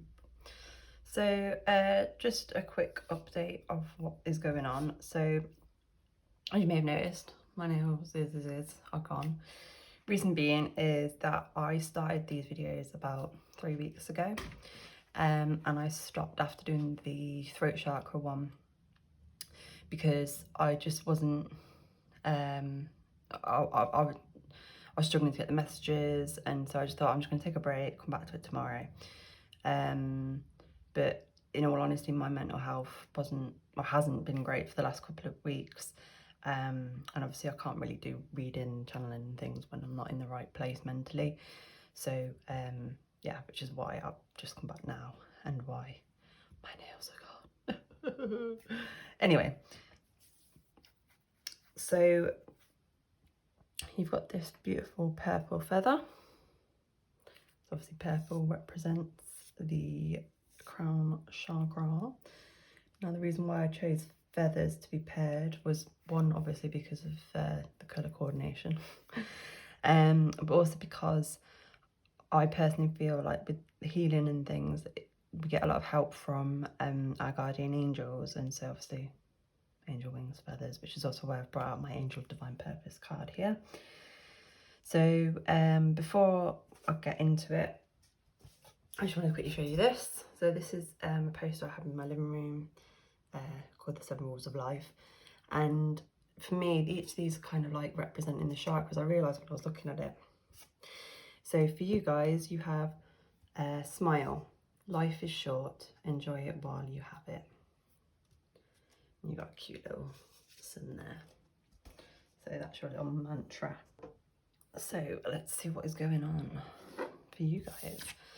So your card here is the Queen of Swords.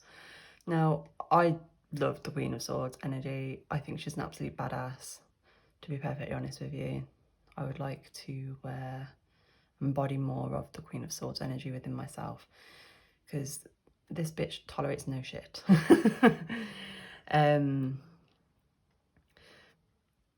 And I like how with this card, she's like almost like in kind of like an ice cave. It makes me think of the Snow Queen in is it in Narnia? Correct me if I'm wrong on that one. But also how maybe you might come across, or it might come across as though being cold, but it's not the case at all. That's just how some people see her, because she tolerates no bullshit. Anyway, so I don't know whether that's you or whether maybe this is the energy you need to be embodying. Let's find out. So your oracle card from Mistron is Karma, Untying the Knots, which is interesting. So with this card, you've got the number 28. So if that resonates, please take it. We could also be looking at the 2nd of August. So we would be looking at Leo energy. Alternatively, we could be looking at the 8th of February, in which case we would be looking at Aquarius energy. I like how the colours coordinate on this as well. I found that actually with most of the cards, that it's weird how these things work out. Obviously you've got your, sorry, knocking the camera. You've got amethyst as your stone, which is all about healing. Right, it's healing in general, but also obviously it's specifically linked to the crown chakra. So initially what I'm seeing here, now don't get freaked out with karma. I don't think, you know, something bad's going to happen to you because of karma or whatever. Because karma works both ways, you know, positive as well as negative. And the way I'm seeing this is like the Queen of Swords energy is coming in here to help you untie the knots. She's just going to cut through them. That's the way I'm seeing it. But let's get a bit more information to work out what is going on for you guys and why it's happening. So,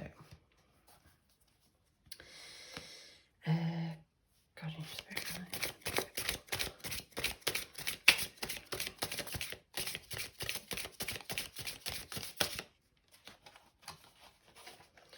Dun, dun, dun, dun.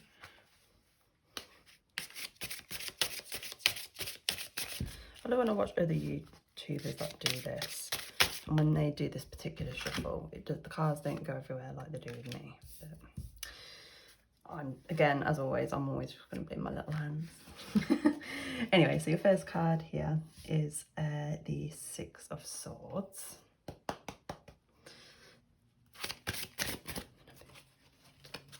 Three more cards.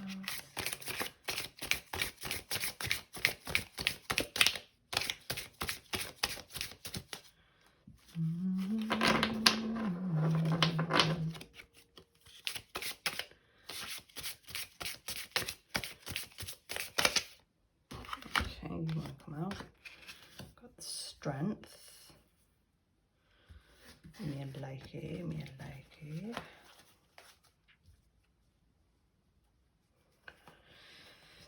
Okay.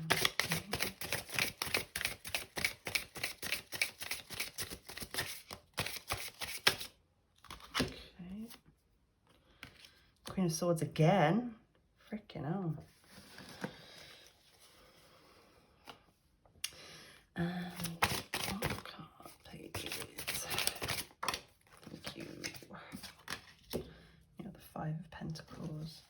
And your back of the deck energy is the Eight of Wands.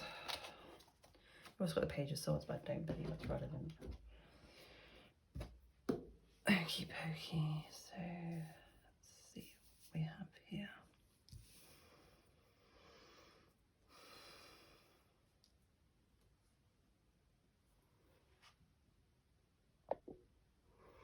Okay, so I'm going to have to pull some more cards a bit earlier on for you guys. I had to do this with a couple of the groups to try and get a bit more information. But what I'm kind of getting here is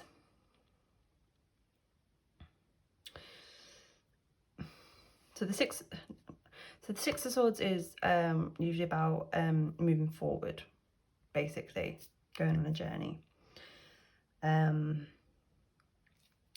Five of Pentacles is usually traditionally depicted by it's usually like two beggars or poor people outside a church, and it's like snow and it's really cold, so it always makes me think about being left out in the cold. Eight of Wands is all about action.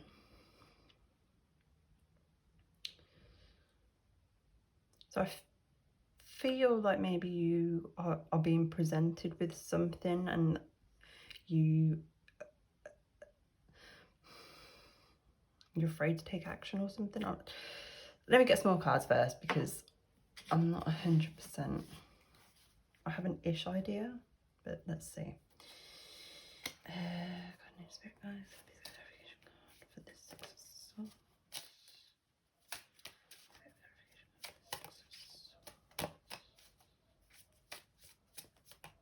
I'm shuffling off camera, I do apologise, but it's to try and make sure I don't knock all the other cards everywhere, but yeah.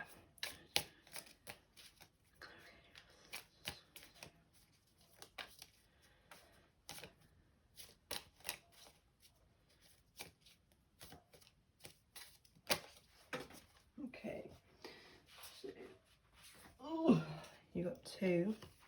So you got the Ace of Wands and the Knight of Pentacles.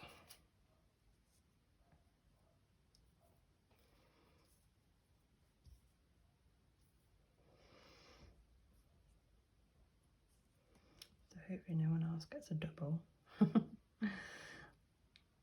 we can run out of room, but let's see.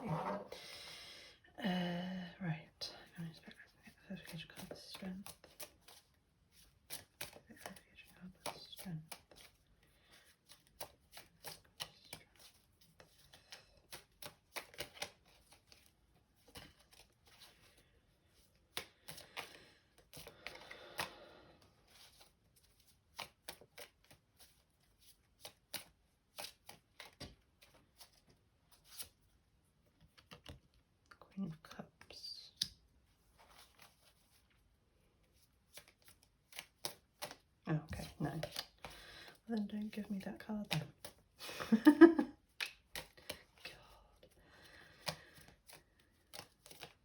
Application card. Oh, it is, because she's just come out again. That's interesting. Ignore me. Gonna just spirit clarification card for the Queen of Swords. Well, let's just get the Queen of Swords again. Okay, let me get a clarification card for the Queen of Swords.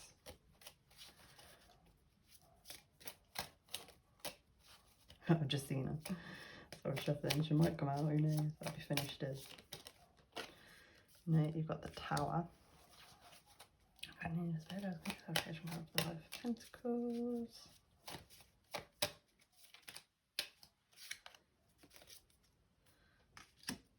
Five of Wands. Clarification of the Eight of Wands.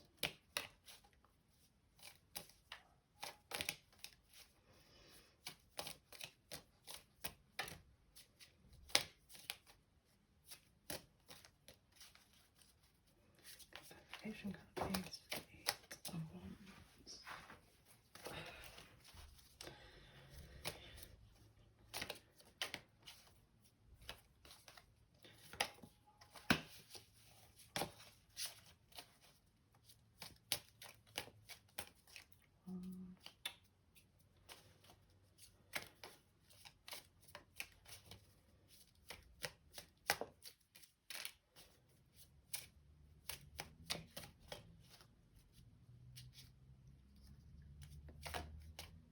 Thank you. Two of Swords. So there's another card that needs to come out with that as well. I don't know why. I've caused more work for myself here. But okay.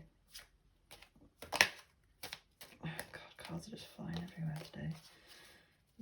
Is there another clarification card for that Eight of Wands, Spirit? Is there another card? I'm sure there is.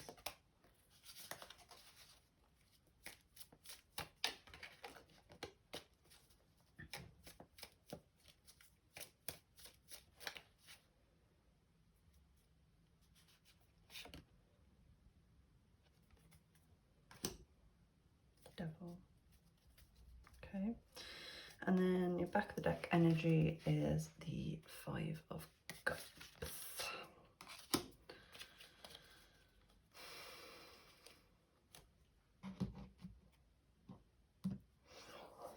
Wait, let's make sure you can actually see all of these cards. Which you can for the time being, which is always good to know. I don't want reverse. This way. As you guys, if you've watched my stuff before, know that I don't tend to read reversals unless I'm called to do so. Right, let's see, what is this all about, Group 7?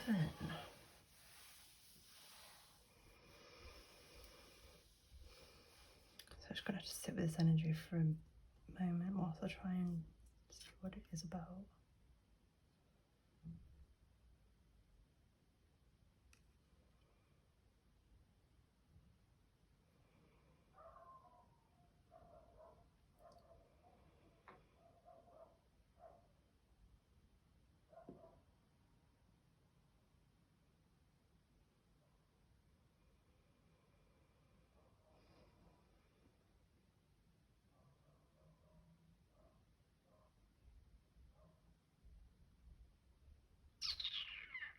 Yeah, I'm still not seeing it. I don't understand what. I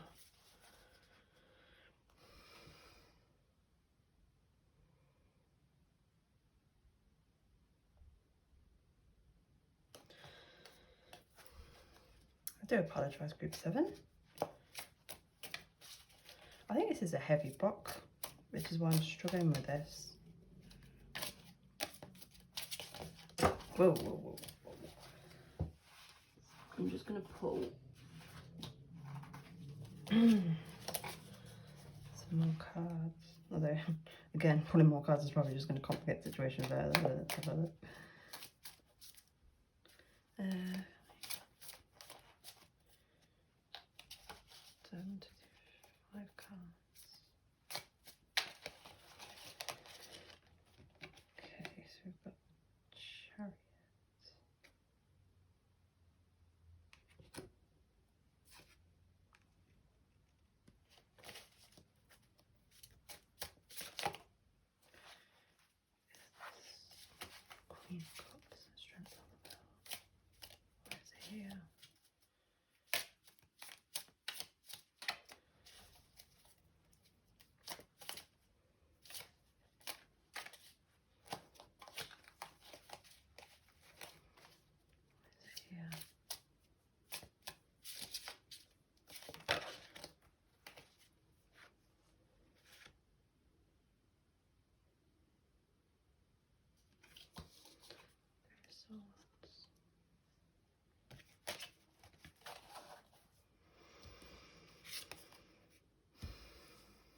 Okay, it's starting to become a bit unclear now.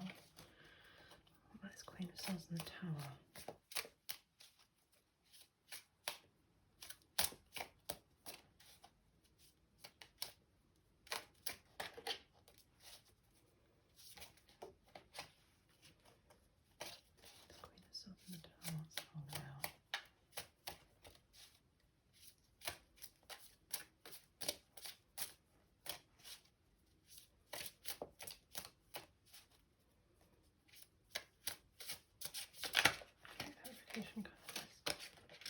Thank you. Eight of Swords. And I'm going to clarification card. There's 5 of Wands and 5 of Pentacles. I just realised that was 5-5. Oh, what if we end the 5? That'd be funny. Clarification card, please. So there's 5 of Wands and 5 of Pentacles.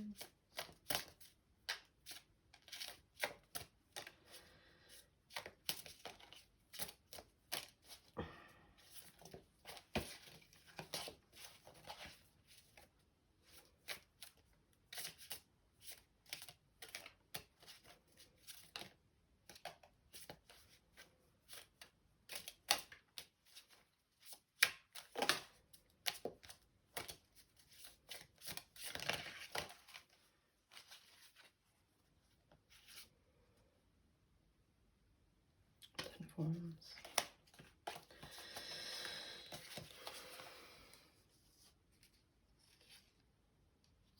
Okay, yeah. Can I get clarification card, please, for this 8 of Wands, 2 of Swords, and the Devil card?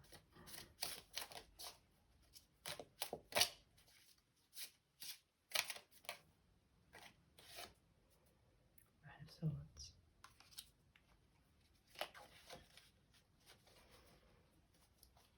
In the back of the deck energy is Temperance. Okay. So I'm just going to stop the video quickly and organise these cards. Okay, we're back with your 10,000 cards.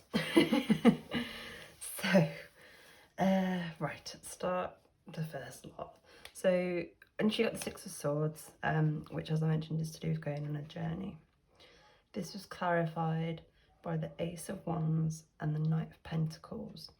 Now, the Knight of Pentacles is the only knight in the deck that is actually standing still. And this one, I always think of it's like kind of like reviewing the situation, seeing the journey in which where you've come from. Basically, it's reviewing things.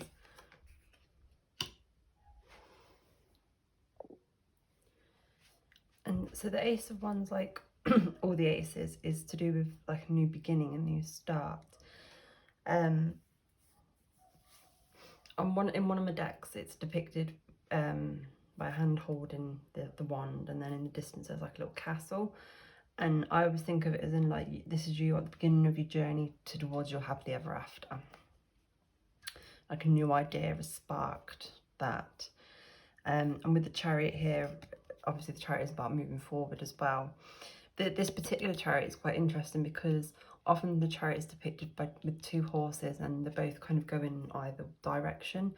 Whereas this one, I mean, look, she's hardly got any pull on it, so it's quite slow, but it's very in control.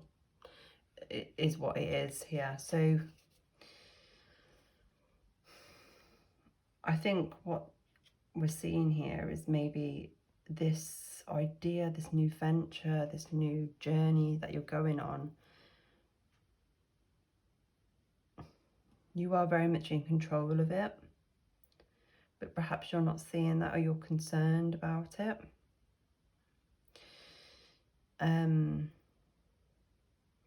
Or maybe it's to do with the fact that I think I understand now. So it's like, because karma, as I mentioned at the beginning, is it tends to be in 2 things, either the good or the bad, generally. And you're questioning this opportunity that's come to you. You're thinking, is it a trap? Basically. And the reason why you are is because you're still healing from not necessarily a relationship of some description, although with the Queen of Cups being here as well, it does make you think it is something to do with emotions of some description.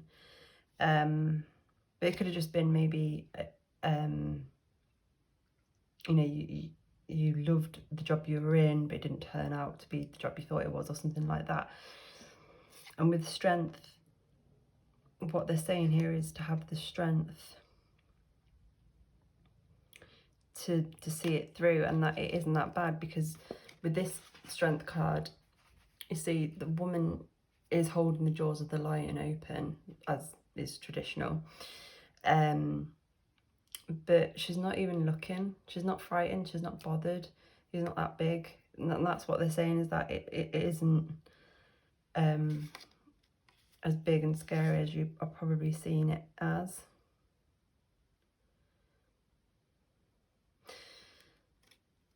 Yeah, but you're definitely still healing though from something. So what else we've got, so we can get a bit more info. So we had the Queen of Swords come out yet again. So I can't help but feel that this Queen of Swords is one of your spirit guides, here to kind of help you with this and see things as they truly are, because that's, you're not seeing things as they truly are. And with having the Eight of Swords here as well, because the Eight of Swords is all about being trapped, but we're not really trapped. I mean, this woman, yes, her arms are bound, but her legs aren't. She could literally just sit and get up and walk away. But it's her fear that keeps her there. She doesn't see. Now, the Tower is often a card in tarot that a lot of people deem to be negative or scary or whatever. It's not. The way I always view the Tower is that something is supposed to happen. It's, you know, it's written in the stars, it's fate, whatever you want to call it. It's supposed to happen. And we're being given the opportunity to either do it ourselves and be able to do it calmly in our way, or spirit, universe, God, what have you, is going to intervene and it's going to happen. And it's just going to be, and sometimes, yes, it can be a bit destructive in the way in which it's done. But ultimately it is for the greater good. And, you know, when things come down, like our old building, it makes room for something new.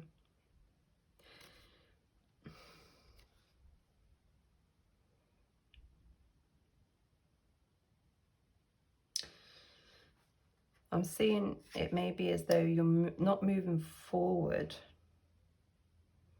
with, as I say, with something. I feel some of you might maybe be your spirituality, but I think it's a lot to do with your career. Or perhaps a relationship for some of you, but a lot, I feel it's meant to do with your career or college or uni or something like that. And you are making progress, but you're going very, very slow, because you're being very, very cautious. Because you don't trust that what you've been given is true or is really for you.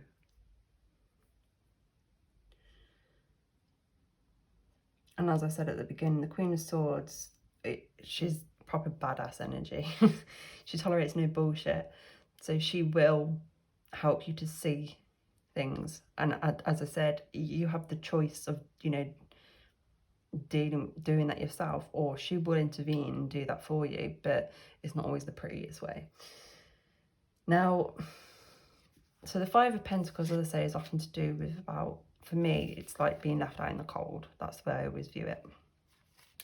And you've got that with the Five of Wands and the Ten of Wands as well, which is quite interesting because all these are, well, 10, No, 5 plus 5 is 10, then you've got the 10 here, 11, but you know, however you want to take it. But the 5 of Wands is all about essentially to do with conflict, disagreements, and these can be internal or external. With the 10 of Wands is all about doing things. It's kind of like when you take the world on, basically. As you can see, she's got all these wands on her back, and she's also got a load of different tarot cards here as well, which I always find is quite interesting. I can never tell exactly what they all are. You've definitely got the Ace of Cups. I'm not sure about the other ones, but anyway, I don't think that's relevant. But the point is, it's like oh god, sorry, I'm sticking to the card. It's like you're doing everything by yourself. But you don't need to. You've got this, I believe it's inner conflict. Perhaps you were left out in the cold before, and now you've built up this almost this Queen of Swords energy yourself, and that you know you deal with everything yourself, but you don't have to, is what they're saying. You don't need to be in that energy anymore. You don't need to be in that protecting myself energy anymore. Now, this is a very interesting, so you've got the 8 of Wands, which is about action. And that was clarified by the 2 of Swords and the Devil. So the 2 of Swords is not too dissimilar to the 2 of Pentacles, and the fact that you generally have kind of like a choice. But what the main difference is that the 2 of Swords, as you can see, she's blindfolded, so she doesn't have all the information in order to make an informed choice. And what's very interesting here as well is that you also got the 8 of Swords, where she's also blindfolded, and these are the only 2 where the person is blindfolded. So there is something very much that you are not seeing, or I think it's more you're choosing not to see it with this 9 of Swords. She's, you know, you can see she's got her hands over her ears. She's like, no, not listening, la la la la la la la la la. So the 9 of Swords is all about our thoughts. You know, they're all depicted with these almost kind of like demony, monstery things, and they're just stabbing her, you know, disturbing her sleep in her head.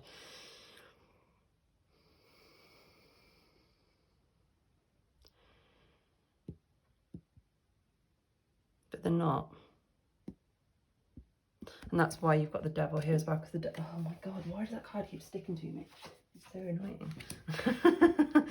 So the Devil card is, again, it's not too dissimilar to the 8 of Swords and that being trapped, but it's more to do with being trapped in your mind, in your emotions and your feelings, which is why you've got the 9 of Swords clarifying all of this. What they're saying is you need to take action on this.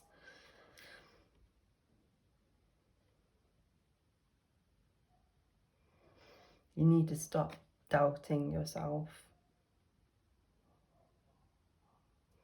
And whatever this thing is, this opportunity is that you've been presented with, it is for you. You are supposed to have it. You do deserve it.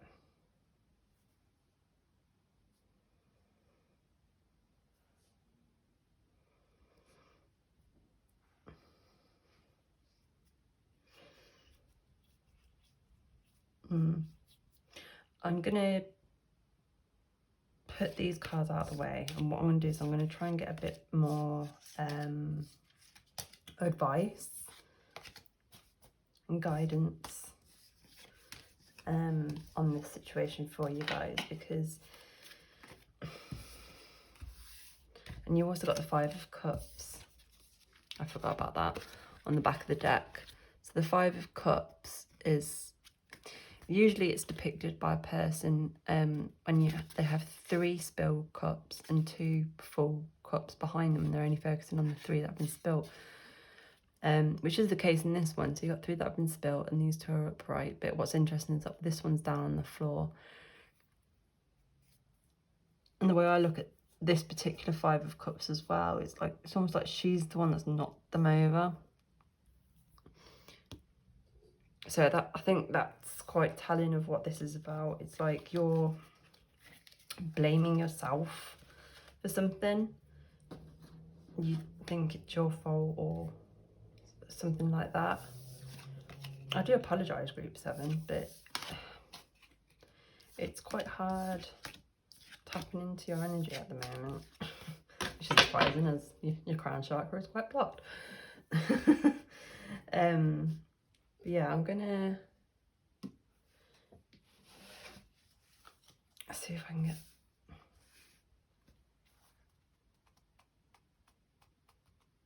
Ugh. Okay, they're telling me to use another deck.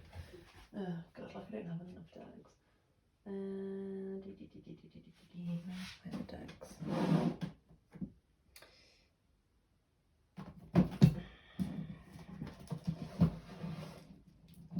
Do apologise, guys. Right.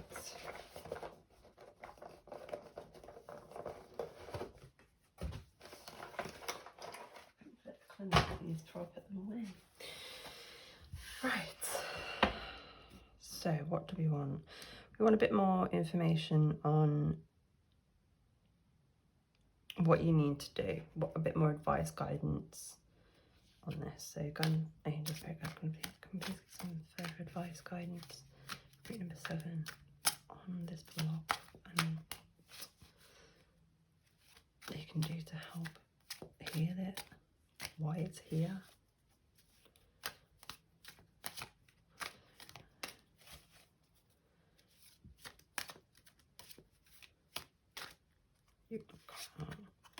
It's got the Queen of Pentacles, which is interesting again because you've got the Queen of Swords and they came out in the other reading, and you also had the Queen of Cups, and now you've got the Queen of Pentacles. So we're only missing the Queen of Wands.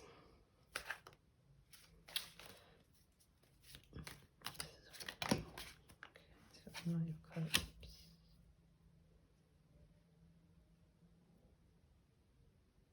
Okay, interesting.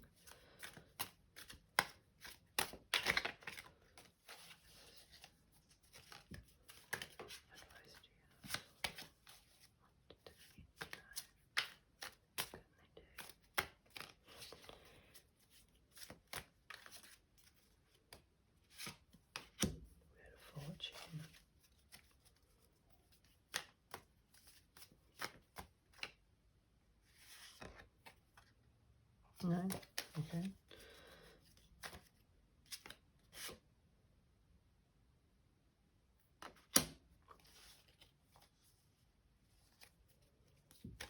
I feel like I could take one more. Is there one more card?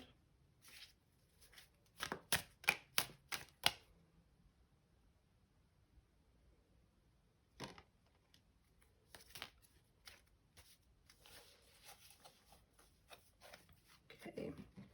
So you've got the Hierophant in reverse, which I'm going to keep in reverse.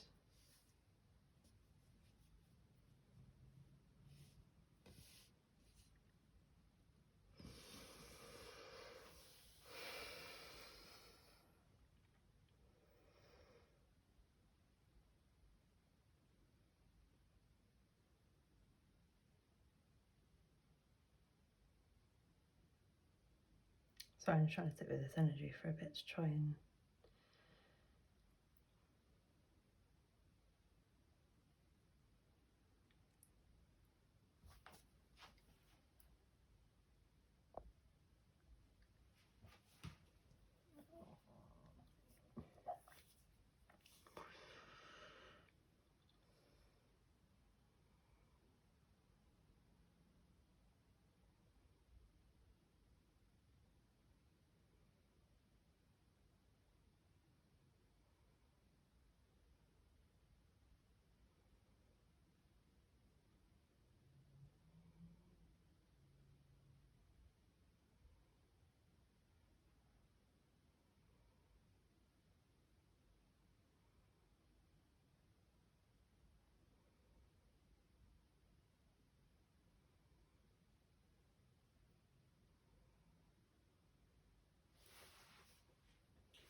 Oh,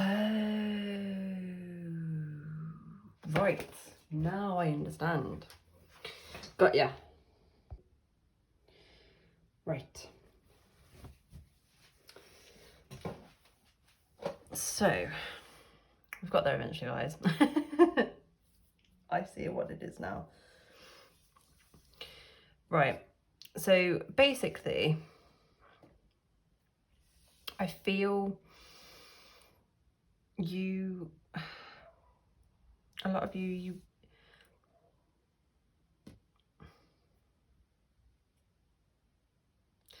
were trying to like maybe manifest something, but it came about the wrong way. It's like if you've ever used the Moldavite crystal, or ever watched anyone's kind of testimony on Moldavite, is like how it turns your world upside down. It basically, you have to be prepared to strap in on the journey and just let it do its thing. So it will do, or it will basically, what Moldavite is supposed to do is it's supposed to help put you back into realignment of on the path that you're supposed to be on. And so sometimes that means that relationships will come to an end, jobs will come to an end, we move, all manner of things happens, because we may have, because that's the thing, isn't it? We have free choice, and so sometimes with that free choice, we don't always necessarily go down the path we were supposed to, or the path that's best for us. And what Moldavite is supposed to do is to help us do that. Now, I feel that that's kind of like what happened here. It's like you were trying to, I don't know whether it might have been a relationship or something. There's definitely something to do with the emotions here. I don't know necessarily whether it is to do with romance. In fact, I'm just going to use this deck, so I've only got 5 out. Can I get a clarification card for the Knight of Cups, please? I don't know if you guys can please get a clarification card for the Knight of Cups. The 9 of Cups. So no, it was potentially to romance. Okay, interesting. And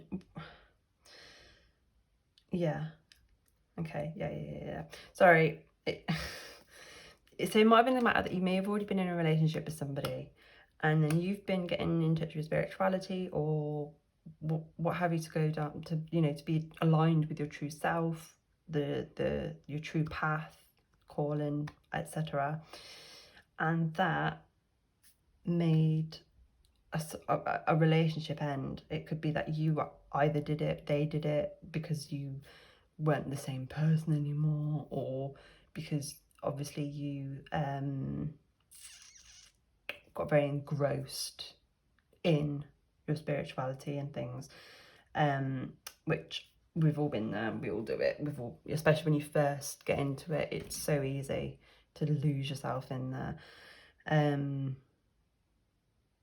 But anyway, and because this came to an end, you've almost rejected it. That's why you're blocked. That's why. It's because you've chosen. You've chosen it. Because I don't want to say it's because you didn't get what you wanted, but it's because you didn't think it was going to be the way it is, because that's the way things work. It's like you were all happy and content and things were great, and then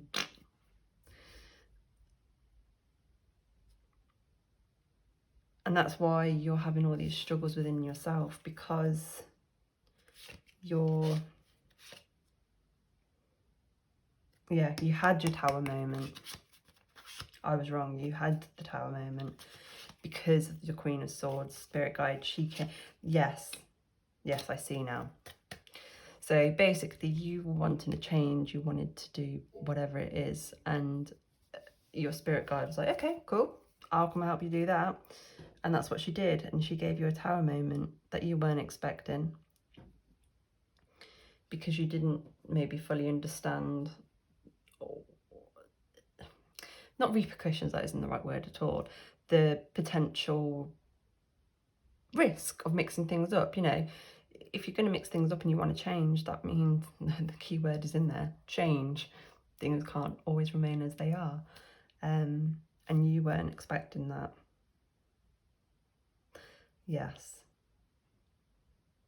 Nice. Yeah, that is what I'm seeing here, guys. That is what I'm seeing. Because death means the end of something, for something new to begin. And the Wheel of Fortune is always turning. You know, sometimes we're at the top and we're this, you know, this king guy, and then sometimes we're at the bottom with this poor beggar guy, and we've got the world on our shoulders. Like you did with your 10 of Wands.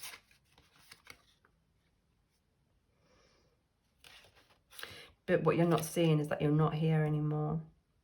In order to get from there to up there, you have to, or you might have been here. Yes, that probably is more accurate. You were probably here and then it's gone, but it'll be up to get you up there. That's why you've got the Chariot moving slowly, because you're not moving at the speed in which you wanted, but that's partly a lot down to the fact that you have closed yourself off. You're not receiving the guidance and the help that they're trying to do. That's what they mean with this and tying the knots, is that they were in rather, you know, it's like when you get the Christmas lights out every year and they're an absolute mess, aren't they? Let's be honest. You know, and sometimes it's almost like you have to tangle them up to untangle them, and that's kind of like what happened. Yeah, I see it now. Geez, we got there eventually, didn't we, guys? God, I'm sorry about that. But yeah.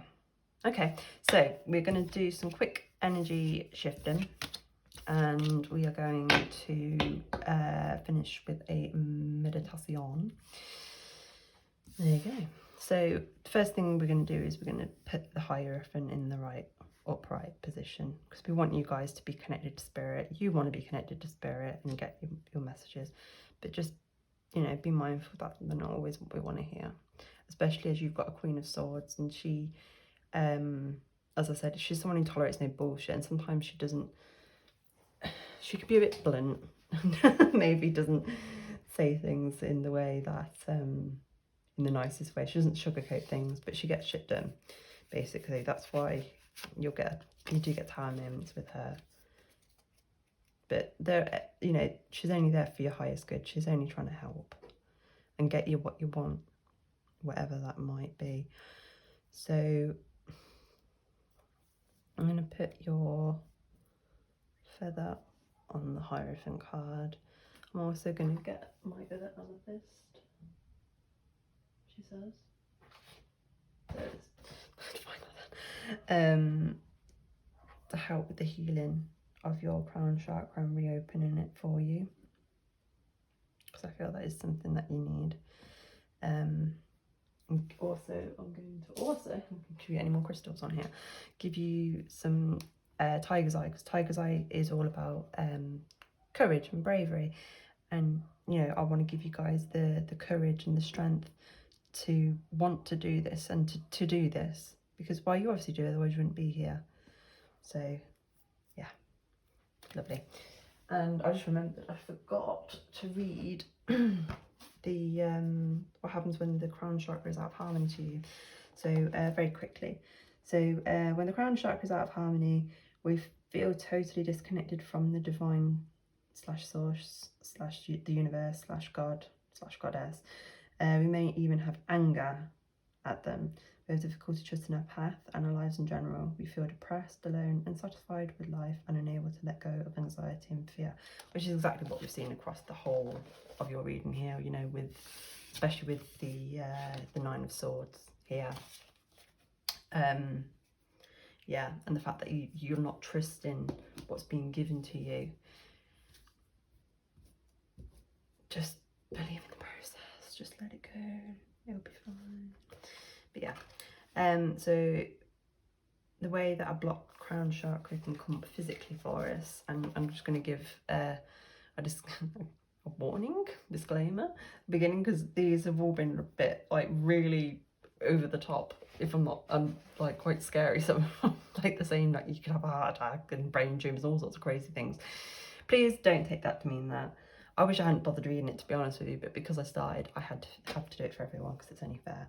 Anyway, so blocked crown chakra could come about as energetic disorders, depression, chronic exhaustion that is not linked to physical disorder, extreme sensitivity to light and or sound and or other environmental factors, confusion, apathy, alienation, and mental emotional issues means you're struggling with the ability to trust life, values, ethics, courage, selflessness, ability to see the larger, you have difficulty to see the larger pattern of or picture, the bigger picture, issues, faith, inspiration, spirituality, devotion, as all mentioned. So crystals that can help with this are amethyst, clay quartz, herkimer or chimer, maybe diamond, labradorite, moonstone, selenite, phenacite, kunzite, apophyllite, and or white topaz. Yeah. So anyway, as mentioned, we're going to close this with a reading, with a meditation. So please feel free to pause the video, get yourself comfortable, and however you would normally do meditations if you do them. If you don't, just get into a comfortable position. I personally like to, when I do meditations, I like to lie down on my back, but I know a lot of people like to you know, sit in a comfortable seat and have their bare feet. I would recommend always having bare feet, if possible, on the carpet, the floor, the grass, whatever, wherever you are. Obviously don't do this when you're driving. But yeah, so here we go. Oh, I forgot to sage. Silly me. Just gonna quickly cleanse this energy for you.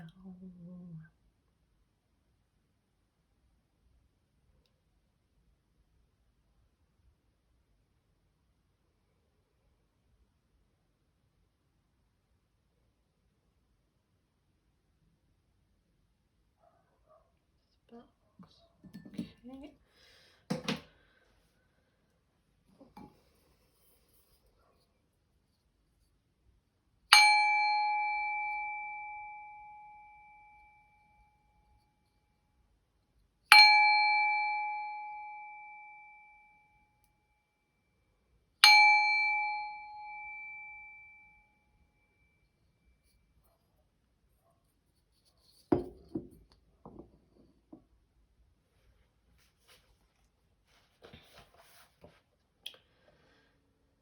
While sitting or lying down comfortably, take 3 slow, deep breaths. Each time you breathe in, imagine the breath energizing the top center of your head. Each time you exhale, release anything you may be holding in that area, any fears, pain, or even expectations of how you're supposed to feel while doing this meditation.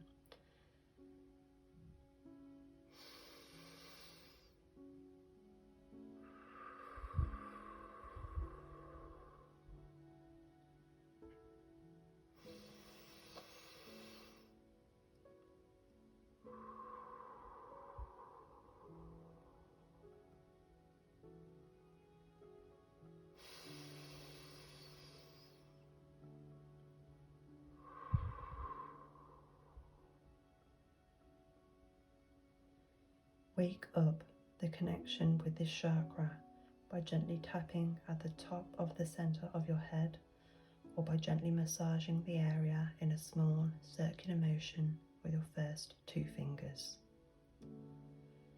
With each following breath, inhaling and exhaling through the nose, continue directing your breath to your crown chakra. Imagine that there is a purple sphere of light in that area, pulsing and growing larger and larger. Those who identify most with male energy should whirl the sphere clockwise, and those who identify most with female energy should whirl the sphere counterclockwise. As you drop deeper and deeper into a calmer state, ask your crown chakra what it needs right now. Allow yourself a few more breaths to see if you receive any feedback. It could be in the form of a word, sound, song, image, colour, feeling, or intuition. Then act on the feedback you get. If you don't receive any, please don't worry. It will come as you continue to practice.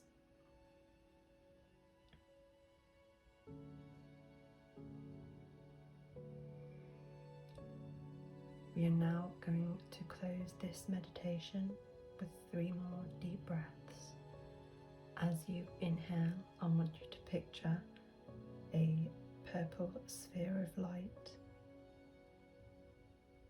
above your head, growing larger and brighter. And as you exhale, I want you to visualize that sphere of light traveling up and down your body throughout your chakras.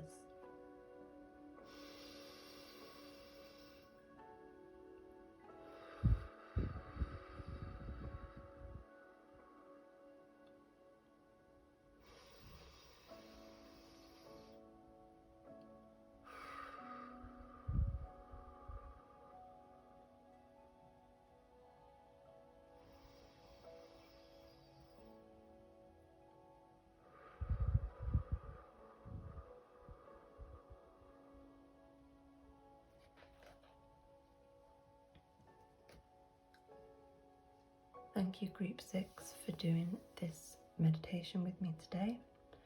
I hope this and all the reading was helpful for you and has helped to either heal or unblock, or at least start you on the healing journey of your crown chakra.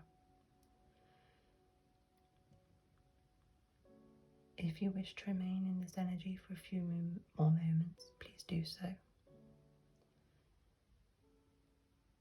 I will just end this reading with my usual thanks for being here, and of course I send you much love and much peace.